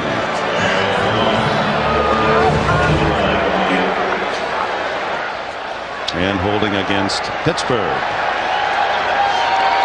Brendan Stein, number 68, who was on the kickoff return team, and they kind of looked at him. I don't know if it was him or not. During the return, holding number 54 by the receivers, 10 yards, first down and 10. That's a timeout. Dante Jones guilty of the error. You're watching the Super Bowl on NBC. Hey, you okay? It's 3 o'clock. I can't believe this heartburn. You and your Let's Go Mexican tonight. You didn't take the Pepsi AC before you ate, did you? Pepsi AC? Yeah. Could have stopped your heartburn before it even started. Oh, so I could actually be sleeping right now. We could be sleeping. Wait. Take one now. It controls acid all night long. Oh, all night? Mm-hmm. Water? You're so good to me. You can sleep heartburn-free with Pepsi AC. I got Prime Star because I love news, sitcoms, and dramas, and sports. I always wanted to play football. Oh. Maybe not. Okay, so I admit, I love TV. And with Prime Star's 95 channels, I get it all in digital, picture, and sound. You want to know the best part? You don't have to buy the dish. Prime Star is a service. There's no equipment to buy. And it all starts at about $1 a day. Enjoy. Call 1-800-PRIME-STAR. Nike presents Pee Wee Football, the year in review. It was a cold October Thursday in Chicago as running back Javale the Bull Cooks battered his way goalward like a Packard 8 in a demolition derby. And with one man to beat, Cooks explodes. Number 30 is not a beautiful runner. He is a powerful runner. But in the end, his power is beautiful to behold. Coming in February on Dateline NBC, Undercover Investigations. $200 check now. You're a con man, Mr. Warren. Dramatic personal stories. I felt that I was losing my mind. Dateline, Tuesday, Wednesday, Friday, and coming in March, a new night, Dateline Sunday, only on NBC. What's going through Greg Lloyd's mind? Phil Simms so close. The Steelers seem to have momentum. Then one big play. Well, Dick, they did have momentum. Everything was kind of going their way. And the Cowboys blitz. The Steelers do an awesome job of picking it up, but they make the big mistake. Neal overthrows the receiver to Larry Brown. And now the penalty on the kickoff return. First down at the 15 for Pittsburgh.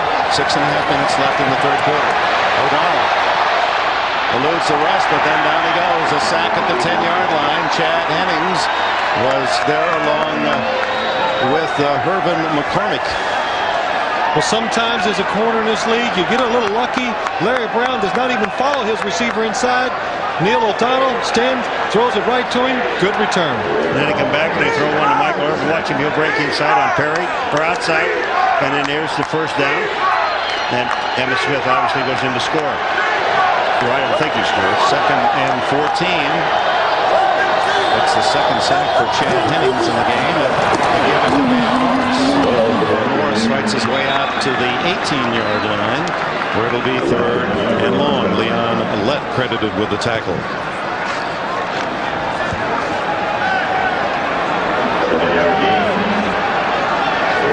They didn't get part of his game plan from the Kansas City Chiefs, did they? No, I don't think so, Paul. I'm telling you, it's mind-boggling. 3rd down, 8. 4 wide.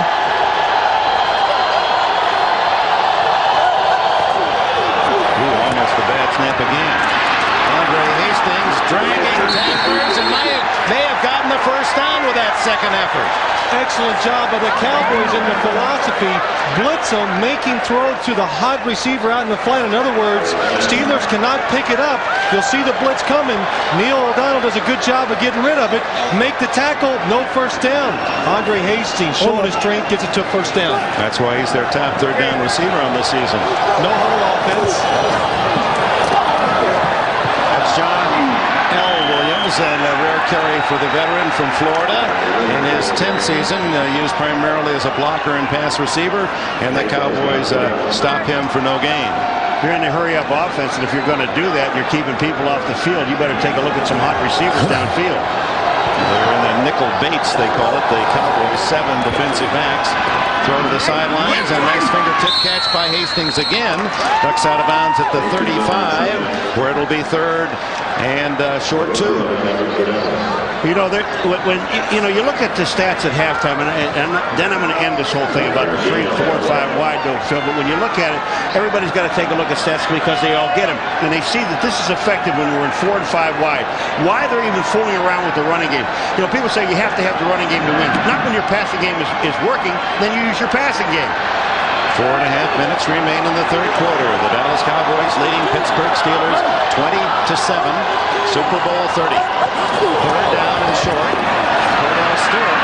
No, that's Eric Pegram, rather, with the toss. And Pegram, who played at Atlanta and once had a 1,000-yard season, that was 2 years ago, has the first down.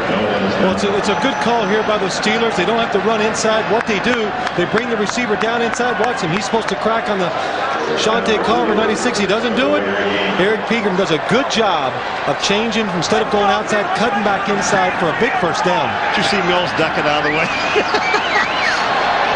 Pegram, who goes to bed every night with a smile, watching his videos of Sanford and Son. O'Donnell. Oh, what a nice catch by Mills. That ball again wasn't on target, but Mills went out and got it. Brock Marion, the defender, an 8-yard gain. I'll tell you one thing right now. They better be glad these guys have got some great hands because O'Donnell has not been on target. And we're not beating him down. It's just the fact of where he's throwing the football. This guy's open. I mean, they're throwing the ball high and wide. When you keep doing that, you're going to get something tipped and picked off. Ernie Mills, who had a brilliant game in the thriller against the Colts in the AFC Championship. Made the big defensive play. Remember reaching in, breaking up the interception of Coria. Van Morris in the backfield by Darren Smith, and Smith rides him down short of the first down. It'll be 3rd and 2, no gain. Well, it's an excellent job by Darren Smith right there of seeing the draw play. You're going to see him up top. Watch him read the draw and comes up and makes the tackle. Darren, who didn't sign, remember, he held out at the start of the season and had to work his way into shape. Probably their fastest linebacker. They did some dealing in the offensive line, and John Jackson just misses the block. If he makes the block, Van Morris is still running with the football. 3rd and a yard and a half.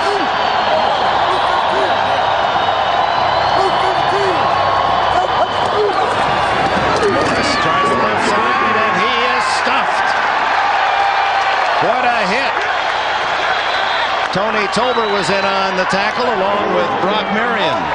Well, the one bad thing about that call in that situation, you do not have a lead blocker. So if the linebacker comes free right there, there's nobody there to help the runner. 4th and no gain, so it's a 1.5 yards. And Bill Cowher is going to gamble and go for it here with less than 2 minutes remaining in the third. You know why he's going for it? Because his defense is playing very well. His offense, they're struggling. They need a lift. He knows his defense is solid now. What do you go for here? And Morris, not a chance. Not a chance. The Cowboys take over on downs. You know, Phil, you made one of the great points just a moment ago. If you're going to run that guy up in there, you better have a lead blocker that can block somebody. When you have only one guy in the backfield and you're going to run the football, they know that he is the only guy that can get the football. You're not fooling anybody. Barry Switzer knows about 4th and short. The results here much more pleasant than those in Philadelphia earlier. These days, you're working harder than ever. You need a truck that does too. Introducing the all-new 1997 Ford F-150 with a tough new suspension.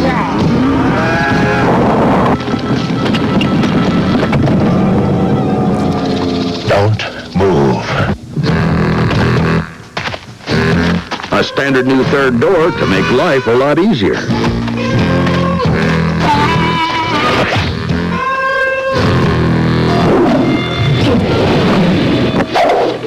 A stronger new frame. I'm driving. And the new Triton V8 with even more torque and horsepower.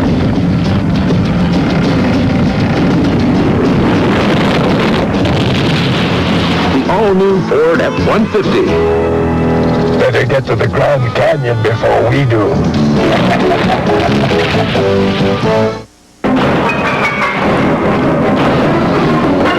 Do it! Miller! And I will! No! Ah!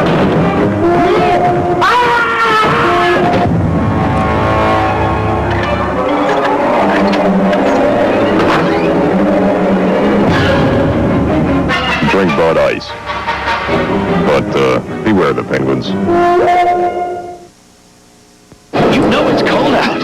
So Tuesday, stay in with NBC when someone gets lucky at a Wings wedding. Bingo, bingo, bingo. Then the new hit, Third Rock from the Sun. This alien gets a date. Then she gets dumped. Now she gets even. And on Frasier, when Daphne moves out, who's going to clean up after these guys? Followed by Laura Kent, all new NBC Tuesday. After they were 2nd and 2, 3rd and 2, 4th and 2. Well, look at this, Dick. You got 4 linemen, 4 people right here, all inside the tackle box. There's really no chance for Pittsburgh to pick up this first down. You can see right there, everybody collapses inside, nowhere to run. So over on downs, Dallas has it at the 47 of Pittsburgh. And Emmett Smith breaking tackles. They had him for a loss, and he leaves 5 men in his wake before Greg Lloyd can get him. You know what amazing on that play? Ray Seals, Green, and Kirkland all have him in the backfield. Here it comes, right here. There's Seals, he misses. Here's Green pushing him into Kirkland. Kirkland misses again. And Emmett Smith picks up 6 yards. Almost 6 yards on the play.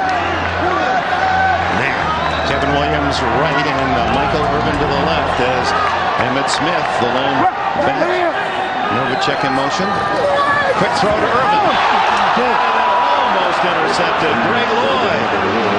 Excellent job by Greg Lloyd. He sees the quick drop by Troy Aikman. He stands right there and just looks for the quick throw. Watch him. He sees the quick drop, jumps up.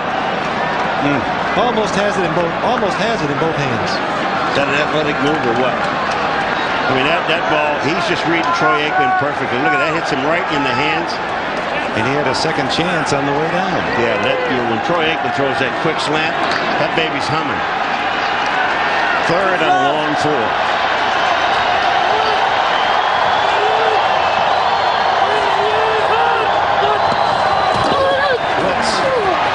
Aikman knocked away by Rod Woodson as he defended Michael Irvin. So Rod Woodson starts, and many thought he'd never play this year, and he worked and worked after that knee surgery after the first game of the season, and he made one of those typical great corner plays of his. Well, look at Rod Woodson right here. He's single coverage on the outside by Michael Orban. A good plant, and if that ball is thrown to the outside, he's going to intercept it. So on 4th down, John Jett pointing to his knee. Punt. Andre Hastings at the 10-yard line.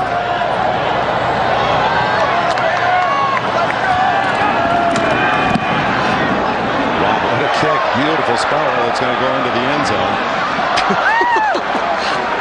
21 net. Pittsburgh will start at the 20-yard line. Well, as the National Football League climaxes in this Super Bowl 30, we look ahead to the NBA. What about field goal kickers getting $50? Yeah. You got 2 punters here that should get about a quarter.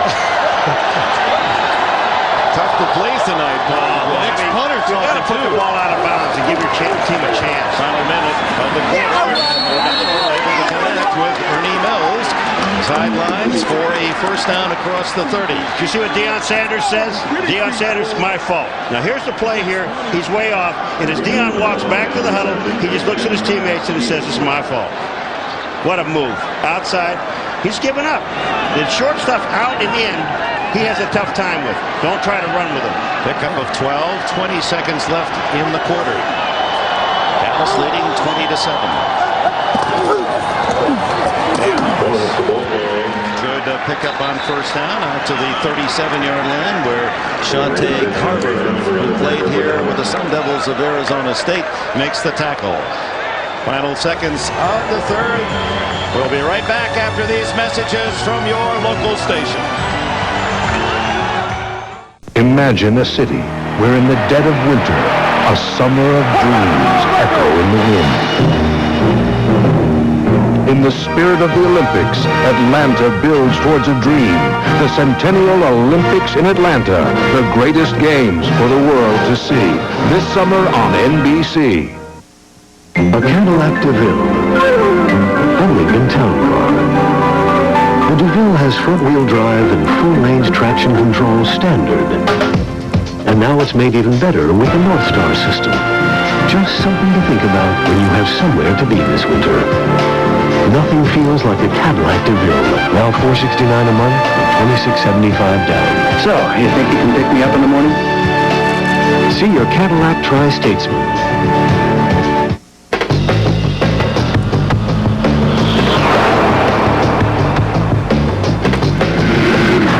Sights and sounds of high performance are brought to you by Crystal Clear Amoco Ultimate Premium Gasoline.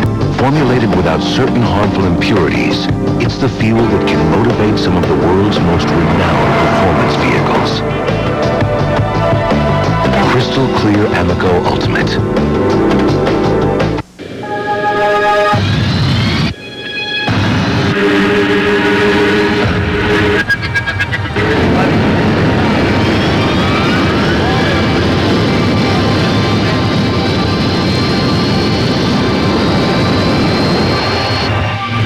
Most of this airline's fleet is modern enough to meet those quieter standards 5 years ahead.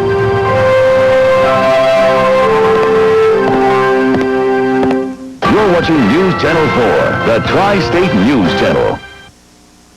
This telecast is presented by the authority of the National Football League and is intended for the private use of our audience. Any rebroadcast or other use of this telecast without the express written consent of the NFL is prohibited. Dallas Cowboys trying to put their stamp on the 1990s, winning 3 Super Bowls in 4 years and winning without their beloved coach Jimmy Johnson, who was fired a year ago. Jerry Jones, the owner, hiring Barry Switzer. And Switzer is a quarter away of winning his first Super Bowl title.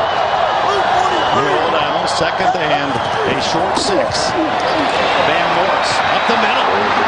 45 to the 49. Great open field tackle by Scott Case. A gain of 12. I mean, you're talking about some great footwork now. Oh, absolutely. A good read here. Watch on the outside. You're going to see Shante Carver come inside. Van Morse, excellent job. Breaks outside, inside. And like we said earlier, Paul, such a big man, but light feet and quick feet, enables him to make those quick reads. I swear, when he sat down with us in a meeting, Dick, the other day, when I said to you guys out there, I said, this guy is already ready to play, and nothing's going to bother him. First down has not been a good down for the Steelers. They're averaging 2 yards on every first down in this game. Better this time. Is that ruled a fumble? If it is a Pittsburgh ball at the 35. Still no official signal. Someone's got to make a call. Ernie Mills was drilled by Scott Case, a hitter. They're going to call it catch and fumble. First down. Dick, he caught the pass. The big question is, did he get his feet on the ground? You have to get both feet down, Dick, and have control of the ball. Now, here's what they're talking about. Because the official on the other side never said anything. He gets both feet down on the catch. Watch him right here. You see Neil O'Donnell? Here it is. It's a catch. First down. He did indeed get 1-2 down, and the Steelers avoid another big turnover as the ball is recovered by Mark Bruner, the rookie tight end. Look at this hit by Scott Case. That is sensational. And then heads-up play by the tight end Bruner. They get the first down at the 35. He was the only other black jersey downfield in a sea of white. First down at the Dallas 35. O'Donnell's second receiver is Bam Morris, and Bam is whistled down by Darren Woodson. That Woodson is a superb safety, 215 pounds, playing in his home city. High school star here in Phoenix. Well, Scott Case is having a big day, hitting these receivers and runners down the field right there, just runs through the receiver. And the Steelers, of course, very fortunate. Mark Bruner is alert and hustling on the play. There's Case. He came to Dallas this year as an unrestricted free agent from the Atlanta Falcons. 188 pounds, and he's known around the league as a hitter. Second down and 8. O'Donnell. Flushed out. There's complete to Ernie Mills. Oh, was that very nearly intercepted by Larry Brown. Brown was just a short step away from his second pick. I'm going to tell you something right now. Throw this ball or not, I don't know, Phil, but I'm going to tell you, when he rolls this thing out, you want to talk about some velocity on a ball. Look at this baby get there. Brown wasn't as close as it looked from up here, but when you see that from the end zone, Dick, I'm going to tell you something. That ball was perfect. They're in another third down situation here. 3rd and 3. They go to the nickel Bates. Bill Bates comes in as a linebacker, defensive back. That signals 7 defensive backs on the field for the Cowboys. Spread formation. Here they come. O'Donnell. Complete to Thigpen. First down at the 21. Boy, are they picking up the blitzes. They had a blitz on that again, and this offense is picking it up and giving that man time to throw the football. Excellent job by Neil O'Donnell picking the right side. He goes to the right with their single coverage. And you see Larry Brown, they're playing these inside routes. They know the Steelers love them on 3rd down, but they execute them so well, you can't stop it. Pittsburgh stays in the 4 wide. O'Donnell dumps it off to John L. Williams, and John Ells to the 19-yard line. A short gain. Darren Woodson, yet another tackle. And Woodson is one of the Cowboys who will be an unrestricted free agent, and he's valued as one of the top 2 or 3 safeties in the entire NFL. No huddle. Set up on an 8. O'Donnell to the end zone. Incomplete. Cordell Stewart covered by Woodson. Darren Woodson had his hands all over Cordell Stewart down the field. The Cowboys come on another blitz, and the Steelers pick it up. Watch, Darren Woodson has Cordell Stewart one-on-one. Neil O'Donnell looks right, comes back left. Slightly overthrown. So very close to Neil O'Donnell. Just a little too far outside. Yeah, but now you're looking at a 3rd and 8. And you know, when you're down by 13, I don't see 4 down here. I still see kick the field goal, because it still puts you within 10. Well, the Steelers have to use a timeout. That's a costly choice, because trailing as they are, they may need all 3 of those later on. 20-7, Dallas.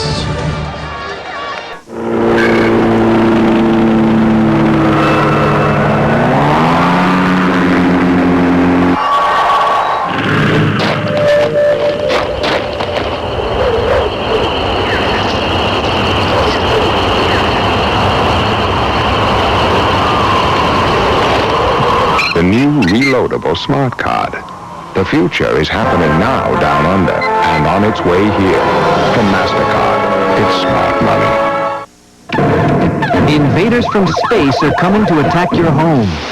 Fight back now with pink insulation from Owens Corning. Conquer brutal heat in the summer, chilling cold in the winter, and a barrage of noise all year long. So keep comfort and quiet in, and those pesky invaders out with Owens Corning. Building performance that's right at home. The outdoors for me is church.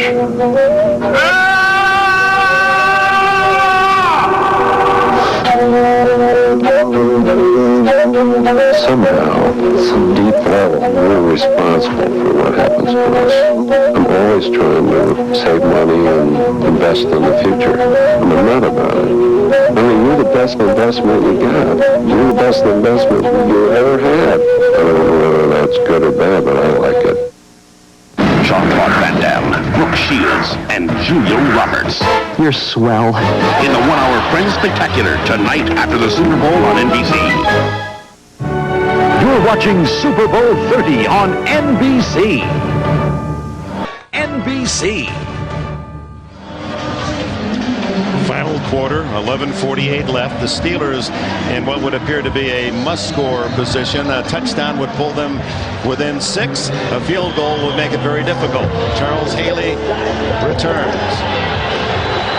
3rd and 8 from the 19-yard line. 10th play of the drive. Shotgun O'Donnell. Stored in motion. Good protection. Now it breaks down, and Haley has another sack. His second today. Yeah, but I'll tell you, the guy that should have gotten the sack is old Russell Maryland. Russell Maryland was flying inside, and he's the guy that gets the first shot. Haley's going to end up with the sack for number 67. He comes in now. Here comes Haley. Look at him. There he is. Russell Maryland is there. Haley doesn't get really good. No way. Tony Tolbert was the man who finally wrapped him up. So Tolbert with the 4th Dallas sack today, and that makes this a tougher chance for Johnson. 46 yards for the veteran. Sark to hold. Plenty of leg.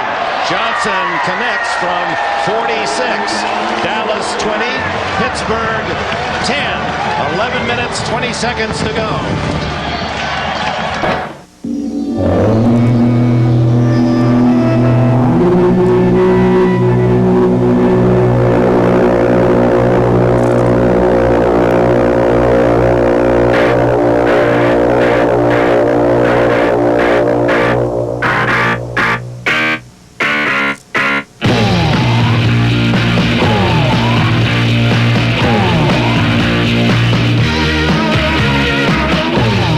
It's not often we can all set aside our cultural differences.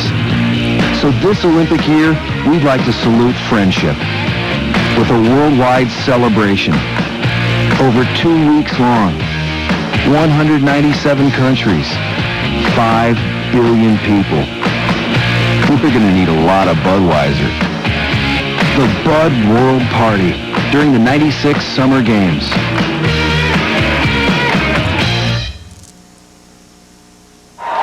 Time out. Time out? Time out for the new kid in the house.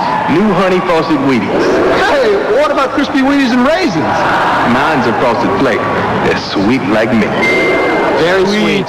Mine's got a big crunch and raisins. Does have raisins. He's got the raisins, all right. Honey frosted Wheaties. Crispy Wheaties and raisins. Now there are 2 new ways to enjoy the Breakfast of Champions. Of course, one thing's the same. You better eat your Wheaties. Coverage of Super Bowl 30 is brought to you by Visa, official card of the NFL and Super Bowl 30. It's everywhere you want to be. By Prudential, live well, make a plan, be your own rock. By Budweiser, join us for the Bud World Party during the '96 Summer Games. Back at Sun Devil Stadium in Tempe, Arizona. Look for the Bud One airship at the 1996 Summer Olympic Games in Atlanta. 46-yard field goal by Norm Johnson has it teed up. Plenty of time. Over 11 minutes left in the fourth quarter.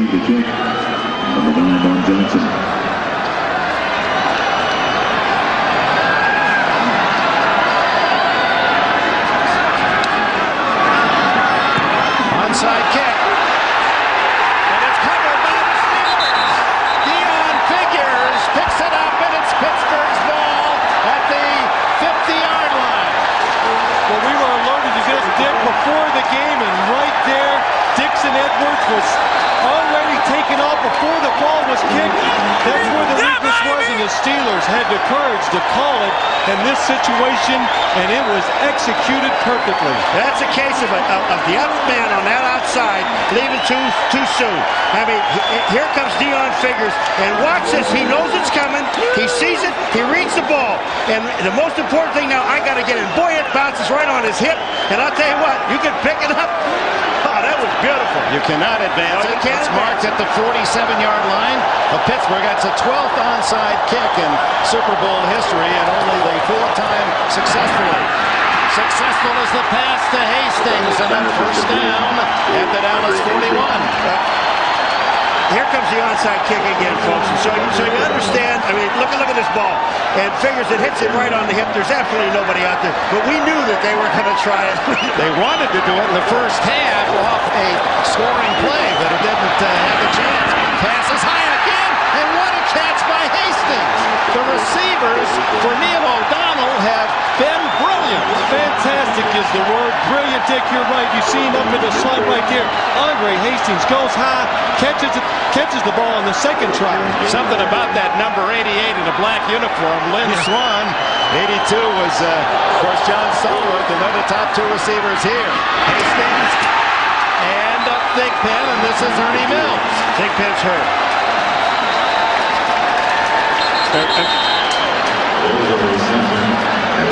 That's Ernie Mills.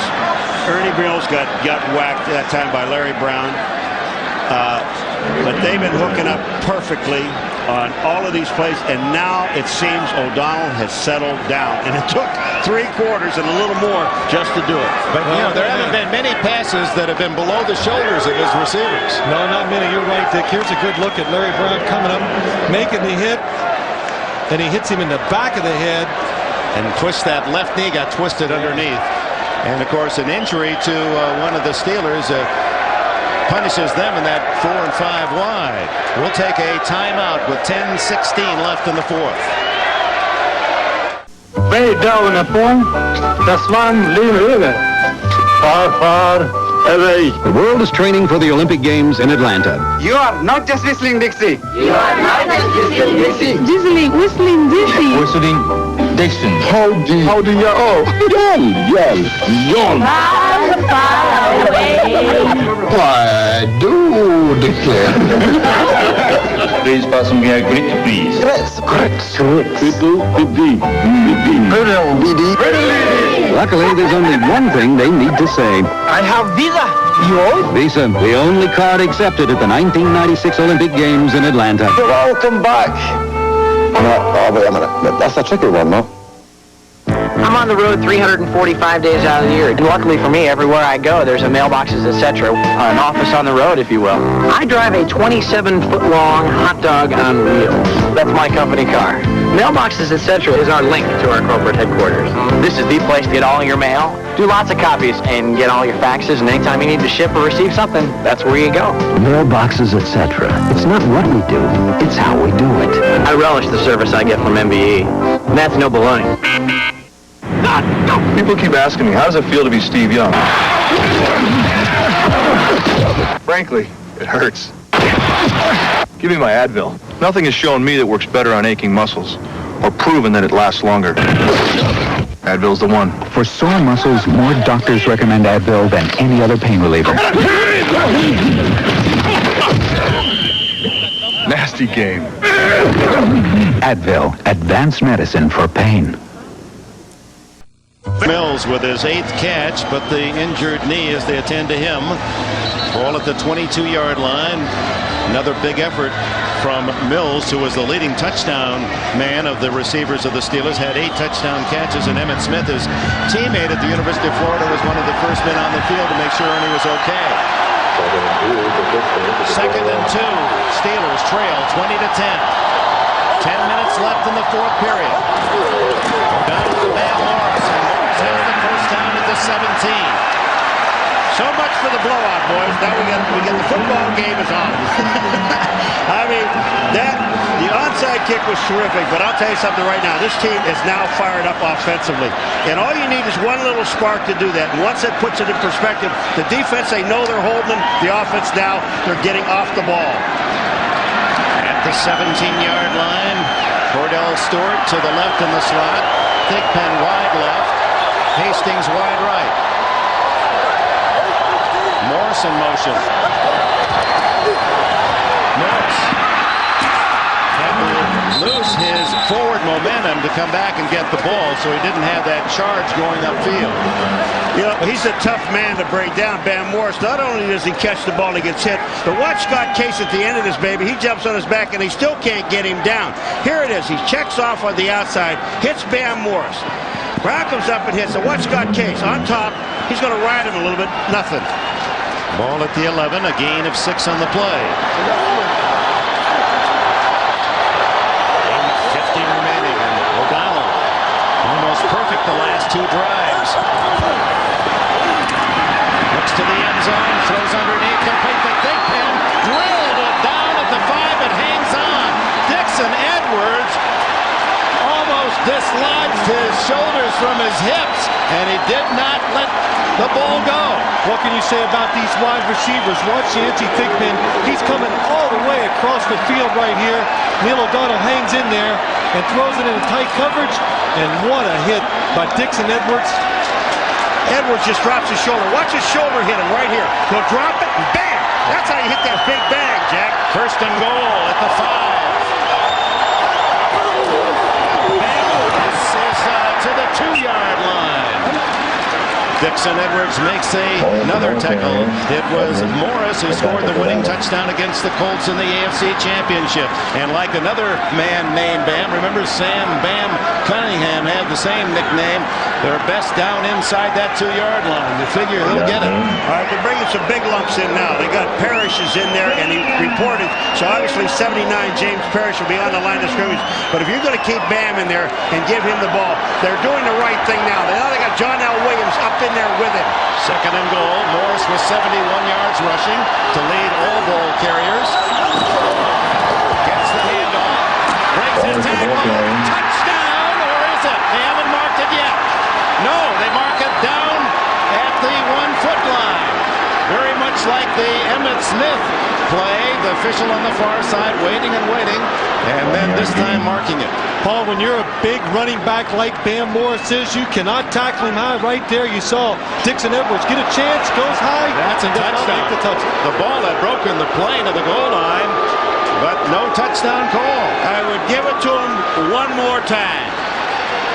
Nose of the ball tickles the goal line on 3rd and goal.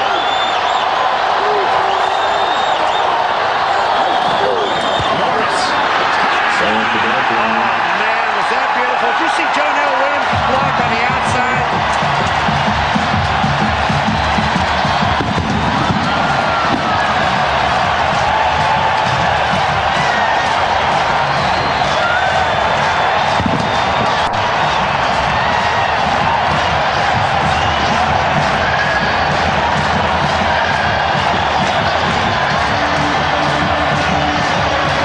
So the Pittsburgh Steelers and young Bill Cowher down 20-7 in this 4th quarter. Kick a field goal and then execute the onside kick, and that leads to Bam Morris's touchdown. This to pull the Steelers to within 3. It's 20-17.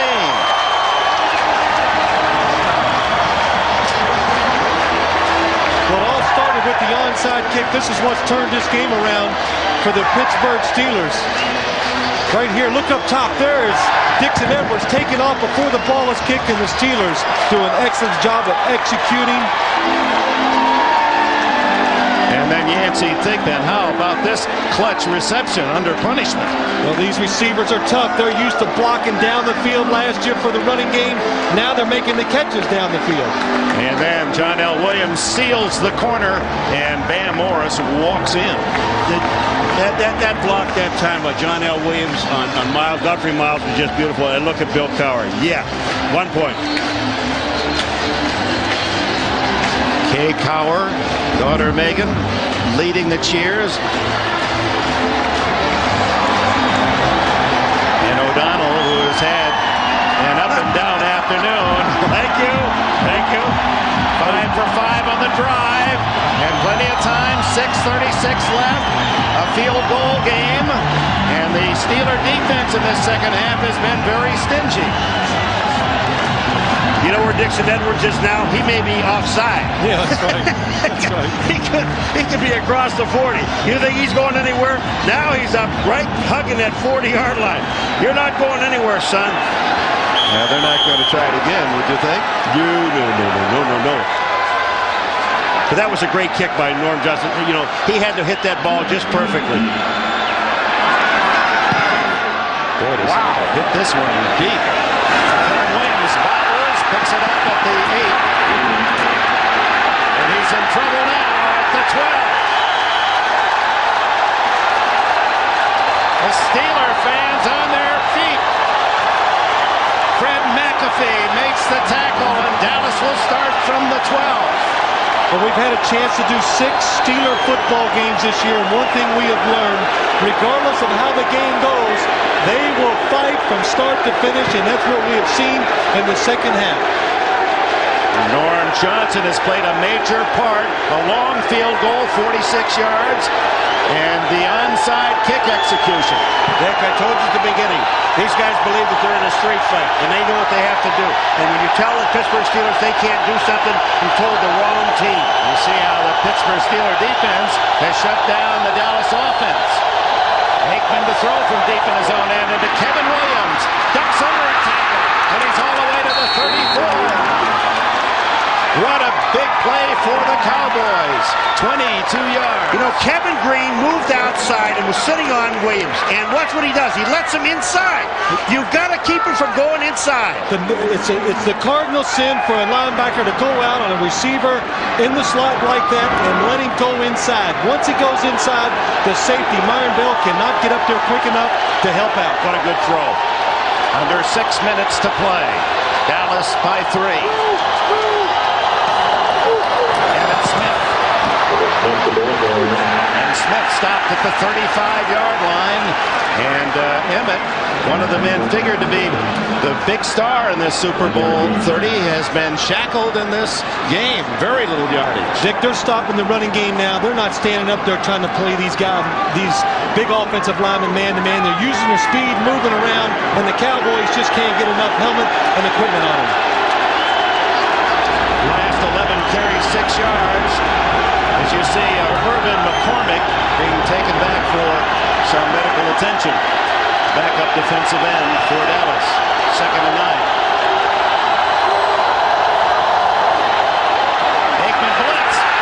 Falls at the 25. The sack by Kirkland. LeVon Kirkland. Let me say one thing about LeVon Kirkland. When he walked into us the other day, and I said to LeVon, and we always talk about the unsung hero of this defense. They talk about Lloyd, they talk about Green, but you better start talking about 99, because look at that.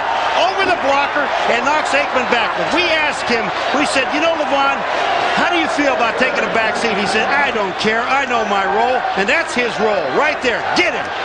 Boy, Aikman jolted like he took a right cross, got on his heels and stumbles, an 8-yard loss, 3rd and 17.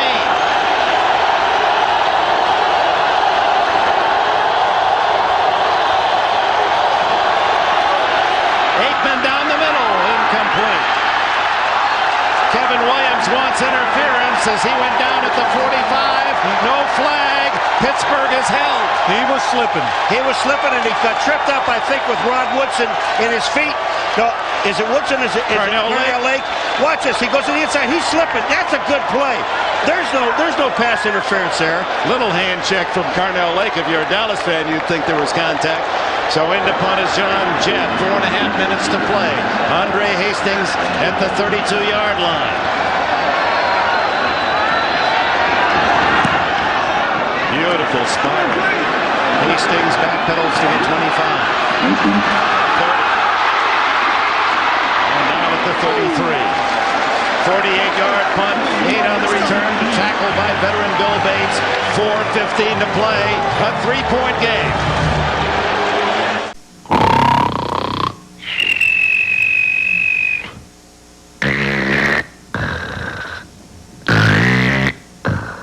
If any of this sounds familiar, try Breathe Right nasal strips. By making it easier to breathe through the nose instead of the mouth, they can even help quiet the most annoying snorer of all, the one you sleep with.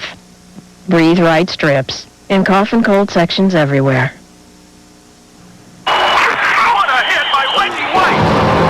Eddie George, Heisman Trophy winner, you got a big future ahead of you, kid. Reggie White, you're going to be asked to endorse products. You should contact the people who make Tylenol. Neil Smith? Extra strength. Because you could be on intimate terms with Tylenol. Ken Norton Jr. From headaches to broken bones, doctors recommend Tylenol the most. Oh, and Eddie, it's the pain reliever hospitals use most. Hospitals? Hospitals. Guys, I'm proud of you. It was quite a year. In fact, you've convinced me that next year we can win it all. So in that spirit, no one's going anywhere until we figure out how. Still not going anywhere? Grab another Snickers, because nothing holds you over like peanuts, caramel, and milk chocolate. At least I get more Snickers. Hungry? Why wait? Hey, Couch Potatoes, here's fun in your eyes. Hit it! Come laugh with me, Sundays on NBC. Come play the fool with Matt About You and those kooks on News Radio. It's fun, it's free if you own a TV. Swing with Matt About You and News Radio, Sundays, NBC. Arr. Cowboys led early, 13-0. 20-7 their lead after 3 periods. But Pittsburgh has scored 10 points in this final quarter, and the Steelers have the ball with 4 minutes, 15 seconds remaining, and they'll start from their own 32-yard line. A quiet game for Troy Aikman and his star running back Emmitt Smith. Neil O'Donnell. Ernie Mills is out for the rest of the game after 8 catches with a knee injury. 4 wide. O'Donnell in trouble and just gets that away. Incomplete. In and out of the hands of Andre Hastings. Boy, it looked as if Tony Tolbert was going to take the ball right out of O'Donnell's hand from behind. Hastings looking up at the scoreboard because you can see the instant replay, and he knows catch the ball first, then run with the football. You're right, Paul. He knew he was wide open trying to catch it and run, and just a little too quick. Took his eyes off the football. Now the pressure on the Dallas defense. O'Donnell with a big second half. 4 linemen and 7 defensive backs. Blitz on. O'Donnell intercepted, and Larry Brown has a shot at a touchdown. Brown knocked out of bounds by John L. Williams. And Brown again, not even near the play. The ball thrown right to him. But what happened is they blitzed again. The Dallas Cowboys. The Steelers pick it up, and Larry Brown just stands there. Watch this coming at you. You're going to see the blitz. The Cowboys pick it up. Neil O'Donnell throws it quick outside. The receiver does not adjust the route. Larry Brown with 2 interceptions. He just stood there, both of them thrown right at him. Out of bounds at the 6-yard line. John L. Williams saved the touchdown. And now the Steelers. Well, the Steelers are not out. They got to hold them to a field goal right here. That's what Cowher said. He said to his team, field goal, field goal, field goal. His touchdown, it puts it out of perspective. But there's twice that now you don't know who didn't make the adjustment. Was it receiver or was it Neil O'Donnell on that play? Emmitt Smith lines up deep. Smith inside the 5 to the 4-yard line. Joel Steed, the nose tackle, 300-pounder from Colorado, makes the stop. You know, you sit down here and you know that Emmitt's going to get the ball, and you're sitting back in there. You know, but this is the ideal situation for the Dallas Cowboys to throw the football. Pittsburgh Steelers take their second time out of this half. So They stopped the clock at 3:47. That leaves them with only one timeout plus the 2-minute warning. Well, I don't know whose fault it was on that interception. The receiver was supposed to change his route, but the one thing I know is the Steelers pick it up. They pick up the blitz, and that tells me they had the right call on it, so the receiver shouldn't adjust. Watch here. You're going to see these two blitzers come outside. Watch the back, John L. Williams, come over here. The receiver never adjusts his route. Watch Larry Brown at the top of your screen. He just watches the quarterback the whole time. And if Neil O'Donnell really did not have to throw the ball that quick, had he waited and thrown downfield, it would have been a touchdown. So Larry Brown, if ever was that old adage, the right man in the right place, Brown almost camping out as if he said, you know, I think there'll be an interception thrown about here. And in Larry Brown's behalf, what a year for him. Earlier this season, the very lowest of points, his 10-year-old son, Christopher, born prematurely, passed away. He missed a game, came back. So a year with heavy hearts, and here on Super Bowl 30 day, maybe the highest of emotions for him. 2 big interceptions for Brown. 2nd and goal.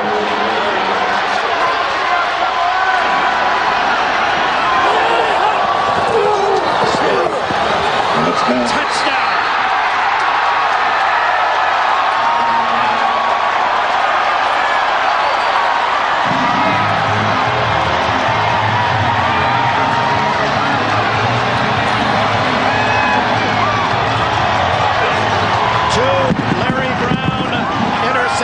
Have led to 2 Emmitt Smith touchdown blasts. Emmitt Smith behind that offensive line, that is just awesome. You know, he gets down there to that goal line. I mean, he just makes a living getting into the end zone. I mean, just some outstanding blocking by the offense. You look at Kevin Green saying, you know, a couple of interceptions and we'd be ahead in this ball game. 14 points of the 27 if this extra point is good, and it is. 27-17. Emmitt Smith held only 49 yards rushing today, but 2 touchdowns. Well, this touchdown, Derek Kennard and Larry Allen, the center and the right guard. Watch them here push the Steelers off the line of scrimmage, and then Darrell Johnson does a good job of kicking it out. Emmitt Smith gets to the half-yard line, pushes his way into the end zone. The story after the 2 interceptions, it took Dallas only 2 plays to score each time as Larry Brown positioned them deep in Pittsburgh territory with his picks. Well, there's a man who might well get a considerable number of votes for the most valuable player in this game, even though there was nothing spectacular about his interceptions, but he played his position right. Oh, yes, there was something spectacular, Dick. 14 points came off of those interceptions. Right. And when you think back to those interceptions, the Cowboys were gambling. They were blitzing, hoping the Steelers would run something short. That's the reason why he just stood there. They were like playing a zone, expecting a quick route. The Steelers didn't adjust, but Neil O'Donnell both times to the wrong spot. Well, that's hard for him to say that. He didn't have a quarterback to the wrong spot. You had some hesitation in there. Yeah. The Steelers have lost their deep return man on kickoff, so Fred McAfee fills the role played by Ernie Mills out with a knee injury. Mills kick high toward the far sidelines. McAfee dives out to the 24-yard line. Well, after the conclusion of this Super Bowl game and all the ceremonies and the Most Valuable Player Award, the biggest star is going to be right here on NBC, a spectacular Friends. When we watch that thing.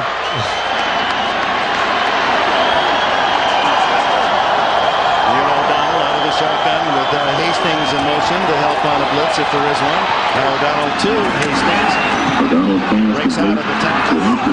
Still on his feet. What an effort by Andre Hastings. Here's he has a first down at the 34. Clock running, 3:20 left. They got to stay in the hurry-up offense now. It's not like Buffalo uses it. What they do is they just no huddle, but they don't go as fast as the Buffalo Bills have gone in the past. Complete to Yancey Thigpen. No, it's Corey Holiday He's in because of the injury to Mills. Holiday, free agent pick a year ago out of the University of North Carolina. Take your time. There's still plenty of time because it doesn't matter how quick you score. It's all going to hinge on getting another onside kick. So just be patient and make the plays as they're given to you. 2nd and 1 for O'Donnell. Lots of time. Leon Lett chases him out. Flags are down in the secondary. And finally O'Donnell throws it away. Stops the clock with 2:34 remaining. Well, I'll tell you what. Robert Bailey, number 23, is running at the official.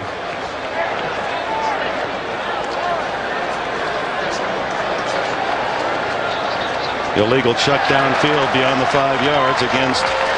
They haven't said yet, but Bailey is the one that went running. Illegal contact. Number 40 on the defense. 5 yards. First down.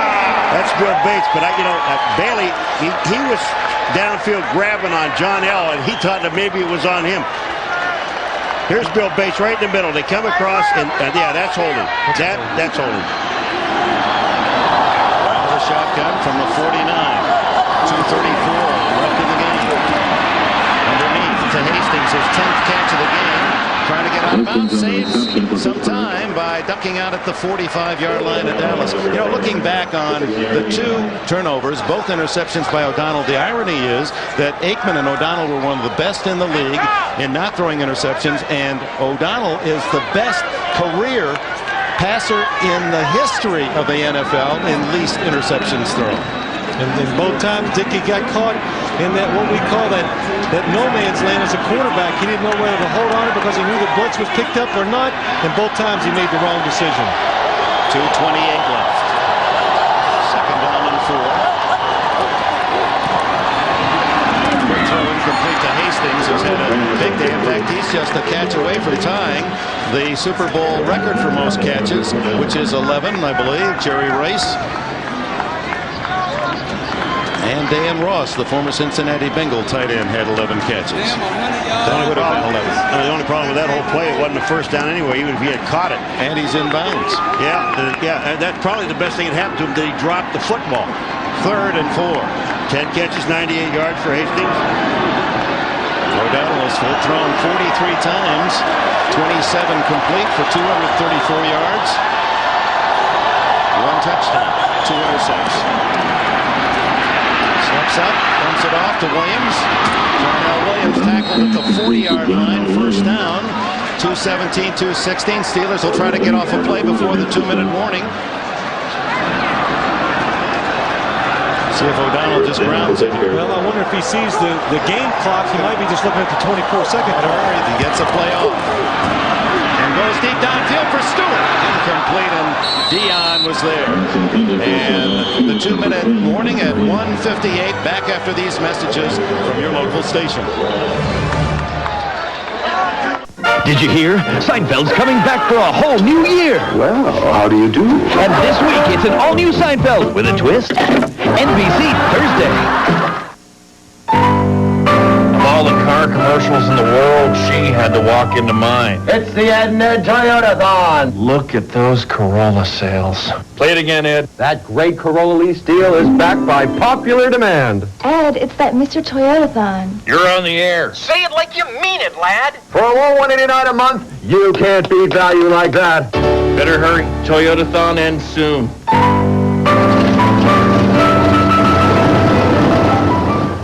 The helicopter of the future is here today. Chopper 4 on News Channel 4. And as you can see right here, the front of the building collapsed. It's used for a new generation. We're right over the top of them at about 500 feet. Chopper 4 on News Channel 4. See, we are back live in Chopper 4. Live news like you've never seen before. I'm going to take you down. And won't see anywhere else. The airport is still shut down. See it first. See it better with Chopper 4. That's it from Chopper 4. And if you think Chopper 4 is awesome, wait till you see what's coming soon to News Channel 4.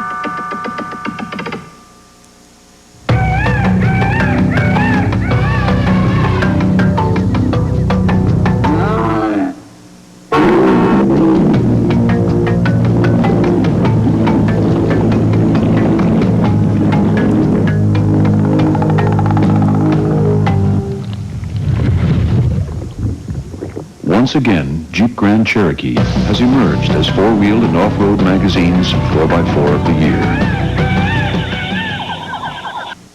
already conducting his press conference. Never won Bashville from those who look at this. And it's apparently getting some money. Jerry never could get enough of it. Just going to autograph. Is that how come when I sign autographs it's like $1? That's a $100 bill he just signed over there. You want us to explain that to you, why you only get that? Meanwhile, 1:58 remaining. And Dallas calls time here. For Dallas. It'll be a 40-second timeout. Well, the Deion Sanders, prime time. We've had a camera on him throughout. Not a lot of spectacular plays, but he is a prime time guy. And play a little football. Of course, last 2 years, Major League Baseball with the Atlanta Braves. Then you go to the 49ers and then the Cincinnati Reds, Giants, and then to the Dallas Cowboys. Well, that's a quick change artist, you know?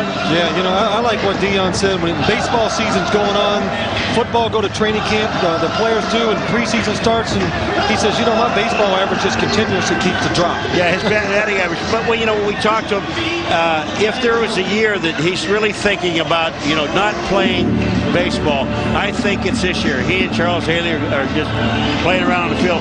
But, if they win the Super Bowl here, and he loves his football team, is what he said, I think there's a very good possibility that he'll give up baseball because he only makes $1 million a year. He says that everybody in the league has been to the Bahamas except me. I've never had a vacation. His wife's worried, though, I'd be around the house too much if I don't play baseball. Second and 10 for O'Donnell. Underneath, incomplete. Darnell Williams. Third and 10. Williams incomplete. On the coverage for Dallas. Well, the Cowboys have 4 sacks, and O'Donnell, at least the feeling one gets watching this game is that he has been a hurried quarterback, and 2 of those hurries have led to huge interceptions. When you see a quarterback and they're blitzing and you throw the ball, we're not beating him down, but when you see him throw the ball as quick as he does, that shows lack of confidence in your offensive line as far as I'm concerned. This offensive line has done a pretty good job today. They've held up very well, especially against the blitz. Needs 10 to keep this drive going on third down. Almost intercepted as that went through Andre Hastings' hands. Incomplete. That would have been a first down. Now it's 4th and 10, and O'Donnell took a hit as he threw. Yeah, Neil O'Donnell does a good job of stepping up, and right here you're going to see the hit, and he gets his right leg caught up under him. Chad Hennings with a blindside hit. Well, I'm sorry, Dick, but it looked like Chad Hennings fell on his leg, on his ankle, and that's what hurt him because he was moving forward when he hit the ground, and Chad Hennings' leg fell on his. Well, here it is, 4th and 10. O'Donnell needs to get 10 or this game is over. Dallas would take it at the 40.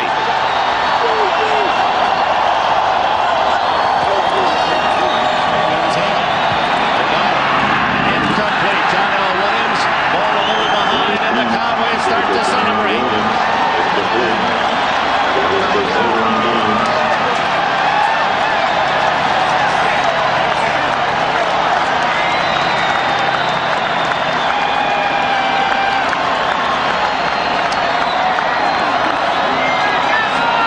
With a 10-point lead, 27-17, owner Jerry Jones sees his Cowboy defense hold on downs. There's a lot of pressure on the owner in this season. Yeah, that's right. He made a very unpopular choice a year ago, firing Jimmy Johnson. There was another case on that 4th down play, Phil. He had 2 guys wide open on the field to throw the ball to and could not find either one of them. Troy Aikman said it's not been a totally happy season. There's been a lot of internal strife. You asked him about it. He said it'd take 4 hours to explain. But you've read the things that a lot of nipping and nagging behind the scenes in Dallas. I asked him, I said, just tell me your relations with Barry Switzer. I mean, if you would like to. And he said, strictly professional. They're setting up Barry. Uh-oh, Barry, be alert. You've got to get somebody to hold him so that he's distracted. Oh, he sees it coming.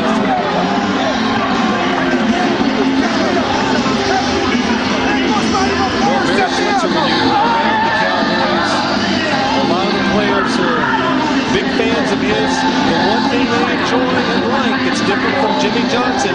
He gives them freedom, and we sense that in practice. You see how spirited they are. And Michael Irvin and Deion Sanders. You have to think sometimes that Barry Switzer is the perfect coach for those type of players. You know, Deion Sanders and Switzer both have new 21-foot boats that go 85 miles an hour. Well, what was it that Barry said? Deion's never been anything but a 14-foot flat boat with a bucket of crickets.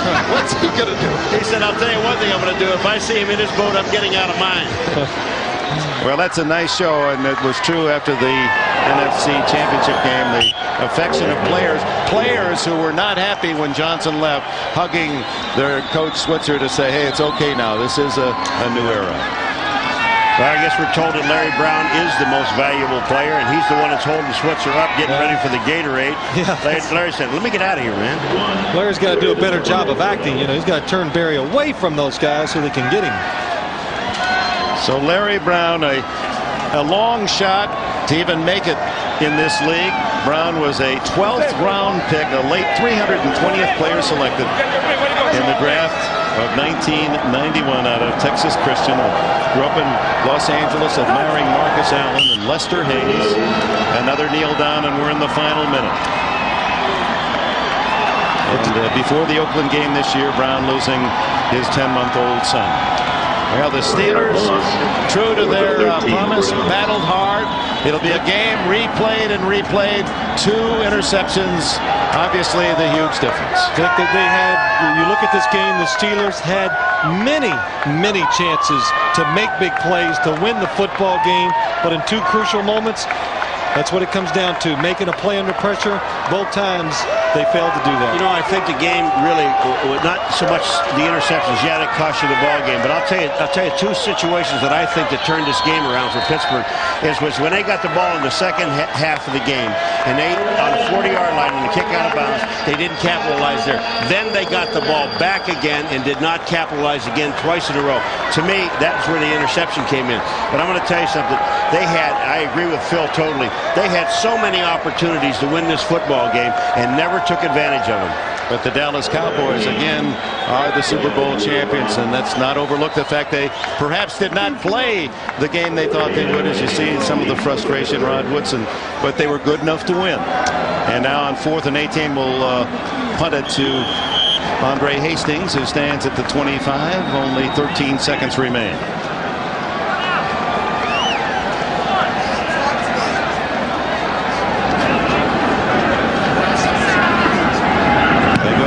Jet, but can't get there in time, and Hastings will let it kick back, and touchdown by Dallas with 3 seconds remaining. Time for a final Pittsburgh play.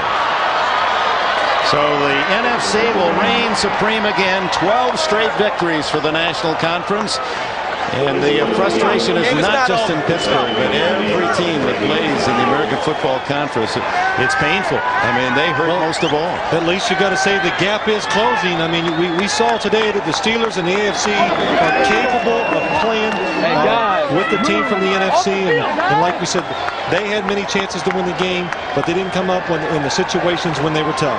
You know, and the one thing, the onside kick that we knew was going to be coming sometime during the ballgame, and we also thought it might have been on the opening kickoff of the game, but they didn't want to take a chance.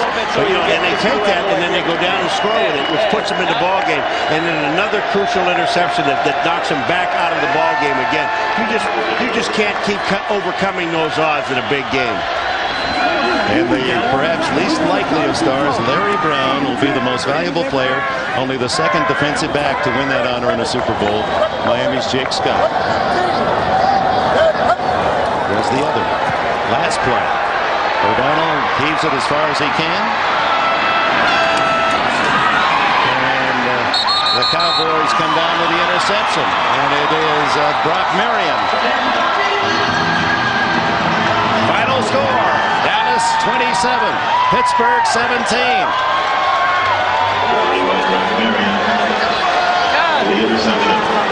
By the way, Larry Brown will receive the Pete Rozelle Trophy after the late commissioner who watched the game in Southern California. Said his favorite Super Bowl was the 35-31 Pittsburgh win over Dallas, Super Bowl 13 in terms of the excitement. And This one, it appeared for a while with about 5 minutes left in the game that we might be headed toward a possible overtime until Larry Brown made the second of his interceptions. It's one of those things, we sat here for 2 weeks and you kept listening to the things where the Pittsburgh Steelers really didn't have a chance to play in the game. And it just shows, you said something in the beginning about the 2 weeks, that you have to prepare, and it benefits the better football team. Absolutely. And in this case, it really did. I mean, the Dallas Cowboys, obviously, they were the better football team. But again, the Pittsburgh Steelers has had enough opportunities and just did not take advantage of them.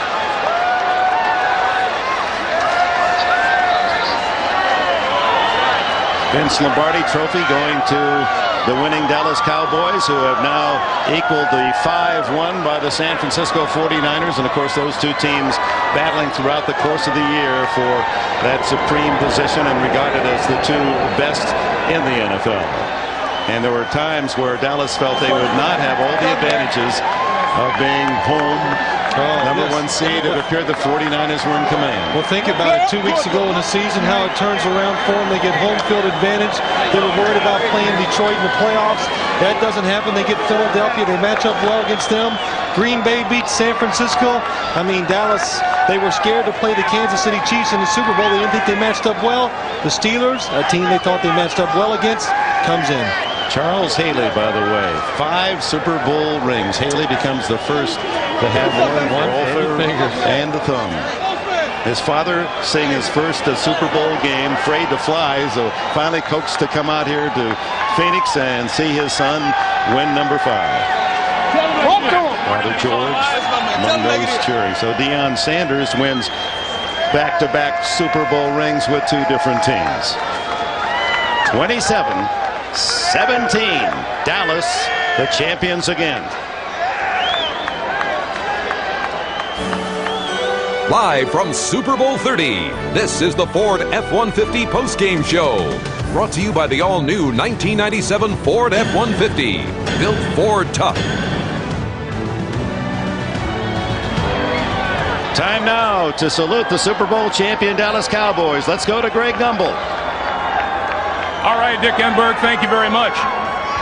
Down here on the podium, they're here to celebrate a familiar refrain, that of the Dallas Cowboys as champions of the National Football League. I'm joined by head coach Barry Switzer, Dallas owner Jerry Jones and his wife Jean, and the commissioner of the National Football League, Paul Tagliabue, to make a most important presentation. Paul. Jerry, Jean, Barry, congratulations to you on a tremendous victory for the Cowboys franchise. You played a very tough opponent today, and together you gave us a terrific Super Bowl game. This is the Cowboys' 3rd victory in 4 Super Bowls. You become only the 2nd NFL franchise to win the Super Bowl 5 times. We congratulate you and your extraordinary group of players. Congratulations.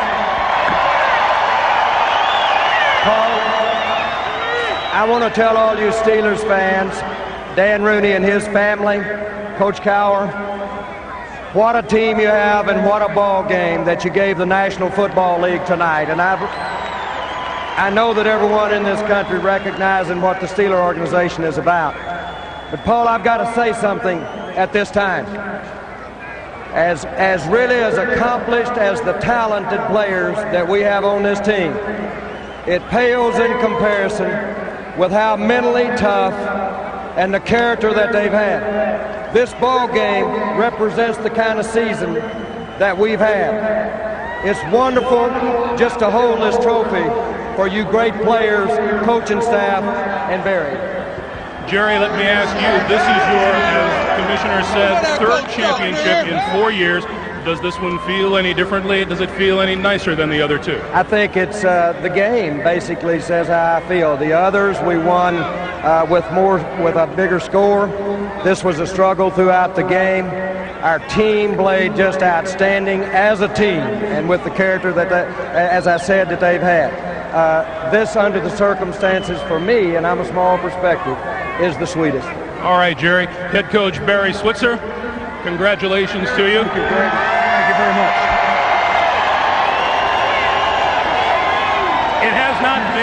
It has not been the smoothest of seasons. You told us in our pregame show that what other people thought of you, whether you won or lost, is immaterial. Now that you have won this game, do you still feel that way? Still feel that way. The only things that count is your family.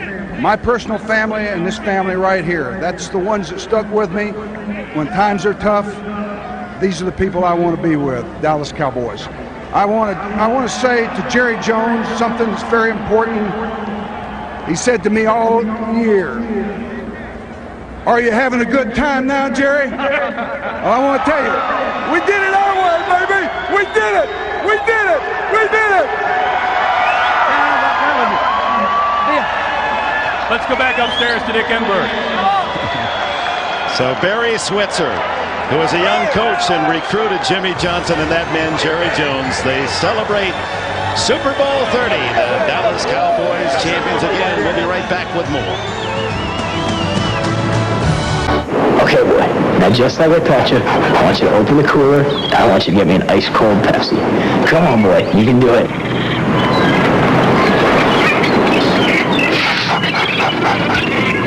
Good boy, good boy. Maybe later we'll play Frisbee. Hey, big boy, you got another one of those for me?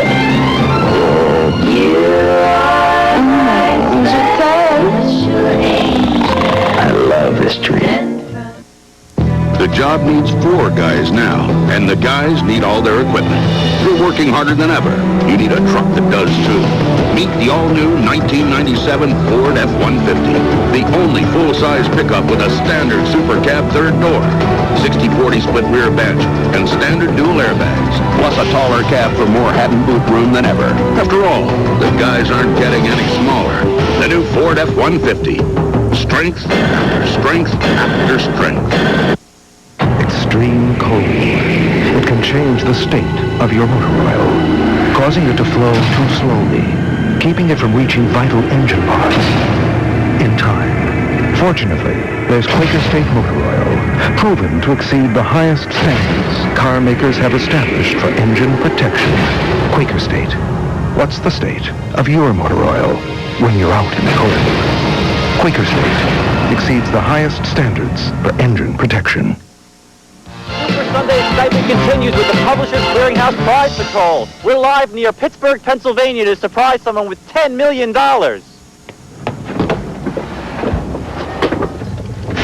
Patricia? Yeah? Please come out. What? We're from Publishers Clearinghouse. You just won $10 million. Come here. Patricia, come on. Patricia.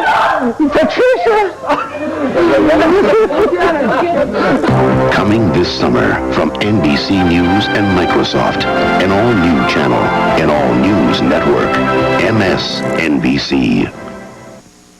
Okay, boy. Now Super Bowl 30. This is the Ford F-150 postgame show.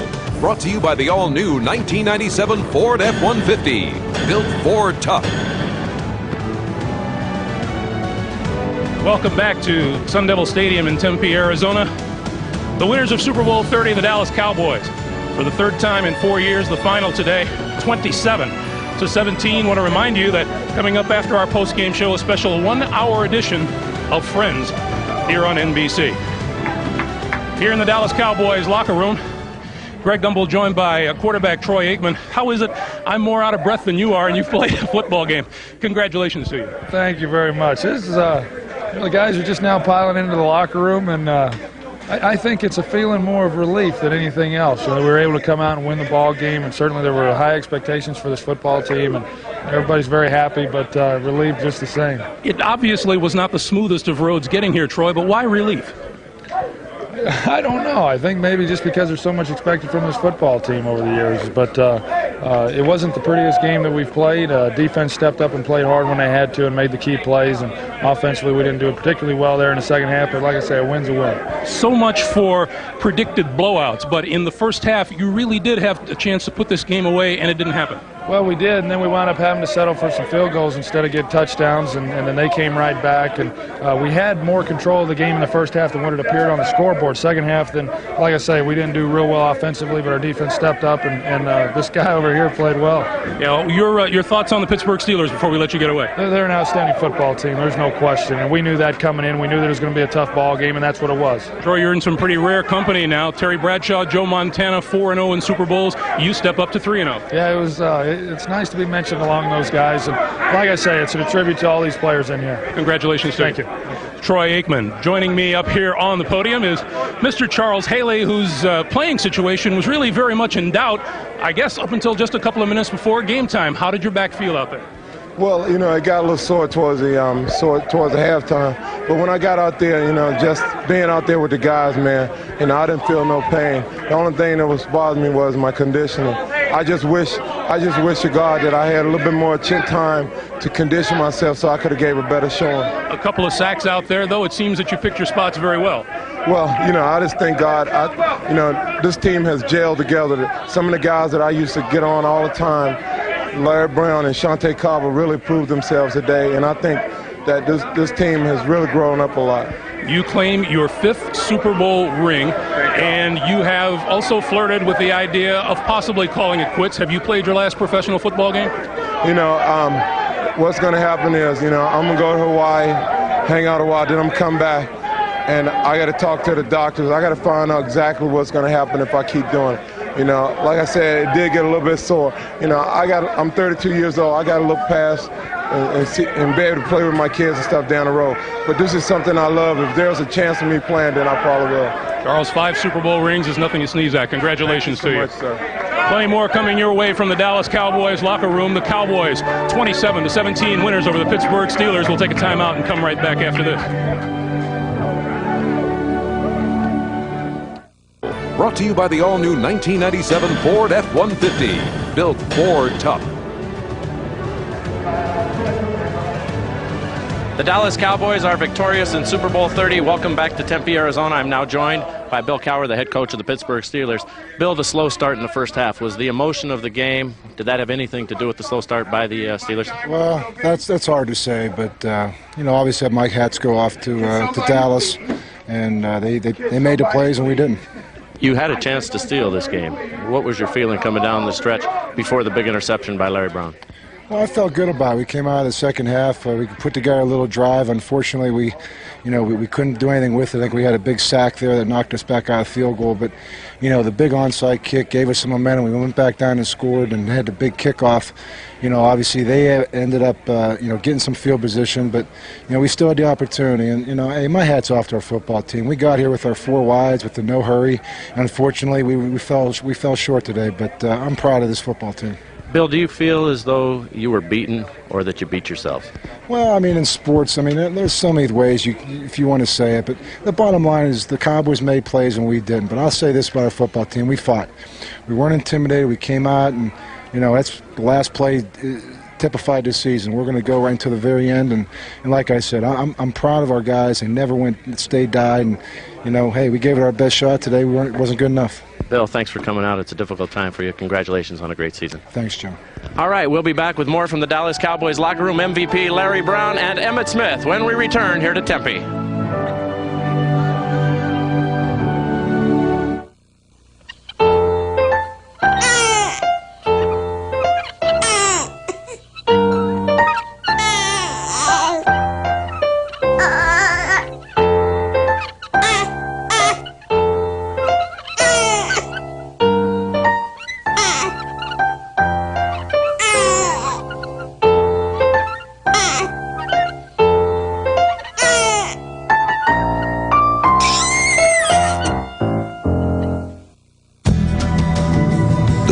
Are getting heavier, and the stumps are just getting more stubborn. You're working harder than ever. You need a truck that does too.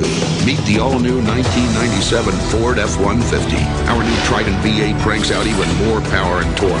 Our V6 out muscles every standard truck engine in its class. And the first scheduled show brought to you by the all-new 1997 Ford F-150. Built Ford tough.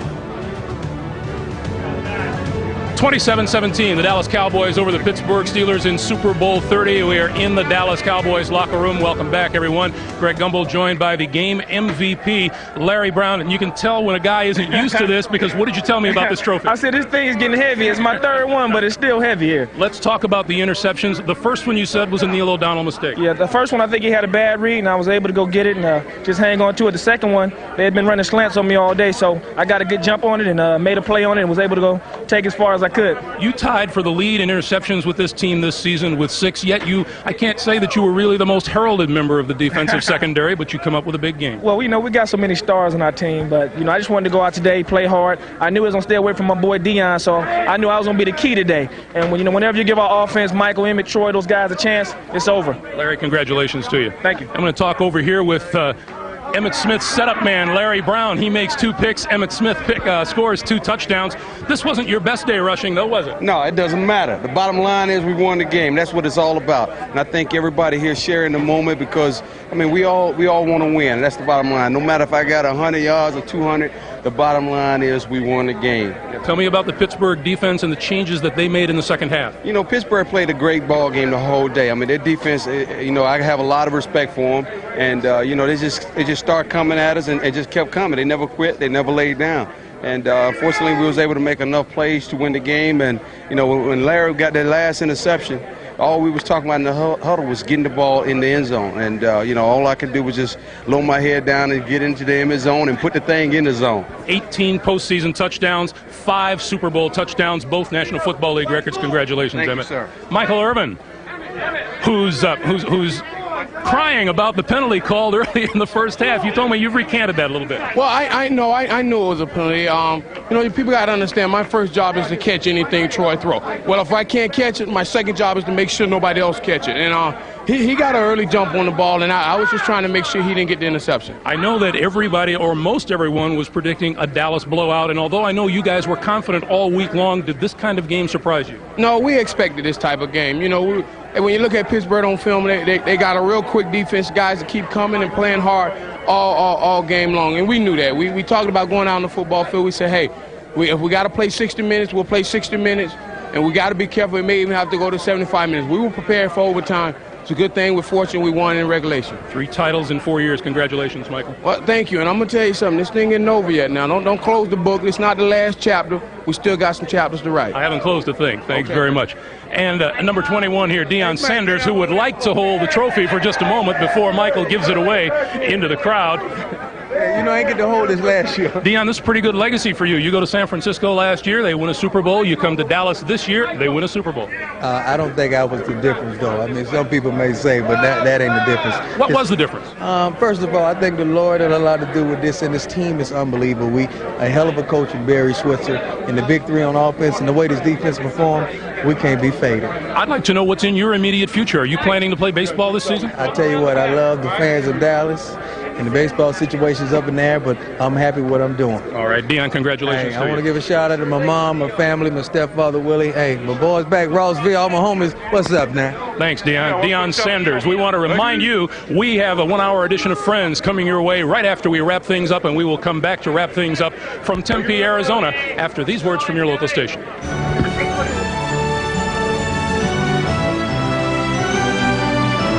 Victorious in the Super Bowl 3 times now in the last 4 years. Welcome back to Tempe. I'm now joined by Neil O'Donnell, Steelers quarterback. Neil, can you tell us about the 2 interceptions, particularly the last one? Larry Brown was all alone, standing there where the ball was thrown 2 times straight. Well, the first one kind of got away from me. The second one, we're all in this together. We're a team, and we win together and we lose together. And I'm not going to single anything out like that. That's never my style. But, hey, you have to give Dallas credit. They did us a lot of blitz zones, and they fell into certain places. So it was a game that I told everyone would be an exciting one, and I think we had an opportunity to win it, but Dallas just came out on top. I know you don't want to single anybody out, but did Corey Holiday miss his assignment there? No, Corey didn't miss his assignment. No, like I said, we're all in this together. We're trying to win a championship as well as Dallas is. So, I'd like to congratulate the Cowboys, and we'll bounce back next year. Neil, great season. Thanks for coming out and answering the questions. Thank you. That's it from down here in the Steelers locker room. Let's go back upstairs to Dick Enberg. Thank you, Jim Gray. It was interesting watching Phil Simms bobbing and weaving with both Aikman and O'Donnell throughout this game. Your thoughts? Well, my thoughts, I thought twice the Steelers had a chance to gain momentum and maybe take this game over. But what happened? The Cowboys gambled with the blitz 2 times, and both times Larry Brown comes up with the interception. Paul McGuire? You know, we've been waiting for a good game. We had a very good game today. And I'm a defensive player. I like defensive football game. You had it on both sides of the ball. The Pittsburgh Steelers were tremendous on defense, and the Dallas Cowboys did everything that they had to do to win this football game on defense. Credit the coordinators on defense. Did a great job. And credit to Barry Switzer, 58 years old. He joins Jimmy Johnson as the only coaches in history to win the Collegiate Championship and the Super Bowl. So the NFC string of domination reaches a dozen. The Dallas Cowboys have accomplished a first ever 3 Super Bowl wins in 4 years, placing them with the NFL's elite teams. And on a team of superstars, Aikman and Irvin and Novacek and Dion and Haley and Emmitt Smith, it's Larry Brown who produces the most valuable play. And Barry Switzer, 65 undefeated Arkansas team he coached, assistant. Undefeated Oklahoma teams in 75 and 85. And the 5 years are his best. A Super Bowl. And in 20 seconds, NBC presents the 1-hour special episode of Friends.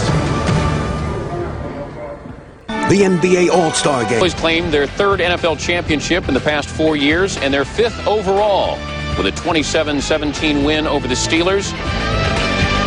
For Barry Switzer, a long year, and he celebrates with a cold one.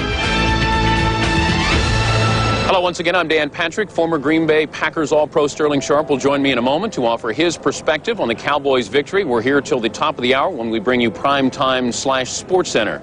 We will also take you back to Sun Devil Stadium for post-game interviews with both teams. But before we talk about what Dallas did to the Steelers, let's show you how they did it. To Sun Devil Stadium. Hugs all the way around. Pre-game for Slash in prime time. Michael Irvin ready for a big day. Brinson Buckner pumped up for the Steelers, who came in as 13-point underdogs. Cowboys led 3-0 in the first quarter. Troy Aikman looking for more, and he finds Michael Irvin. Then it's Aikman looking to Deion Sanders. Willie Williams on the coverage, 47 yards. And Deion, not understated, a little bit pumped up. First and goal, Aikman play action, and Jay Novacek comes from the right to the left. And in the end zone, Cowboys led it 10-0. Bill Cowher tried to rally his defense, but to no avail. First and 10, boys from the 24-yard line. Aikman looking for Michael Irvin. There's a flag. Let's look at it again. Pass interference on Michael Irvin. Barry's reaction, we won't read lips. The replay shows that Irvin tugs on Carnell Lake's shirt. Proves to be a good call. The Steelers' defense responds. They hold the Cowboys to a field goal, 13-0 boys. Neil O'Donnell looking to Andre Hastings. The Steeler offense rising to the occasion. Where else but late in the second quarter. Deion, sort of a tackle. Bam Morris, 10 yards on the carry before the 2-minute warning. And then Neil O'Donnell to Yancey Thigpen, 13-7 Steelers, the 10th time in the last 12 games they've scored right before the end of the first half. You look at the replay, Thigpen beats Deion inside. Deion pushes him right into the ball to make the catch. Steelers trail 13-7 at the half, but Cowher's team clearly had the momentum. Emmitt stuffed by Kevin Green and friends in the second half. The Steelers defense tightened. Emmitt stuffed again by Levon Kirkland. And then it's the Steelers offense trying to capitalize, but Neil O'Donnell, in a pass that he will be thinking about for quite some time, is picked off by a former 12th round draft pick, Larry Brown, down to the Steelers' 19-yard line. The Cowboys capitalize. Aikman, Irvin, 17 yards. When you get this close, Emmitt gets it. Emmitt turns, twists, and gets in. 20-7 Cowboys. A late call, but a good call. And Bill Cowher's Steelers get a field goal to cut the lead to 20-10. The onside kick, recovered by the other Deion.